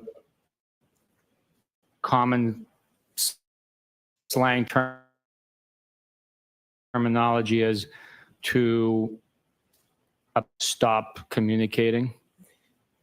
He indicated that 2 different times in the text string, correct? I know I read the text messages, but reading them out loud to a room full of people, I might not have remembered how many times the term ghost came through. Fair I was enough. concentrating more on the reading, not on the comprehension of each word. Fair enough. But you did note that he used that term in his text messages to her, correct? I think I recall at least once that the term ghost was present in the communication. Did you interpret that? I'm looking for what was in your mind. Did you interpret that, the use of that word by Brian Higgins, as showing some level of frustration at her abandonment of the conversation? No, I did not. Not at No, all? no.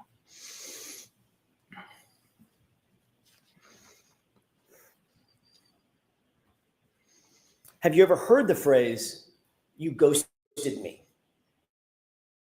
Yes. How do you interpret that phrase, just in general? I've heard it communicated between other people. I've never used the term ghosted. I think it's a little after my time in communicating with others, but I take it as you stopped responding to my text messages. Do you take that, do you interpret that, or did you interpret that as a positive or a negative comment? You ghosted me. I interpret it as a matter of fact, like you stopped talking to me. Connotation, I never gave it any thought. As you sit here now, if you do give it thought, would you put a positive or a negative connotation on the phrase, "you ghosted me"? Objection. Sustained. You're aware that based on the text messages that we just saw, there was a series of text messages that went back and forth starting in mid-January and basically ending around January 23rd, correct? This chain of text messages began in January 12th and ended January 29th. Right. I'm going to get to the 29th, but the back and forth ended on January 23rd, did it not? I don't recall as specifically. I can leaf through it and tell you what it is. I know I read the dates out loud, and again, I was concentrating on reading. Do you have the document in front of you? I do. Could you turn to the last page? Yes, sir. I believe it's the last page. It may be the second to the last page or something.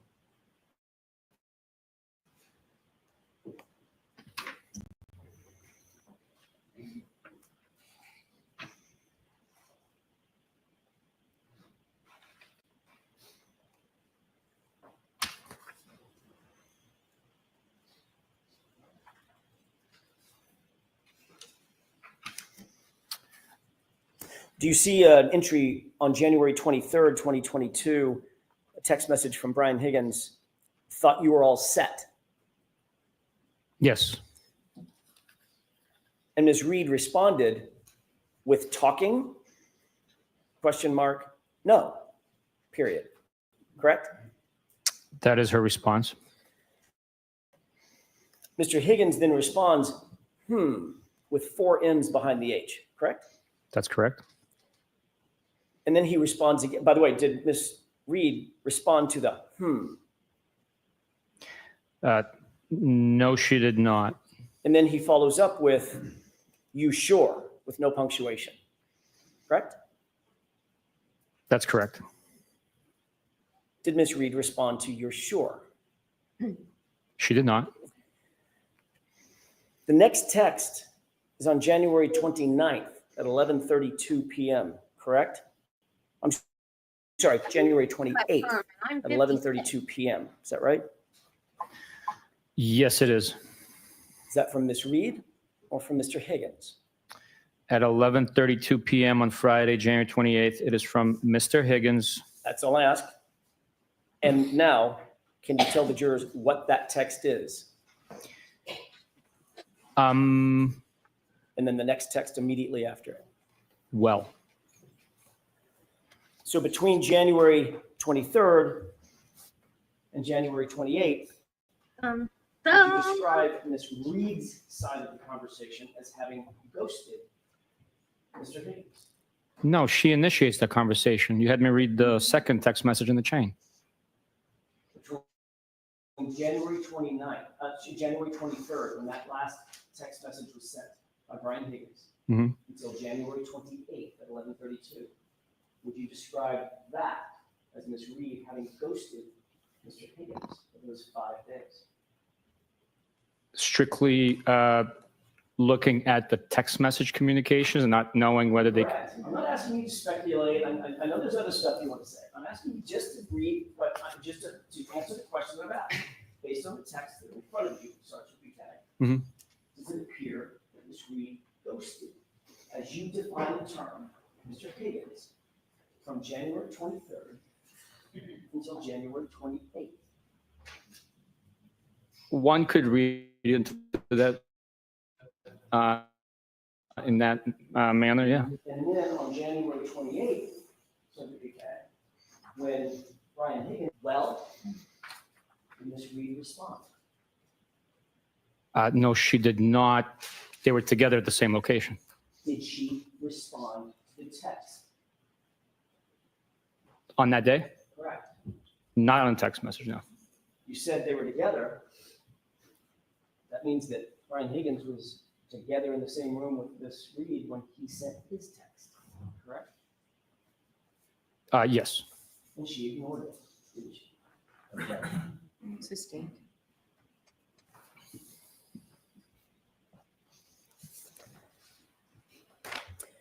You also received from Mr. Higgins certain text messages between him, Mr. Higgins, and John O'Keefe himself, correct? Yes, we did. And one of those text messages, one of the last text messages that they exchanged was, as a matter of fact, the last text message that was exchanged was Brian Higgins at 12:20 a.m.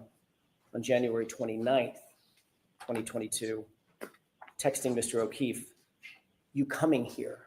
with 3 question marks, correct? I would have to take a look at the document. I don't have a memory of it specifically. I know I reviewed it, but I don't have a memory of the time and content.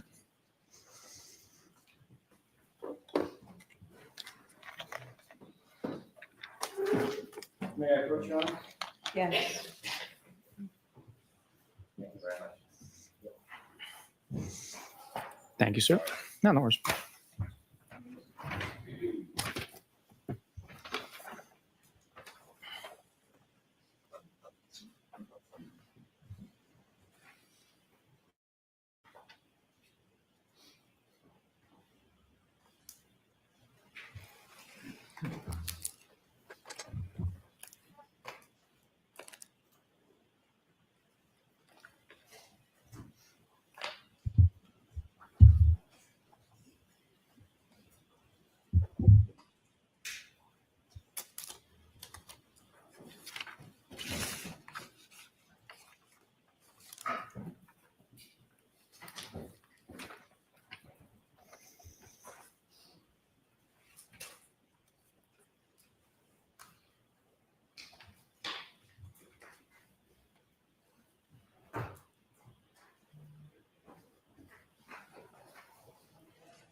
Based on this extraction, I cannot definitively say that this text message was sent on January 29th because of the file source time and, and the JPEG being so small. I can't testify to that, sir. May I approach? Yes.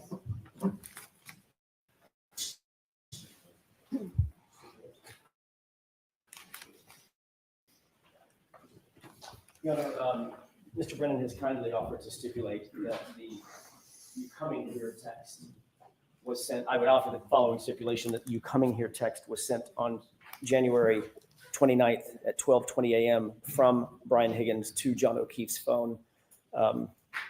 Quote, "You coming here," 3 question marks following it. What was the time? I'm good. 12:20 a.m.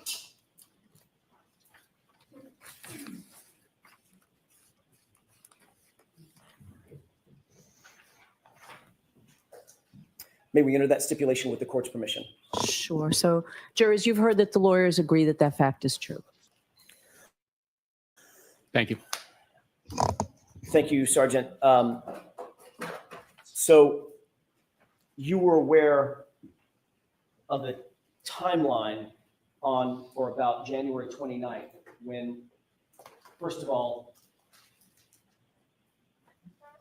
Karen Reed had not responded to a text message from January 23rd throughout January 28th and into January 29th.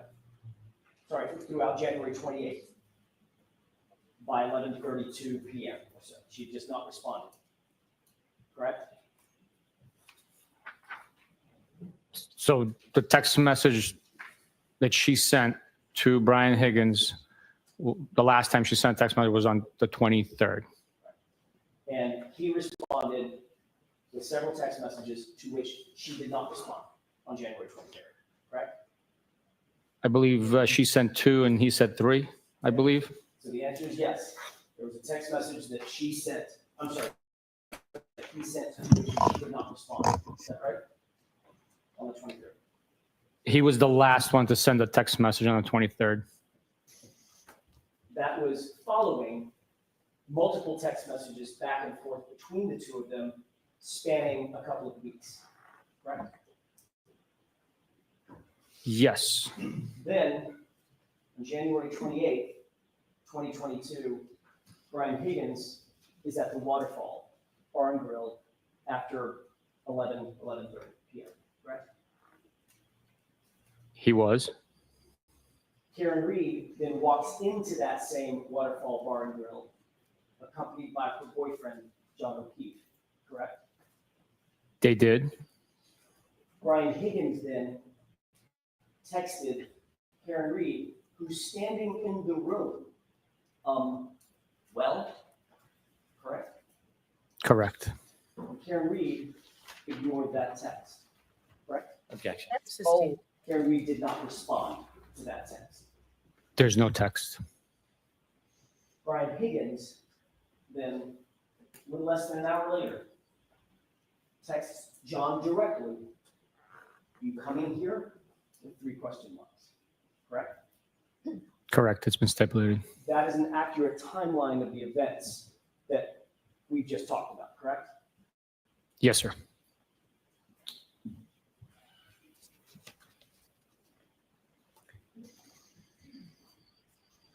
You're also aware of a call, your investigation revealed a call between Brian Higgins and Brian Albert at 2:22 a.m.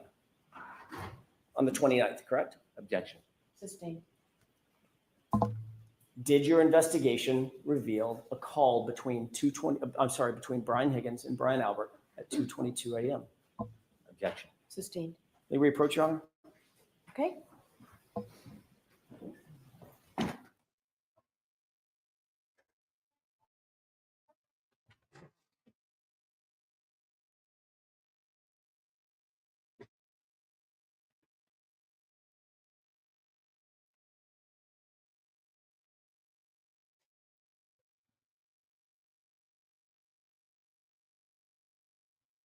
I have a feeling he's not going to be done today with this cross, and we're going to have to wait until Monday.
Objection, Your Honor. This is bad for my case.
I'm not working on a diamond painting right this minute. Right this minute, I'm doing hobbit feet.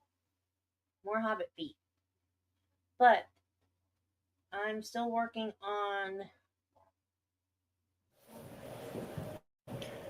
Voldemort and Dumbledore. I'm almost done with that one. Just sent it to me. I'll send you a picture on a bunch.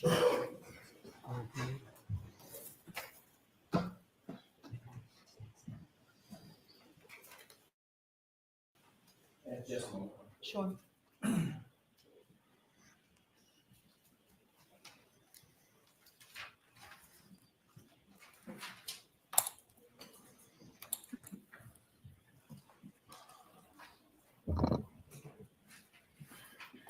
I don't know, Judy. That's a good question. He testified last time, though. Panic, did you become aware during the course of your investigation, then I'll narrow the time frame, during the course of your investigation, that there were calls between Brian Higgins and Brian Albert at approximately 2:22 a.m. on the 29th? During the course of my investigation, I was not aware of that. If you have a document that I can see, I can tell you if I've ever seen it before. Did you seek to secure Brian Albert's cell phone to determine what calls he did and didn't make on No. January 29th or January 28th? No, we did not. Okay. In your experience, would a phone extraction, a cell phone extraction of Brian Albert's phone have revealed calls made and received in the time frame that we're talking about, the 28th and the 29th of January 2022? If a phone is extracted, the records of phone calls being made and received would show those records. You did receive information from Brian Higgins' phone, specifically the texts that he claimed he pulled off of his phone and gave to you, correct?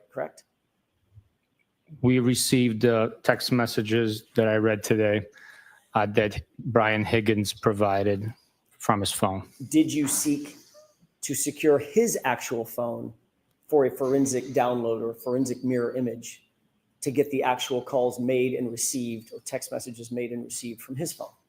No, we did not.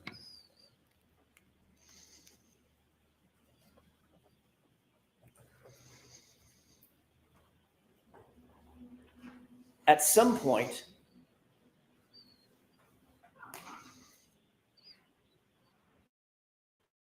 this is just yes or no, at some point, did you become aware of a call between Brian Higgins and Brian Albert at 2:22 a.m. on the morning of the 29th? Just yes or no. No. As you sit here today, this is new information to you. Let me rephrase that. This is unknown information to you. You do not have any information about that? Objection. Sustain.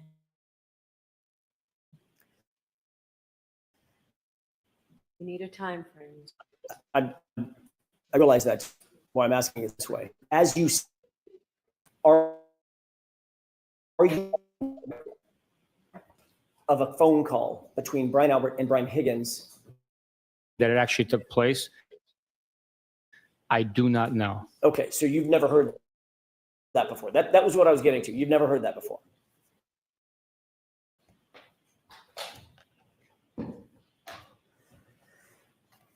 You indicated that you did not seek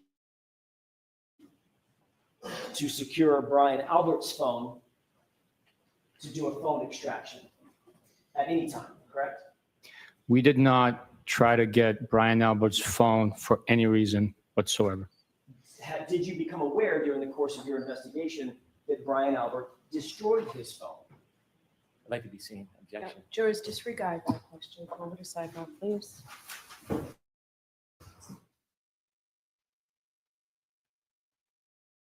That was allowed in the last trial.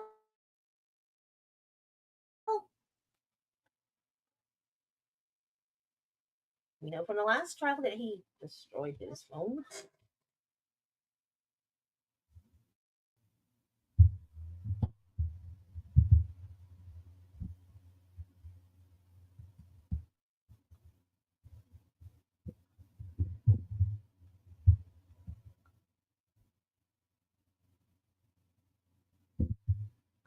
Is that a hypothetical or rhetorical? Or are you wanting him to ask that?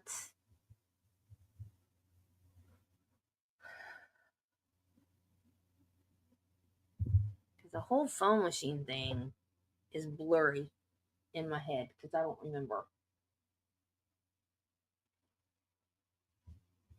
I know he used it and I don't think he was supposed to. And then he got rid of his phone.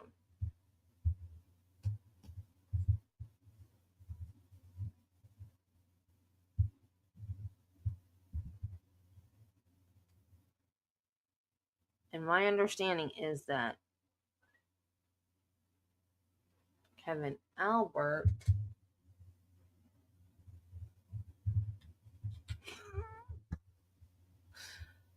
Travis sends me these strangest emojis. He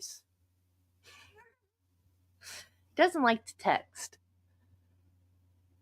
So he ordered like a whole bunch of RC parts from this place he'd never ordered from before, and it said it would be here like next Saturday. So they came in today, and I texted him that his stuff was here. So he sends me back a thumbs up and like this dude in a superhero cape.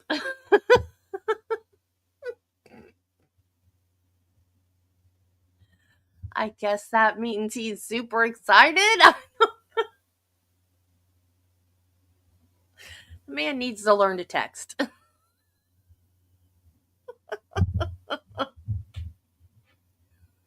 Yeah, I don't think he was authorized to use the machine. Because the machine was at Canton PD? Was it at Canton PD or was it at the federal office? See, I don't, like I said, my brain is fuzzy from being modding a chat last time. I remember enough to know the basics, but the teeny tiny details.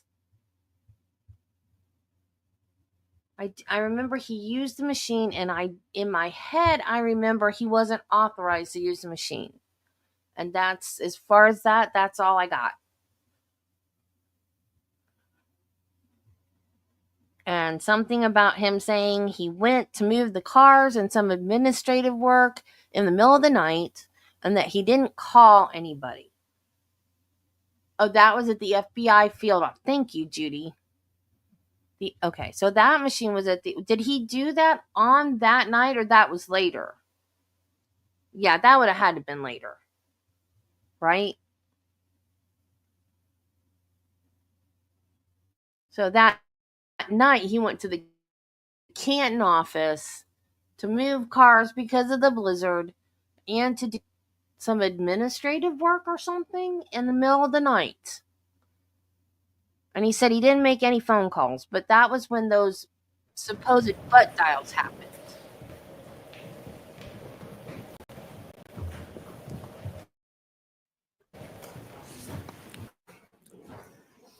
May I inquire? Yes. Thank you. Did you become aware of a call that was made by Brian Higgins at 1:35 a.m. while at Canton Police Department? I am not aware of that, no. So you did nothing in terms of investigating any phone call that Brian Higgins did or didn't make while at Canton PD on the night or the early morning hours of January 29th, 2022? We never sought to get Brian Higgins' phone. He was not looked at as a individual that we would need to get his information for any reason at that point. Even after you received and read all of those text messages between him and Karen Reed.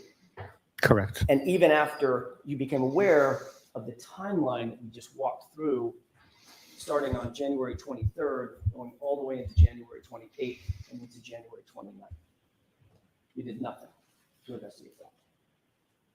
We had the information that we had. We did not need to get his phone. And the information that you had came from Brian Higgins himself, not from a forensic extraction, correct? The extraction that Brian Higgins provided was a forensics extraction of his communications with Mr. O'Keefe and Karen Reed. We had Mr. O'Keefe's phone and we had Karen Reed's phone, so we can verify and confirm that those text message communications were accurate, unredacted, not deleted, and were true representation of what their communications consisted of. And that was a representation made by whom? The totality of it. That was a representation made by whom? A person made that representation to you that it was fair and accurate. Who made that representation? It wasn't a person, it was the extractions between the three devices. Well, an extraction that you were handed on a device by someone, correct? No, I said that we had all three devices. And as I told Mr. Higgins in our interview together, I said, Brian, we have those two devices. Meaning If you, John's and Karen's. correct. Okay. If there's anything deleted or altered in any way, we will have proof of it. So please make sure that you understand the magnitude of this situation. We're investigating a homicide. It needs to be accurate, and it was. And you trusted that coming from Brian Higgins rather than simply getting an extraction from his phone. Correct? Yes. I trusted him, yes, because we trust and verify. And after verifying, the extractions were correct. And following that verification of the text messages, did that raise any suspicion in your mind about any possible motives Brian Higgins may have relative to John O'Keefe? He didn't drop it. You got it. Suspicions of motives? Is that your question? Correct. No, the evidence spoke for itself. The honesty, cooperation of all the witnesses and corroborating, supporting facts spoke for themselves. So suspicious of his motives. The conversation was documented over text message. Spoke for itself. Supporting documentation, including a text message at 2:20 a.m., just minutes, I think it's right, 12:20 a.m. That's one of the factors, right? That's one of the factors that is part of the entire investigation, yes. The other factors is John O'Keefe's body was found Look at the in the camera. lawn at 34 Fairview, just feet from the front door, side door, and the garage door. Right. That is when Mr. O'Keefe was found on the left side of the lawn, yes. And one of the factors was you originally said that it appeared that it may be an incident involving a cocktail glass to the face. Initially, please. Based on verbal reports, initially, that was a possibility. Again, it was before we spoke to I realize it's before a lot of other things happened, but initially, that's what I'm asking about. yes, initially, it was a possibility. And when you saw John O'Keefe at the hospital, a big contusion above his right eye, correct? That is not correct. A big egg just above his right eye? That is not correct. You did not see that? His eyelids were swollen, not above his eye. And it wasn't a contusion. Two different paramedics, so they saw, they described as an egg above his right eye. Well, let me ask you differently. Did you speak to any of the paramedics? Yes. Did they describe an egg above his right eye? I'd have to see a report to actually be described as an egg above of his right eye. Did you notice laceration at his right eye? His right eyelid did have a tiny, tiny laceration. Do you see a small laceration at his nostril on his nose? A tiny, tiny laceration, yes. You noted that he didn't have any broken bones or fractures other than to his skull? I did not know that. I didn't conduct x-rays or conduct the autopsy. I'm not a medical professional. You didn't ask the doctors at the time you went and visited him and saw him in the hospital whether or not he had broken bones or fractures? I don't believe they reported that. And another factor that you considered was the fact that in the early morning hours of January 29th, 2022, around 6 a.m., 7 a.m., 8 a.m., there were no taillight pieces found at that location. 0. You consider that? At what point? On January 29th, between say 6 a.m., 7 a.m., 8 a.m., 9 a.m. Consider that? Once we learned that there was damage to the defendant's right rear taillight, Sergeant, I'm I could only consider at that point because I didn't know what I didn't know. Right. We don't know. We don't know. We work with the evidence that's presented and we develop the investigation. And the evidence that was presented at that time, Sergeant, was a leaf blower was used to search the area, the exact area that you described for this jury as being the area around fire hydrant, flagpole, where John's body was, and no taillight material was found at all in the first searches. You're aware of that, yes or no? Yes. As a matter of fact, you're also aware that no taillight material was found until after that SUV was in Massachusetts State Police custody and sitting at the Sally Port in Kent. Correct? I believe the first taillight piece was found after it was in our custody. I don't know the exact time. I'd have to see it.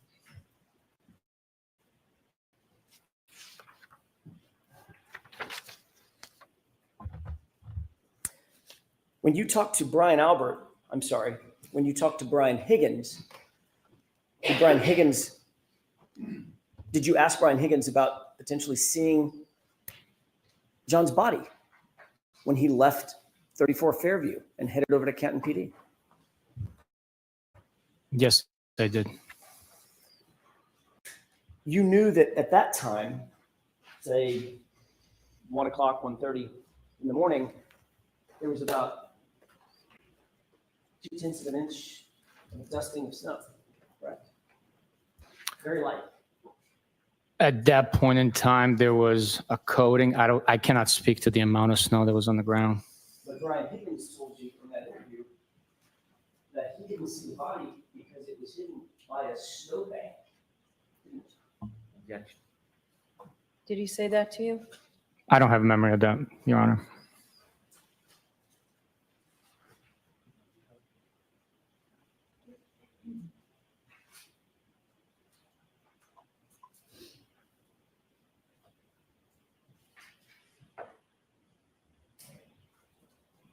May I approach you? Yes.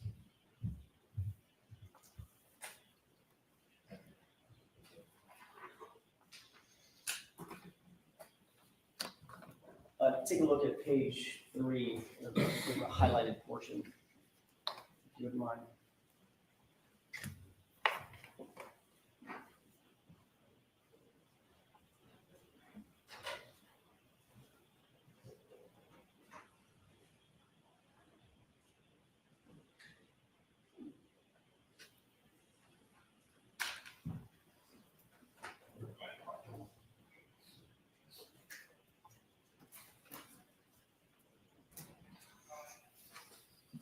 May I approach? Yes.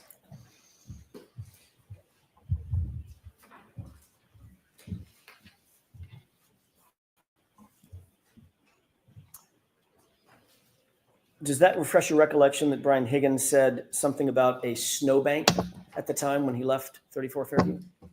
He stated the reason he did not pay attention to the grass is he was concerned with his snowplow on his vehicle and was not paying attention to anything over the snowbank, just with the plow in front of him as he operated the vehicle. And of course, you knew at the time, as a detective and an investigator, you knew at the time that with a dusting of snow, there is no snowbank.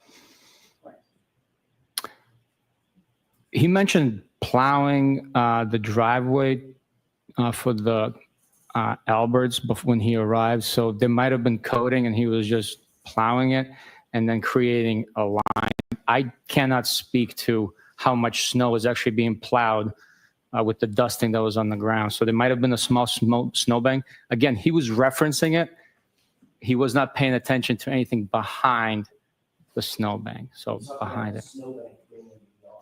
Actually, he said the lawn. Yeah, he's, He talked about the snowbank being in the lawn, not the driveway, right? That's how he described it. he said he was not paying attention anything past the snowbank being the lawn. And did not pay too much attention to the lawn area behind the snowbank, correct? Right, off to that area. Right. Did that raise any suspicions in your mind that Brian Higgins may have been being less than truthful with you? No.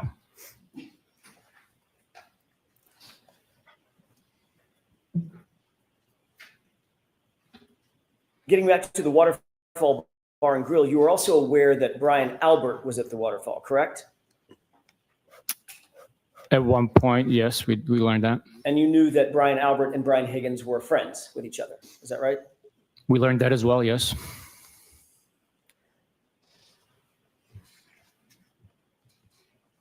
You've already indicated that you did not seek Brian Higgins's phone records. I may have asked you this, and if I did, I apologize. Did you seek Brian Albert's phone records or an extraction? No, we did not.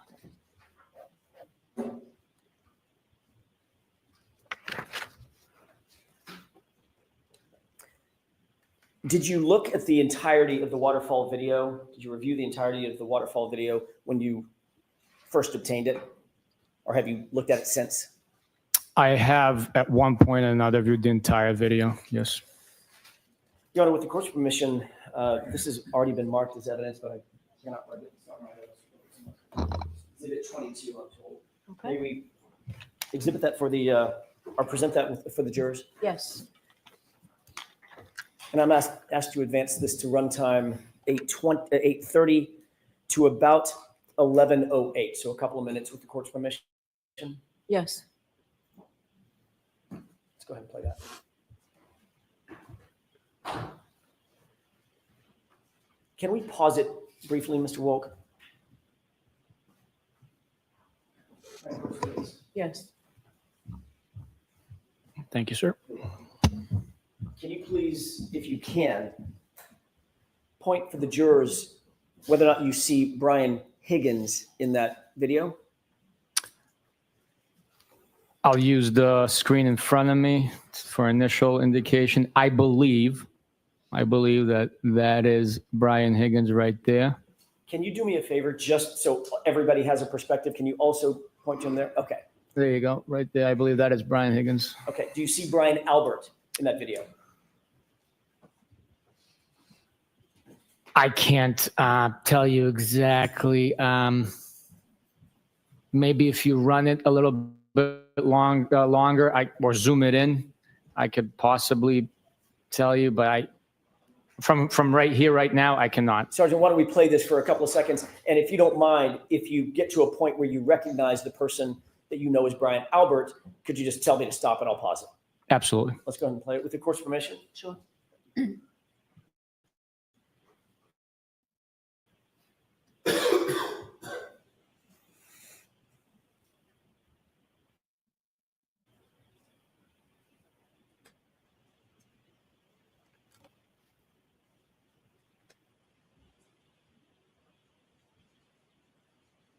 Can you pause it? Stop it. Go ahead, Sergeant.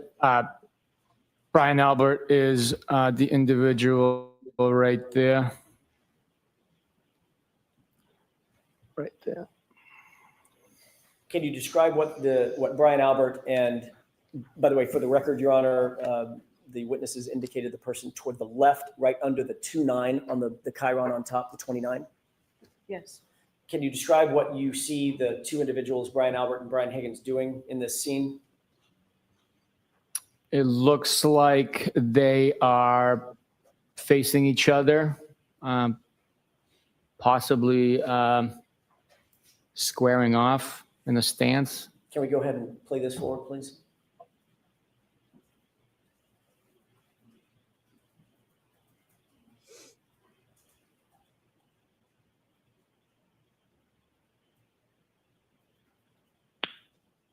Can we pause it?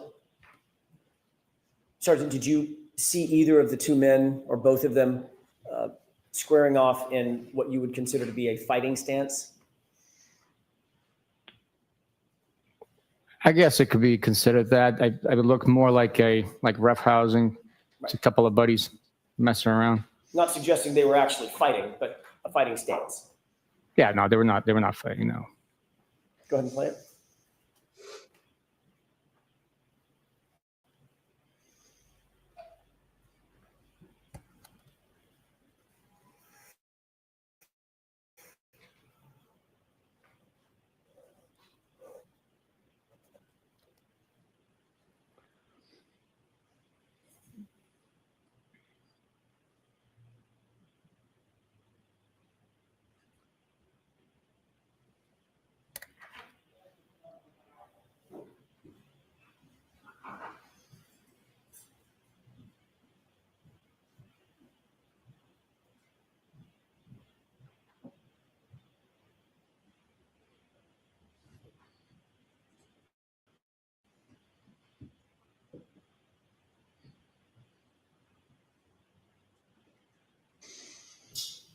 Can you pause it? Sergeant, do you happen to see in this shot, just for orientation, do you see my client, Ms. Reed? I'm sorry, I was paying attention to the two gentlemen. That's fair. That's kind of an unfair question. Could you, if we play this a few more seconds, could you look around, scan around, and tell me if you see someone that you believe is my client? Yes, I will try. Let's go ahead and play.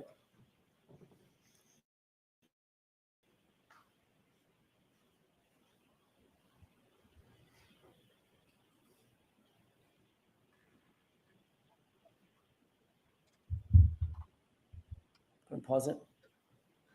Do you see anybody that looks like Ms. Reed? Yes, I believe she's in top left. Top right corner of the frame, talking to Mr. O'Keefe and I believe two other gentlemen. Long hair?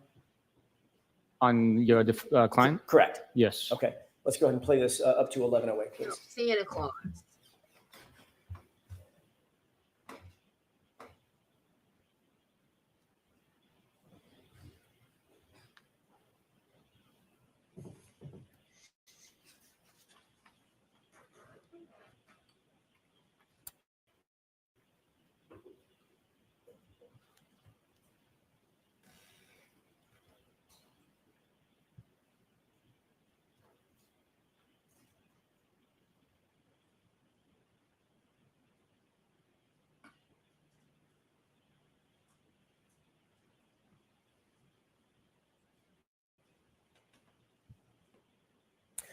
Is that up to 11:08?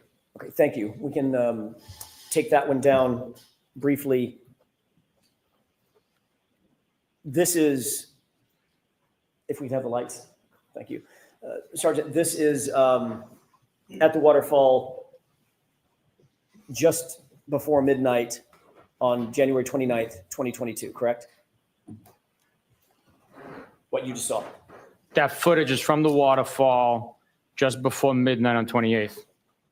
I'm sorry, my mistake. On the January 28th, 2022. Correct. Going into midnight, January 29th, 2022. Yes, sir. All right.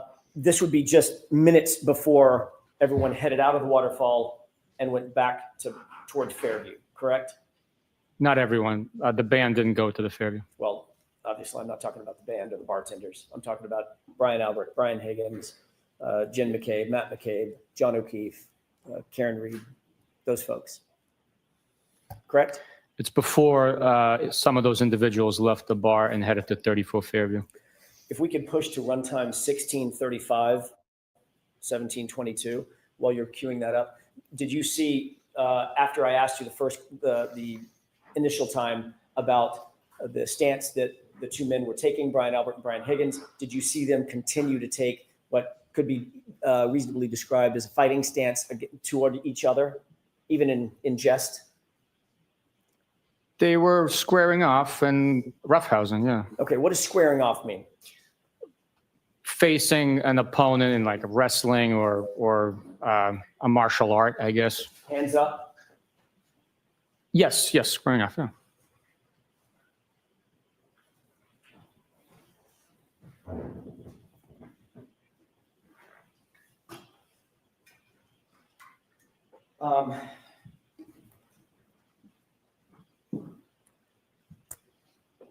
You are former military Yes, and current law enforcement. yes. Is hand-to-hand fighting taught in both military and paramilitary organizations like law enforcement? I had hand-to-hand combat training in the Marine Corps. I had defensive tactics in law enforcement capacity in the Marine Corps, federal, local, and state academies. Are you aware that Brian Albert is former military? Objection. I'll allow it. I am aware that Brian Albert is former military. And Brian Albert was also a Boston police officer. I am aware of that as well, yes. Are you aware that Brian Higgins was former military and a combat veteran? Now I am, yes. And are you aware that Brian Higgins, at the time this was taken, this video was taken, was also a federal law enforcement agent? I was aware, yes, I was, Okay. yeah. If we can go ahead and run at 16:35 to 17:22 with the court's permission. Okay.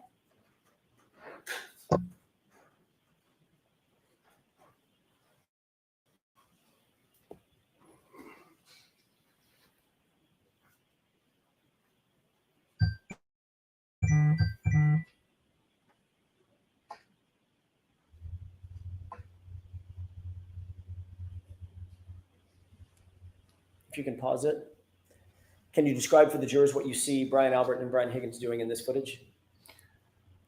Based on my understanding, it looks like he's giving him the Heimlich maneuver or As if abdominal thrust, I guess. I don't know what he's doing. Brian Albert's got his hands around Brian Higgins, correct? That's what it looks like from here. I have no idea what he's doing. Could it be described as wrestling or grappling? I guess, yeah. Okay, let's go ahead and play it.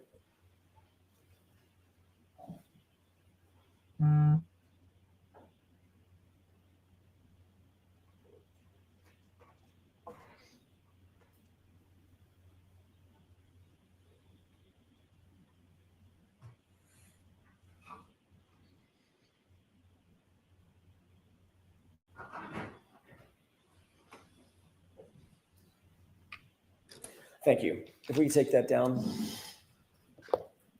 During the course of reviewing this video, or the entirety of the video, not just the clips that you just reviewed, did you see where John O'Keefe was, generally speaking, relative to Brian Higgins and Brian Albert? Throughout the entire time? He wasn't standing still, I understand that, but generally, was he standing with them or was he closer to the bar in the back of the video? I believe after Mr. O'Keefe arrived and embraced a few people with hugs, I guess if I had to estimate, most of the time he was on the other side of the table, which would be closest to the bar area. And after you saw Mr. O'Keefe walk in and greet everybody with salutations, did you ever see him interacting with Brian Higgins and Brian Albert throughout the evening again? On this video? On this video, I did not know.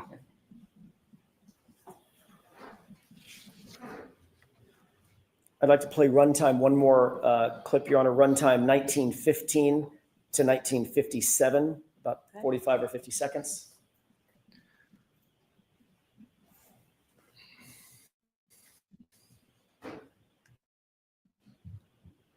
Can you pause it? Just to orient the jurors, can you see any individuals that you earlier described, Brian Higgins, Brian Albert, John O'Keefe, Karen Reed, any of those individuals in this clip as yet? Or do we need to play it a little further? I would need you to play it a little bit further, please. Is it possible, with the court's permission, to zoom in on the upper portion of the video? Okay.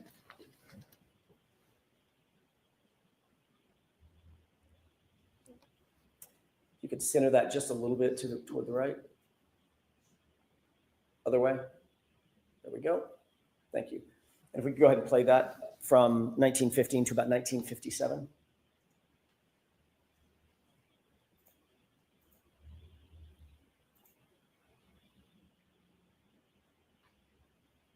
Pause it. Do you recognize the three people center screen now?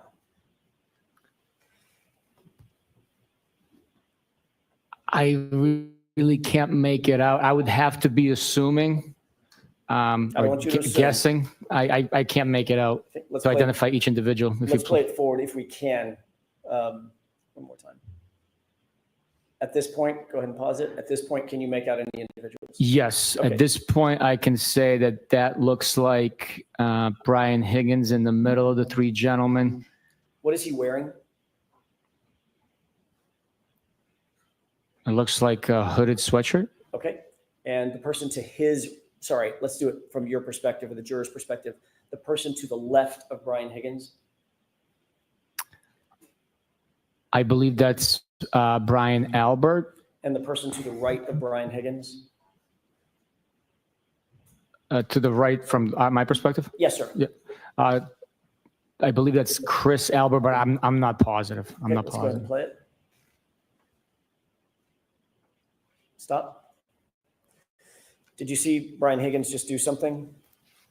I was not paying attention to his gesture. We have to replay that, please. Does it appear he's looking a particular direction?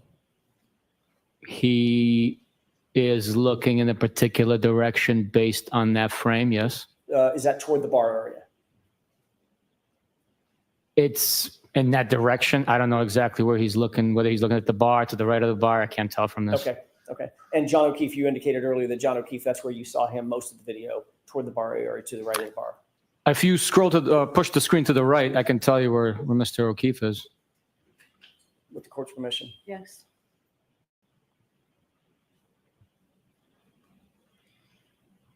Do you see Mr. O'Keefe in that group of people? I cannot make him out. Could you play the video? Maybe he is behind an individual. Let's go back to, if with the court's permission, I'd like to go back to the full video, and let's play it from here.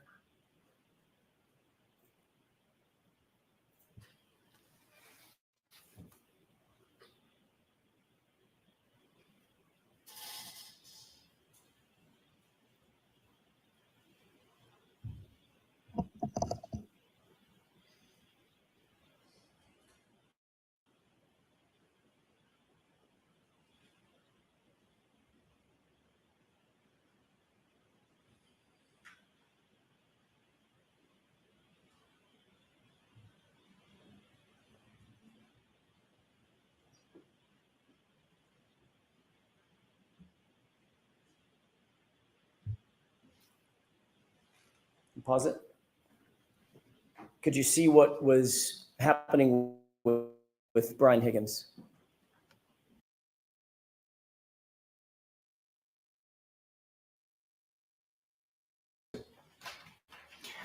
Based on your investigation. They were heading to 34 Ferry Road. And shortly thereafter, who else followed to go over to 34 Fairview? I'm sorry, you said Chris Albert? No, I didn't. No, you didn't. Okay. Nope.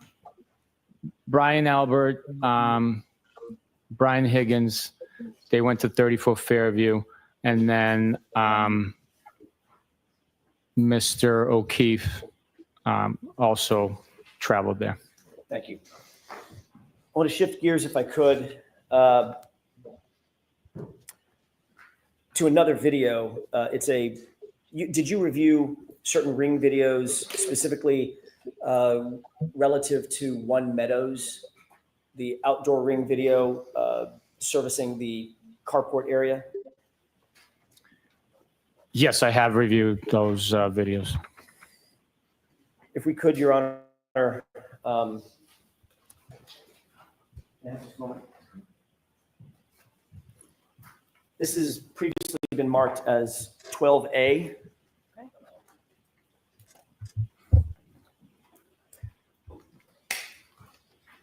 If we could, with the court's permission, zoom in on the Chevy Traverse in the upper left-hand, the vehicle in the upper left-hand corner of the video. Okay.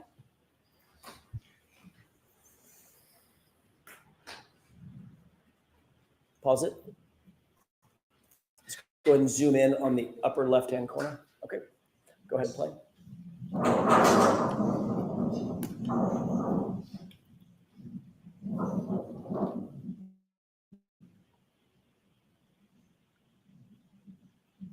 Pause. Did you see anything happen with the left rear tire of the other car in the driveway? Which car are you talking about? The highlighted portion, the parked car, which is the left rear tire that's zoomed in on. I wasn't paying attention to the tire. Can you play it again, please? With the court's permission? Okay. Let's try that one more time.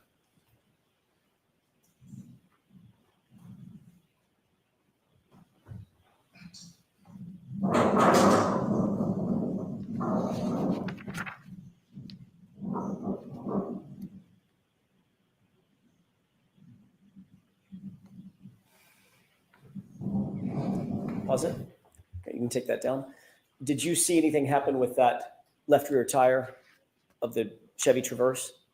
Based on that video, it appears there might have been movement there.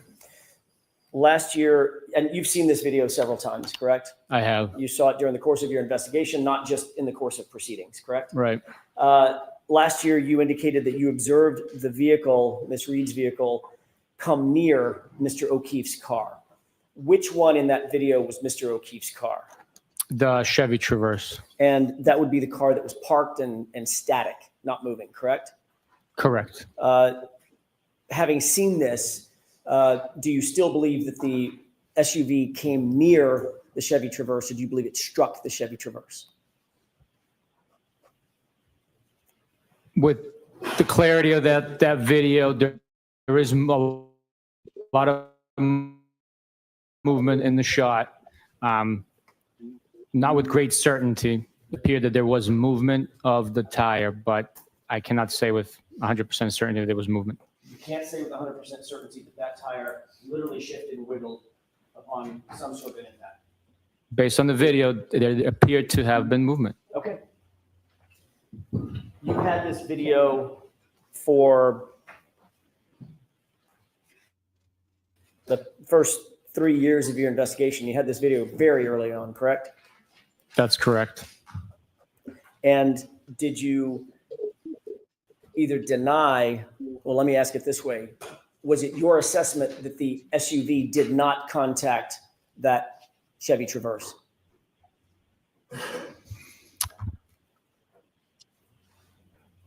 My assessment with the totality of it all was that based on the video, there was no damage that occurred to either vehicle at that point in time. That wasn't my question, Sergeant. My question was your assessment that there was no contact between the two vehicles? Is that what you assessed during the course of your investigation? I did not assess that there was no contact, no. Even as recently as last year, you testified in another proceeding that the SUV came close to the Chevy Traverse, right? Yes, I said there's a lot of movement in that shot. It's difficult to tell if there was more for me to observe and push that certainty level up, I would have testified differently. As you've seen the video enhanced, zoomed in on, do you wish to amend that testimony from last year? Objection. Of course not. Sure. Why would Given he? what you've just seen, what is your testimony now about whether or not that SUV struck the Chevy Traverse? There is movement of the tire. There is I know there's movement. movement of the tire. Could be an earthquake, could be someone standing there and pushing the car. I'm asking you, based on what you just saw in this video, do you believe that the SUV struck the Chevy Traverse? Logically speaking, the two vehicles had to have come into contact for the tire to move. They had to have collided, correct? At a slow speed, yes. Which area of the SUV collided with the Chevy Traverse? The front, the rear? It appears from the video it's the right rear area of the Lexus SUV that comes into contact with the Traverse. What time was this video taken? I believe that is at 5:07 a.m., if I'm not mistaken.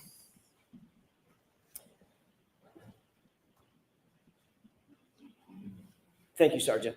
I want to change gears again, if I could, and ask you about a dog. You're aware that the Alberts, Nicole Albert, Brian Albert, had a dog that they named Chloe on on January 28th, 29th of 2022, correct? Objection.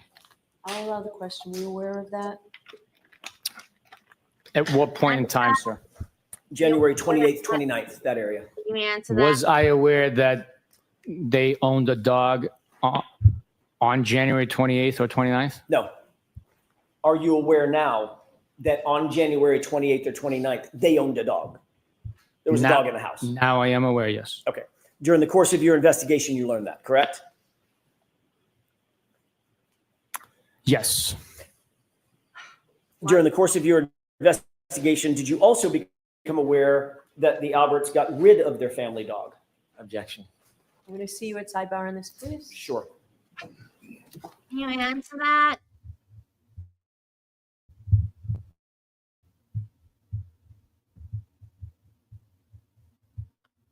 Do you know that? Can you answer that? Let's see at sidebar. People, it's almost time for my White Claw. Can we please be done? It's almost time to go to the Cape and drink copious amounts of White Claw. Or White Claw. White Claw? Is it White Claw? How would she say White Claw? White Claw?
Dang it.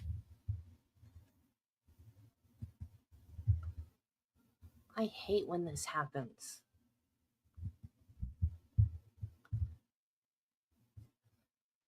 So I'm doing good on my Hobbit, but one of his feet is turned out too far. Looks like he got club foot.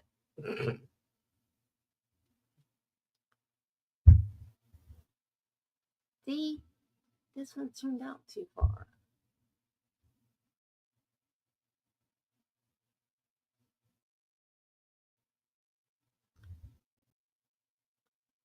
Now I gotta take him out. Take all of his britches out and fix it.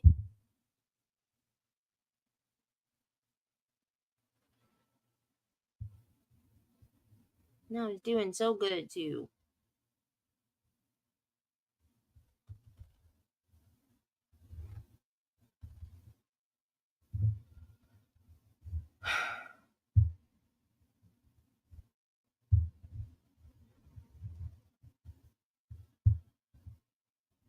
I wouldn't be surprised if she said, "All right, George, we're gonna let you go for the weekend." It's White Claw time. What is a White Claw? I've never had one. Are they good?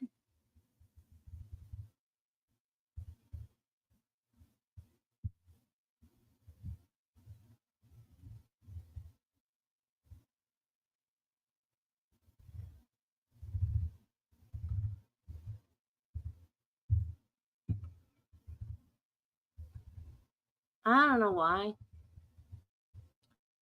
Kristen used to work at a liquor store. I hated her working there because it scared me. Because, liquor stores get robbed. And she was like, just turned drinking age. I'm like, why are you working at a liquor store? I guess she thought it made her an adult. I'm 21 now. I can work in a liquor store. It was a drive-through liquor store too. Anyway, so she brought these little samples, not samples, but like little tiny miniature things of moonshine to us. Different flavored moonshine. I don't like it. It's nasty. I just didn't like it either. They're still in our refrigerator. And I don't know why. I guess because all the liquor talk, drinking talk. When I went to get my diet root beer out of the fridge a while ago, I decided I was going to taste one. I don't know why. Just because it was nasty. I imagine it tasted much like it was. Oh my god, it was disgusting. But now, every time I burp, I taste it again. I will not be doing that again. I don't know how people drink that stuff. Granddaddy used to run moonshine back in the day. My papa up in the mountains. I am the product of hillbilly and redneck. In case you couldn't tell.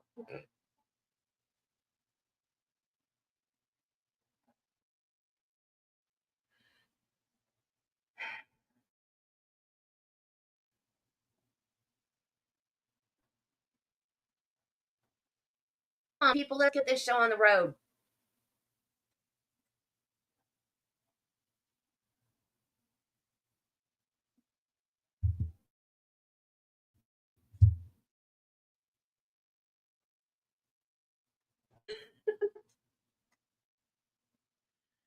Corrupting me. They're corrupting me. Taste it. See if I liked it any better now than I did when it first got here. I don't know why we don't throw it out. It's still sitting there. Like we might drink it one day. Neither one of us like it. And then Travis loves peaches, so he decided he's gonna get some moonshine and put peaches in it. It's it's even nastier. That's what's in there too. I think I forgot where I left. May I? Thank you. Sergeant, at some point in the course of your investigation, did you learn that the Albert family had gotten rid of the dog named Chloe? You learned that they no longer cared for the dog. I don't know if get rid of is accurate. Well, they don't have it anymore, right? Yes. Okay, so what would you call it? Giving it up for adoption, I guess. I don't know. I'm not a pet owner. Or what if they didn't give it up for adoption? I'm sorry. What if they didn't give it up for adoption? Rehomed, I guess. There you Okay, so it's no longer with them, right? Correct. They no longer own the dog. Okay, so they got rid of it. It's like you get rid of a car, right? Right? You can get rid of a car, yeah. Okay. And you can get rid of a dog. That's all I'm asking. Yes, you can get rid of a dog, yes. Okay. At some point during the course of your investigation, did you find out that the Albert family got rid of Chloe? We learned that they no longer owned Chloe, yes. Okay. When did you learn that?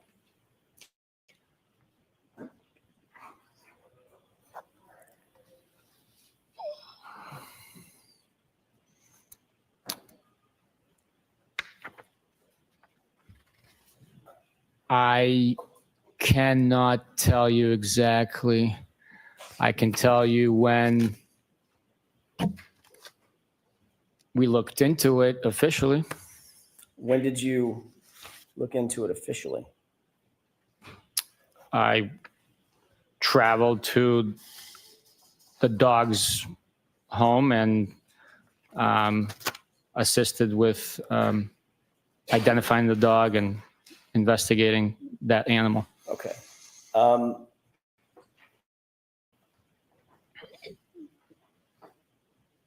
What documentation did you use to identify that animal? It was veterinary records. I'll stop you there. Veterinary records from whom? From the Albert family? I did not get any veterinary records from the Albert family. The veterinary records that you did get were veterinary records that had been utilized with the Albert name? Where were these veterinary records? The veterinary records were with the vet that's caring for the dog and also owns the dog now. Okay. And those records also had been dated prior to when the dog was owned by the Alberts. Okay. So other than some veterinary records and by the way, the dog's not even named Chloe, correct? The new owners renamed the dog, yes. Cora? That's correct. Yes. And the new owners did not get that dog from Brian and Nicole Albert, did they? No, they did not. They got it from a separate person. Is that right? That is correct. Separate person named Riley? That's her last name, yes. Why is chain of custody on the dog better than it is on the evidence? And did this person Riley have any records showing purchase of Chloe or adoption of Chloe from the Alberts? No.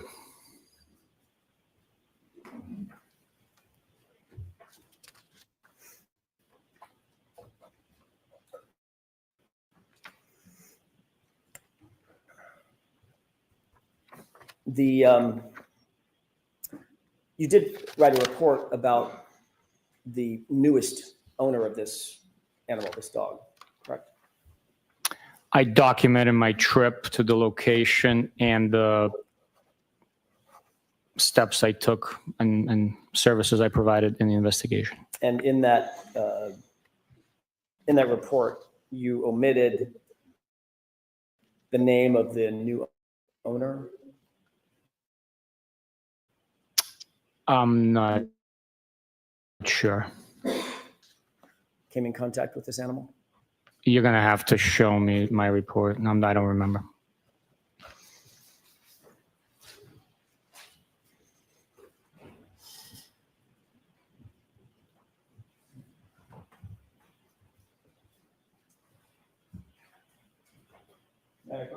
Yes.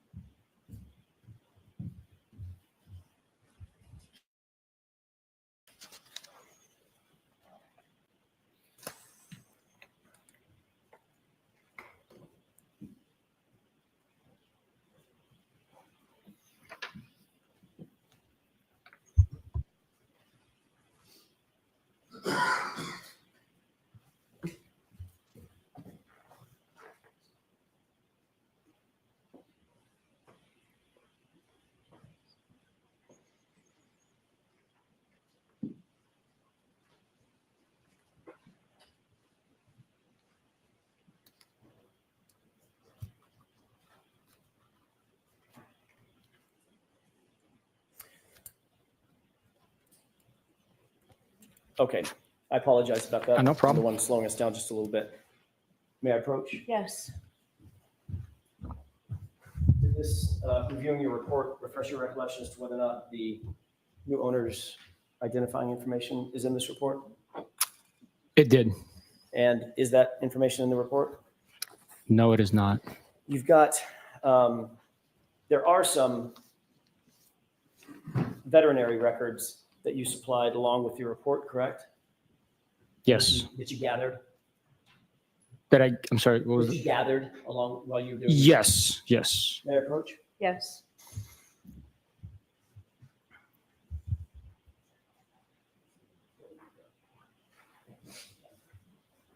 Thank you. If you'll take a look at those 4 documents.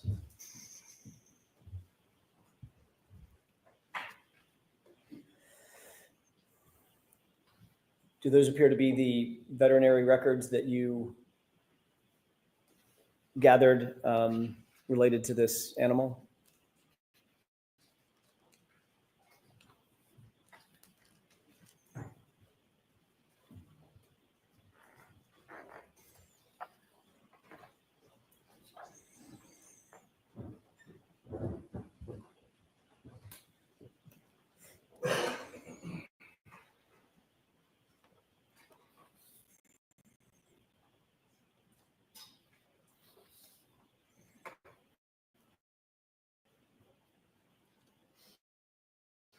Yes, it does. Do any of those records, any of the veterinary records, the 4 pages that you're holding, even include the name Cora or the name of the new owner?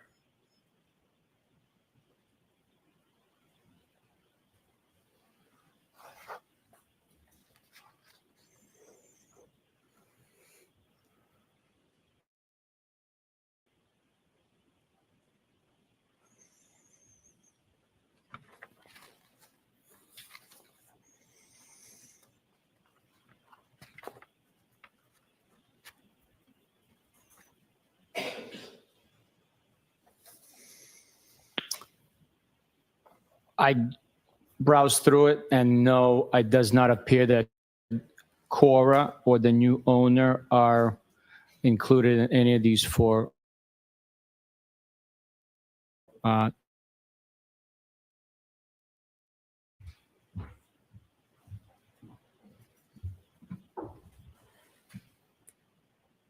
You don't have any transfer records for Chloe, correct? all the records that are provided by the owner. I'm going to go through a series of questions, Sergeant. If you can answer yes or no, that might make it go a little faster. You don't have any transfer records, correct? I would know what it looks like. That's why it's even quicker me telling you that that's all the records that I have. Okay. I want an answer to my question. You Okay. don't have any transfer records. I don't know what a transfer record would look like, so the I answer can't. is no. I don't know.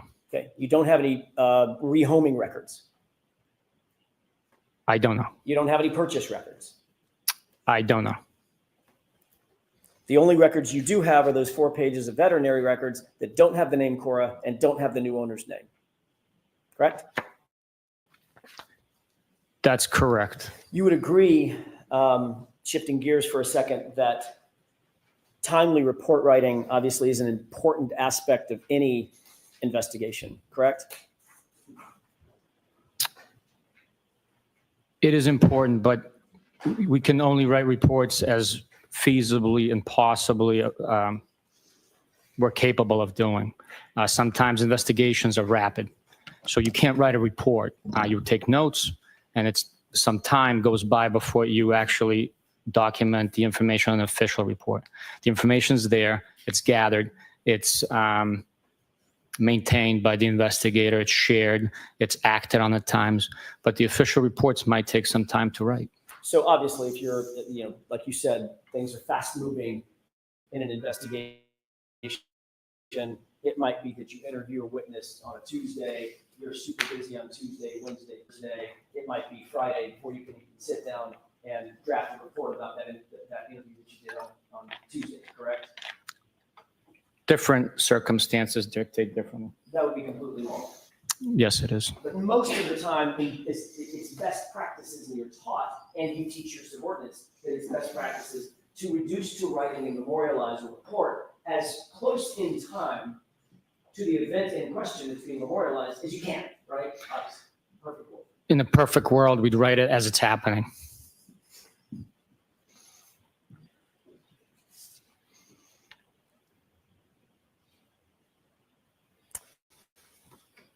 Are you aware that more than 20 official police reports in this case were not recorded for more than 100 days from the time that the event in question was done, was being memorialized? I did not know the exact date in delay. Are you aware that there are 11 reports that are more than 300 days from the time of the event that was being memorialized? I was not aware, no. Are you aware that there are 3 reports that are more than 400 days from the time of the event that was being memorialized? I am not aware, no. Are you aware that there are 4 reports that are more than 500 days from the time of the event that's being memorialized? I am not aware, no. Are you aware that the longest delay of any report in this investigation was 581 days? I am not aware of that, no. You became aware early on in your investigation of 2 individuals named Ricky D'Antano and Heather Maxson, correct? They are witnesses, yes. Both Ricky D'Antano and Heather Maxson, you learned, were outside 34 Fairview in the early morning hours of January 29th, correct?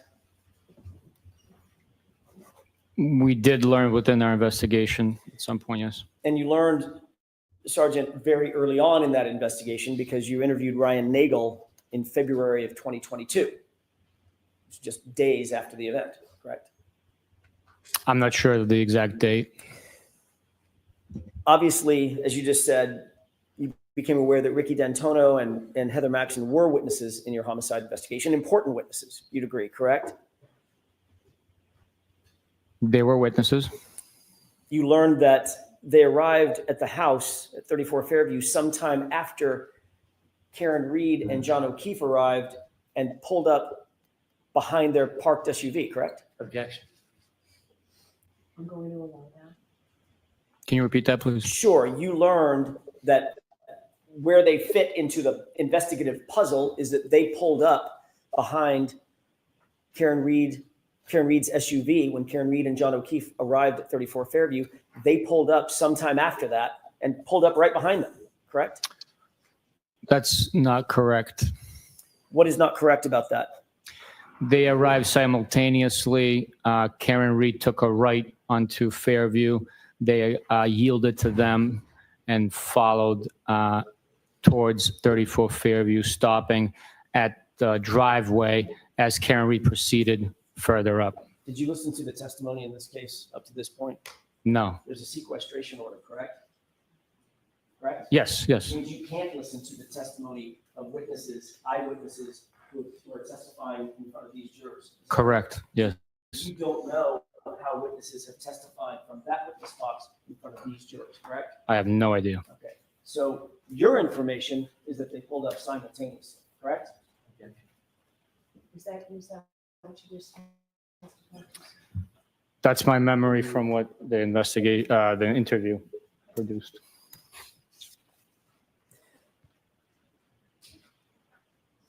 You certainly knew that there were eyewitnesses to the condition and the location of Miss Reed's SUV, correct?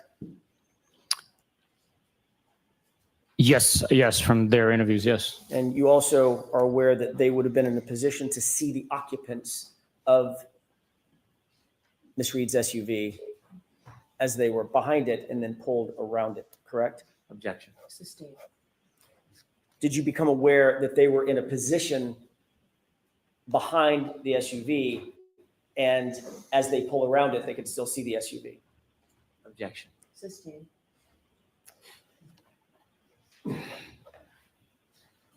You knew what potential role they played in your investigation as eyewitnesses, correct?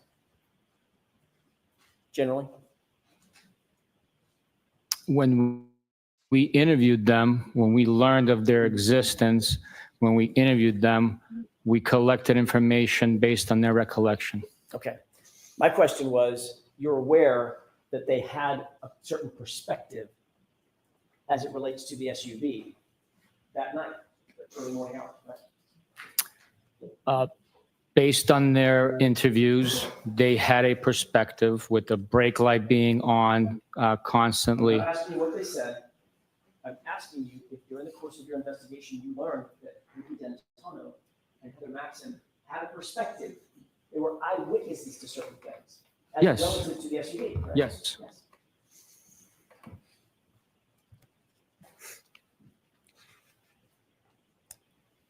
You instructed your subordinate, Michael Proctor, to interview those witnesses in August of 2022, correct? I'm not sure when they were interviewed. I don't have a memory of instructing him to go interview them. How dare work interfere with my trial watching?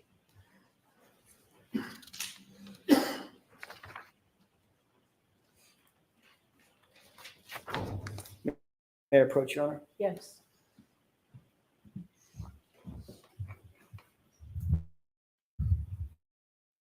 Brennan's like, don't ask that question. It ruins my Thank you. case. Can you take a look at that document and tell me if you, why don't you just tell me if that, whether or not that refreshes your recollection as to communications you had with Michael Proctor specifically?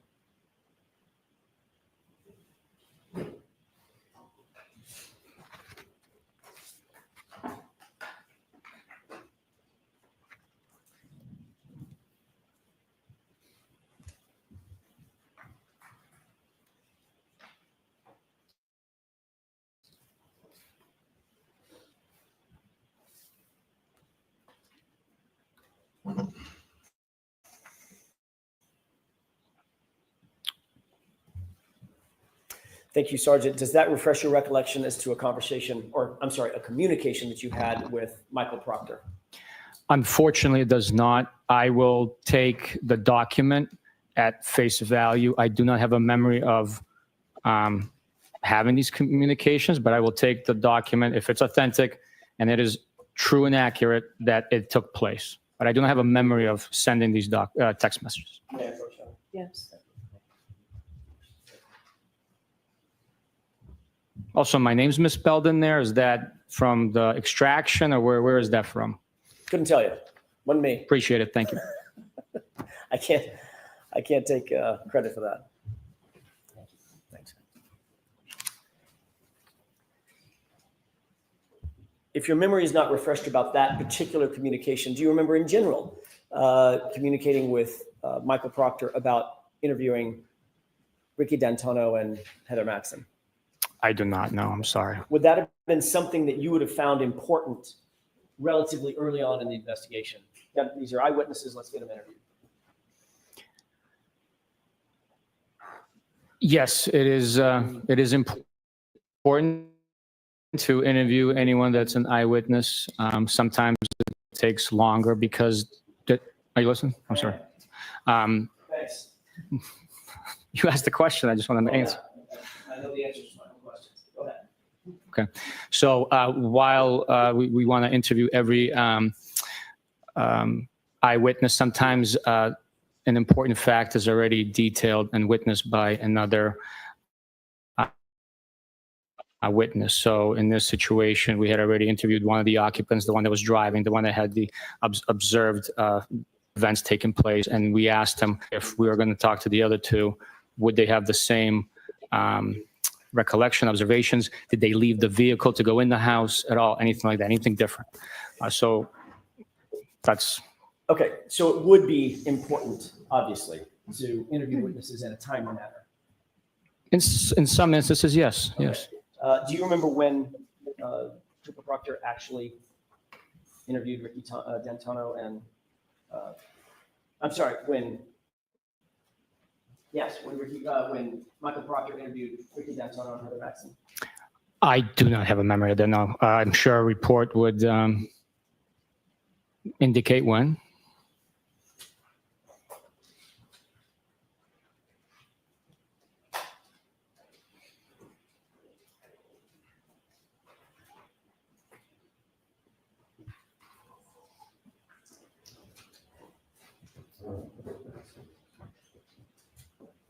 May I approach you? Yes. I may have misspoken. Sergeant, take a look at that. I thought that was a report from somebody else. It's a report from you, actually. Tell me if that refreshes your recollection as to when Ricky D'Antonio was actually interviewed.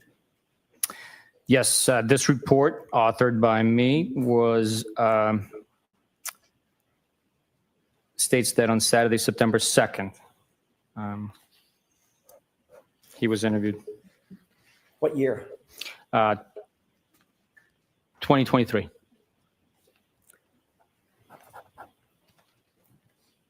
So that would have been a year and a half later, correct? Yes. Do you believe that's a timely report, or rather a timely interview for an eyewitness, the gravity of which is described in your report? We again, perfect ideal world scenario, it would be quicker. So that would be, no excuses, I'm not throwing barbs, but that would be untimely, correct? Year and a half later. We do the best we can. You indicated that your memory was that the cars arrived simultaneously.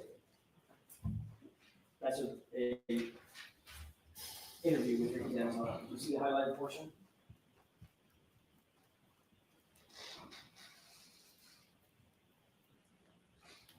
I see it. Ricky D'Antonio actually told you the car was Objection. parked, correct? Objection. The objection sustained. Your Honor, may we approach briefly? Yes, can I see that, please? Good Lord. You're like pulling teeth. God.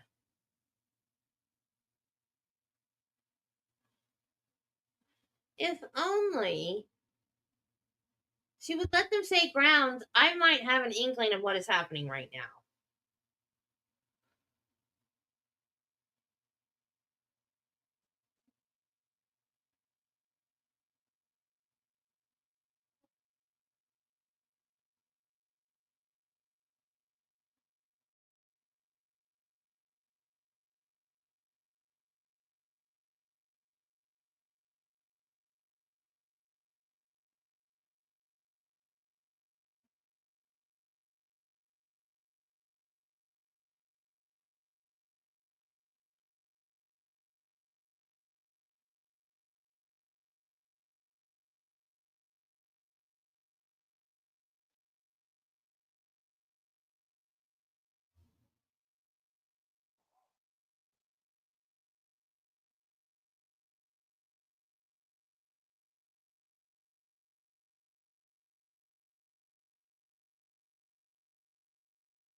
May I, Your Honor? Yes. Thank you. Isn't it true that when you interviewed Ricky D'Antonio, he indicated that upon their arrival at the home, 34 Fairview, quote, a dark-colored SUV was parked in front of the home facing up towards Chapman Street.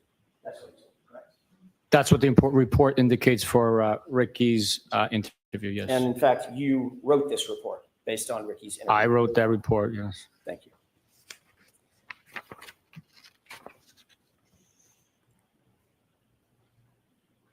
If I may have just a moment, Your Honor. Yes.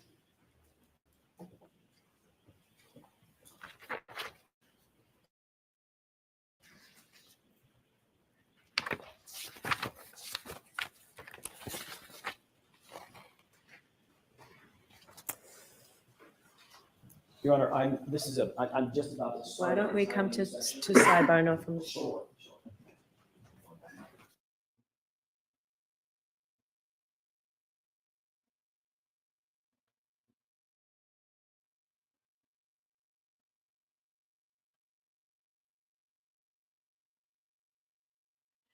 Judy, what specifically made you so mad? I feel like I must have missed something. Everything he said has made me mad.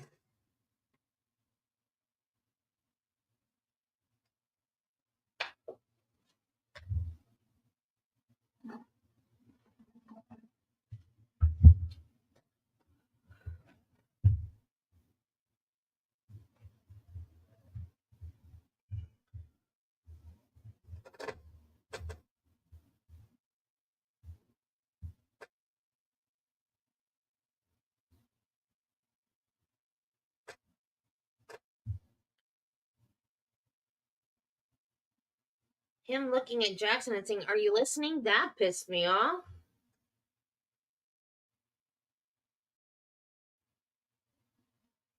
Seriously, dude. Don't be a dick. I'm sorry, y'all.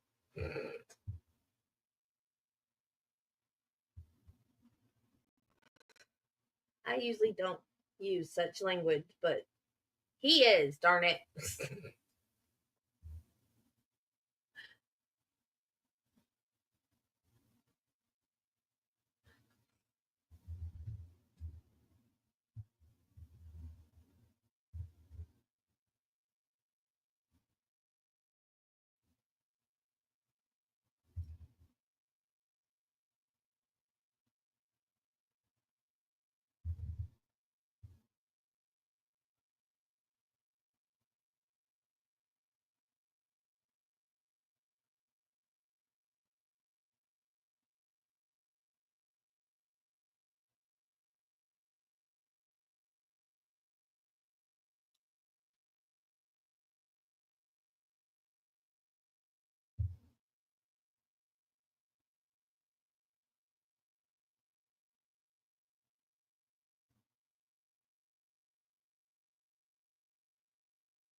Oh, yeah, that happens. I do that a lot. But yeah, everything. It's not just work.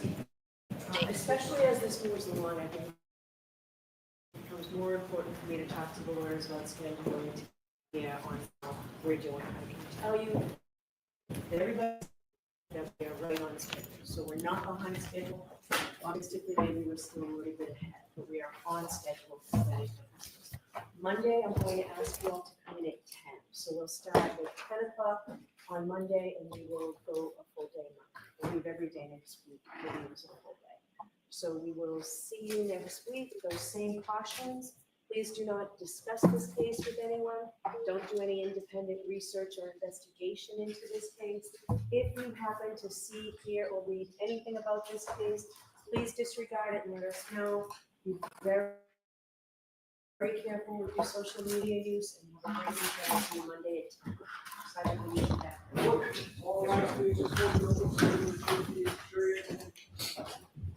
Goodbye.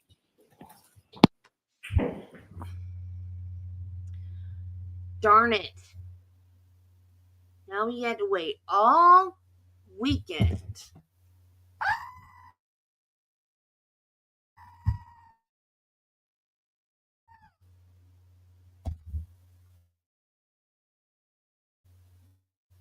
All weekend.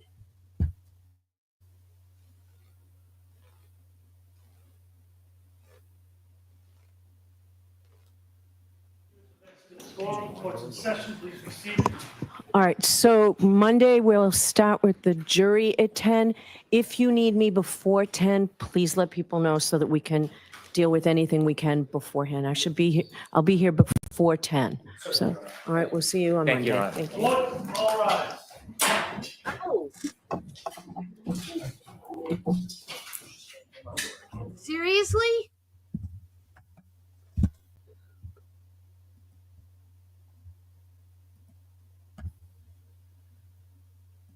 Seriously?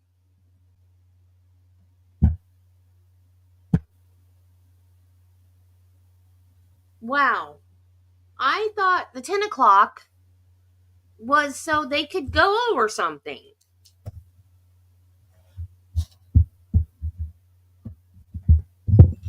Wow. Okay, well, I guess that means that Monday we can do Phil Spector for a little bit longer before we do Kieran Reed. I wonder why they're not starting until 10. Because Bev wants to go to the Cape for the weekend. That's why. She might have a hangover from all the White Claws. I think we all need one of those at this point. Need one of those cow things that you squeeze to let off steam. What are they called? Cash cows or whatever? I'm not afraid of goats anymore. I was afraid of goats for a very long time. Because when I was little, I'm the only girl, so mom dressed me like a little doll.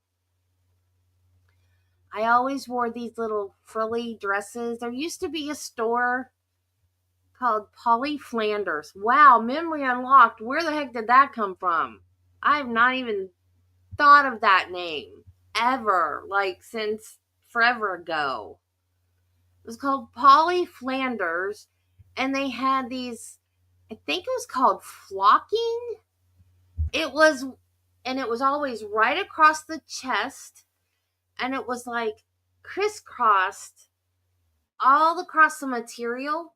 It was like elastic crisscrosses, teeny tiny crisscrosses all across the chest, and itched like crazy. And mom always put me in these dresses, and they were frilly. They had full skirts and frilly tulle all over them, and I hated them.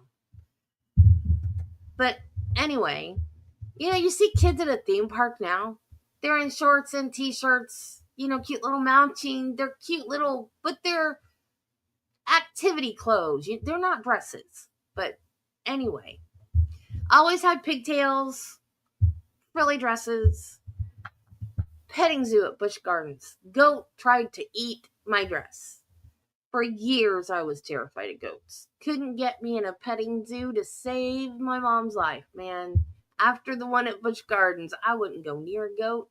No way, no how. Scared me to death because a goat tried to eat my dress. So I'm not a big fan of goats. They're cute. They're very cute, but I don't want a goat. Absolutely not. Okay, guys, I am tired. Ooh. Oh, I don't know why I get so tired. All I do is sit here. Well, I talk, but okay. Have a good weekend. I will see you guys Monday morning. I guess we get to do an extra hour of Phil Spector. I hope it's as interesting as the guy we watched yesterday and today. And Judge Fiddler said he could testify. I don't know how they're going to get him in because they've already rested the prosecution case, but I guess we'll find out on Monday. So have a great weekend, everybody, and I will see you on Monday morning. And remember, be kind to people, love your family. Jesus loves you, and so do I. Bye, guys.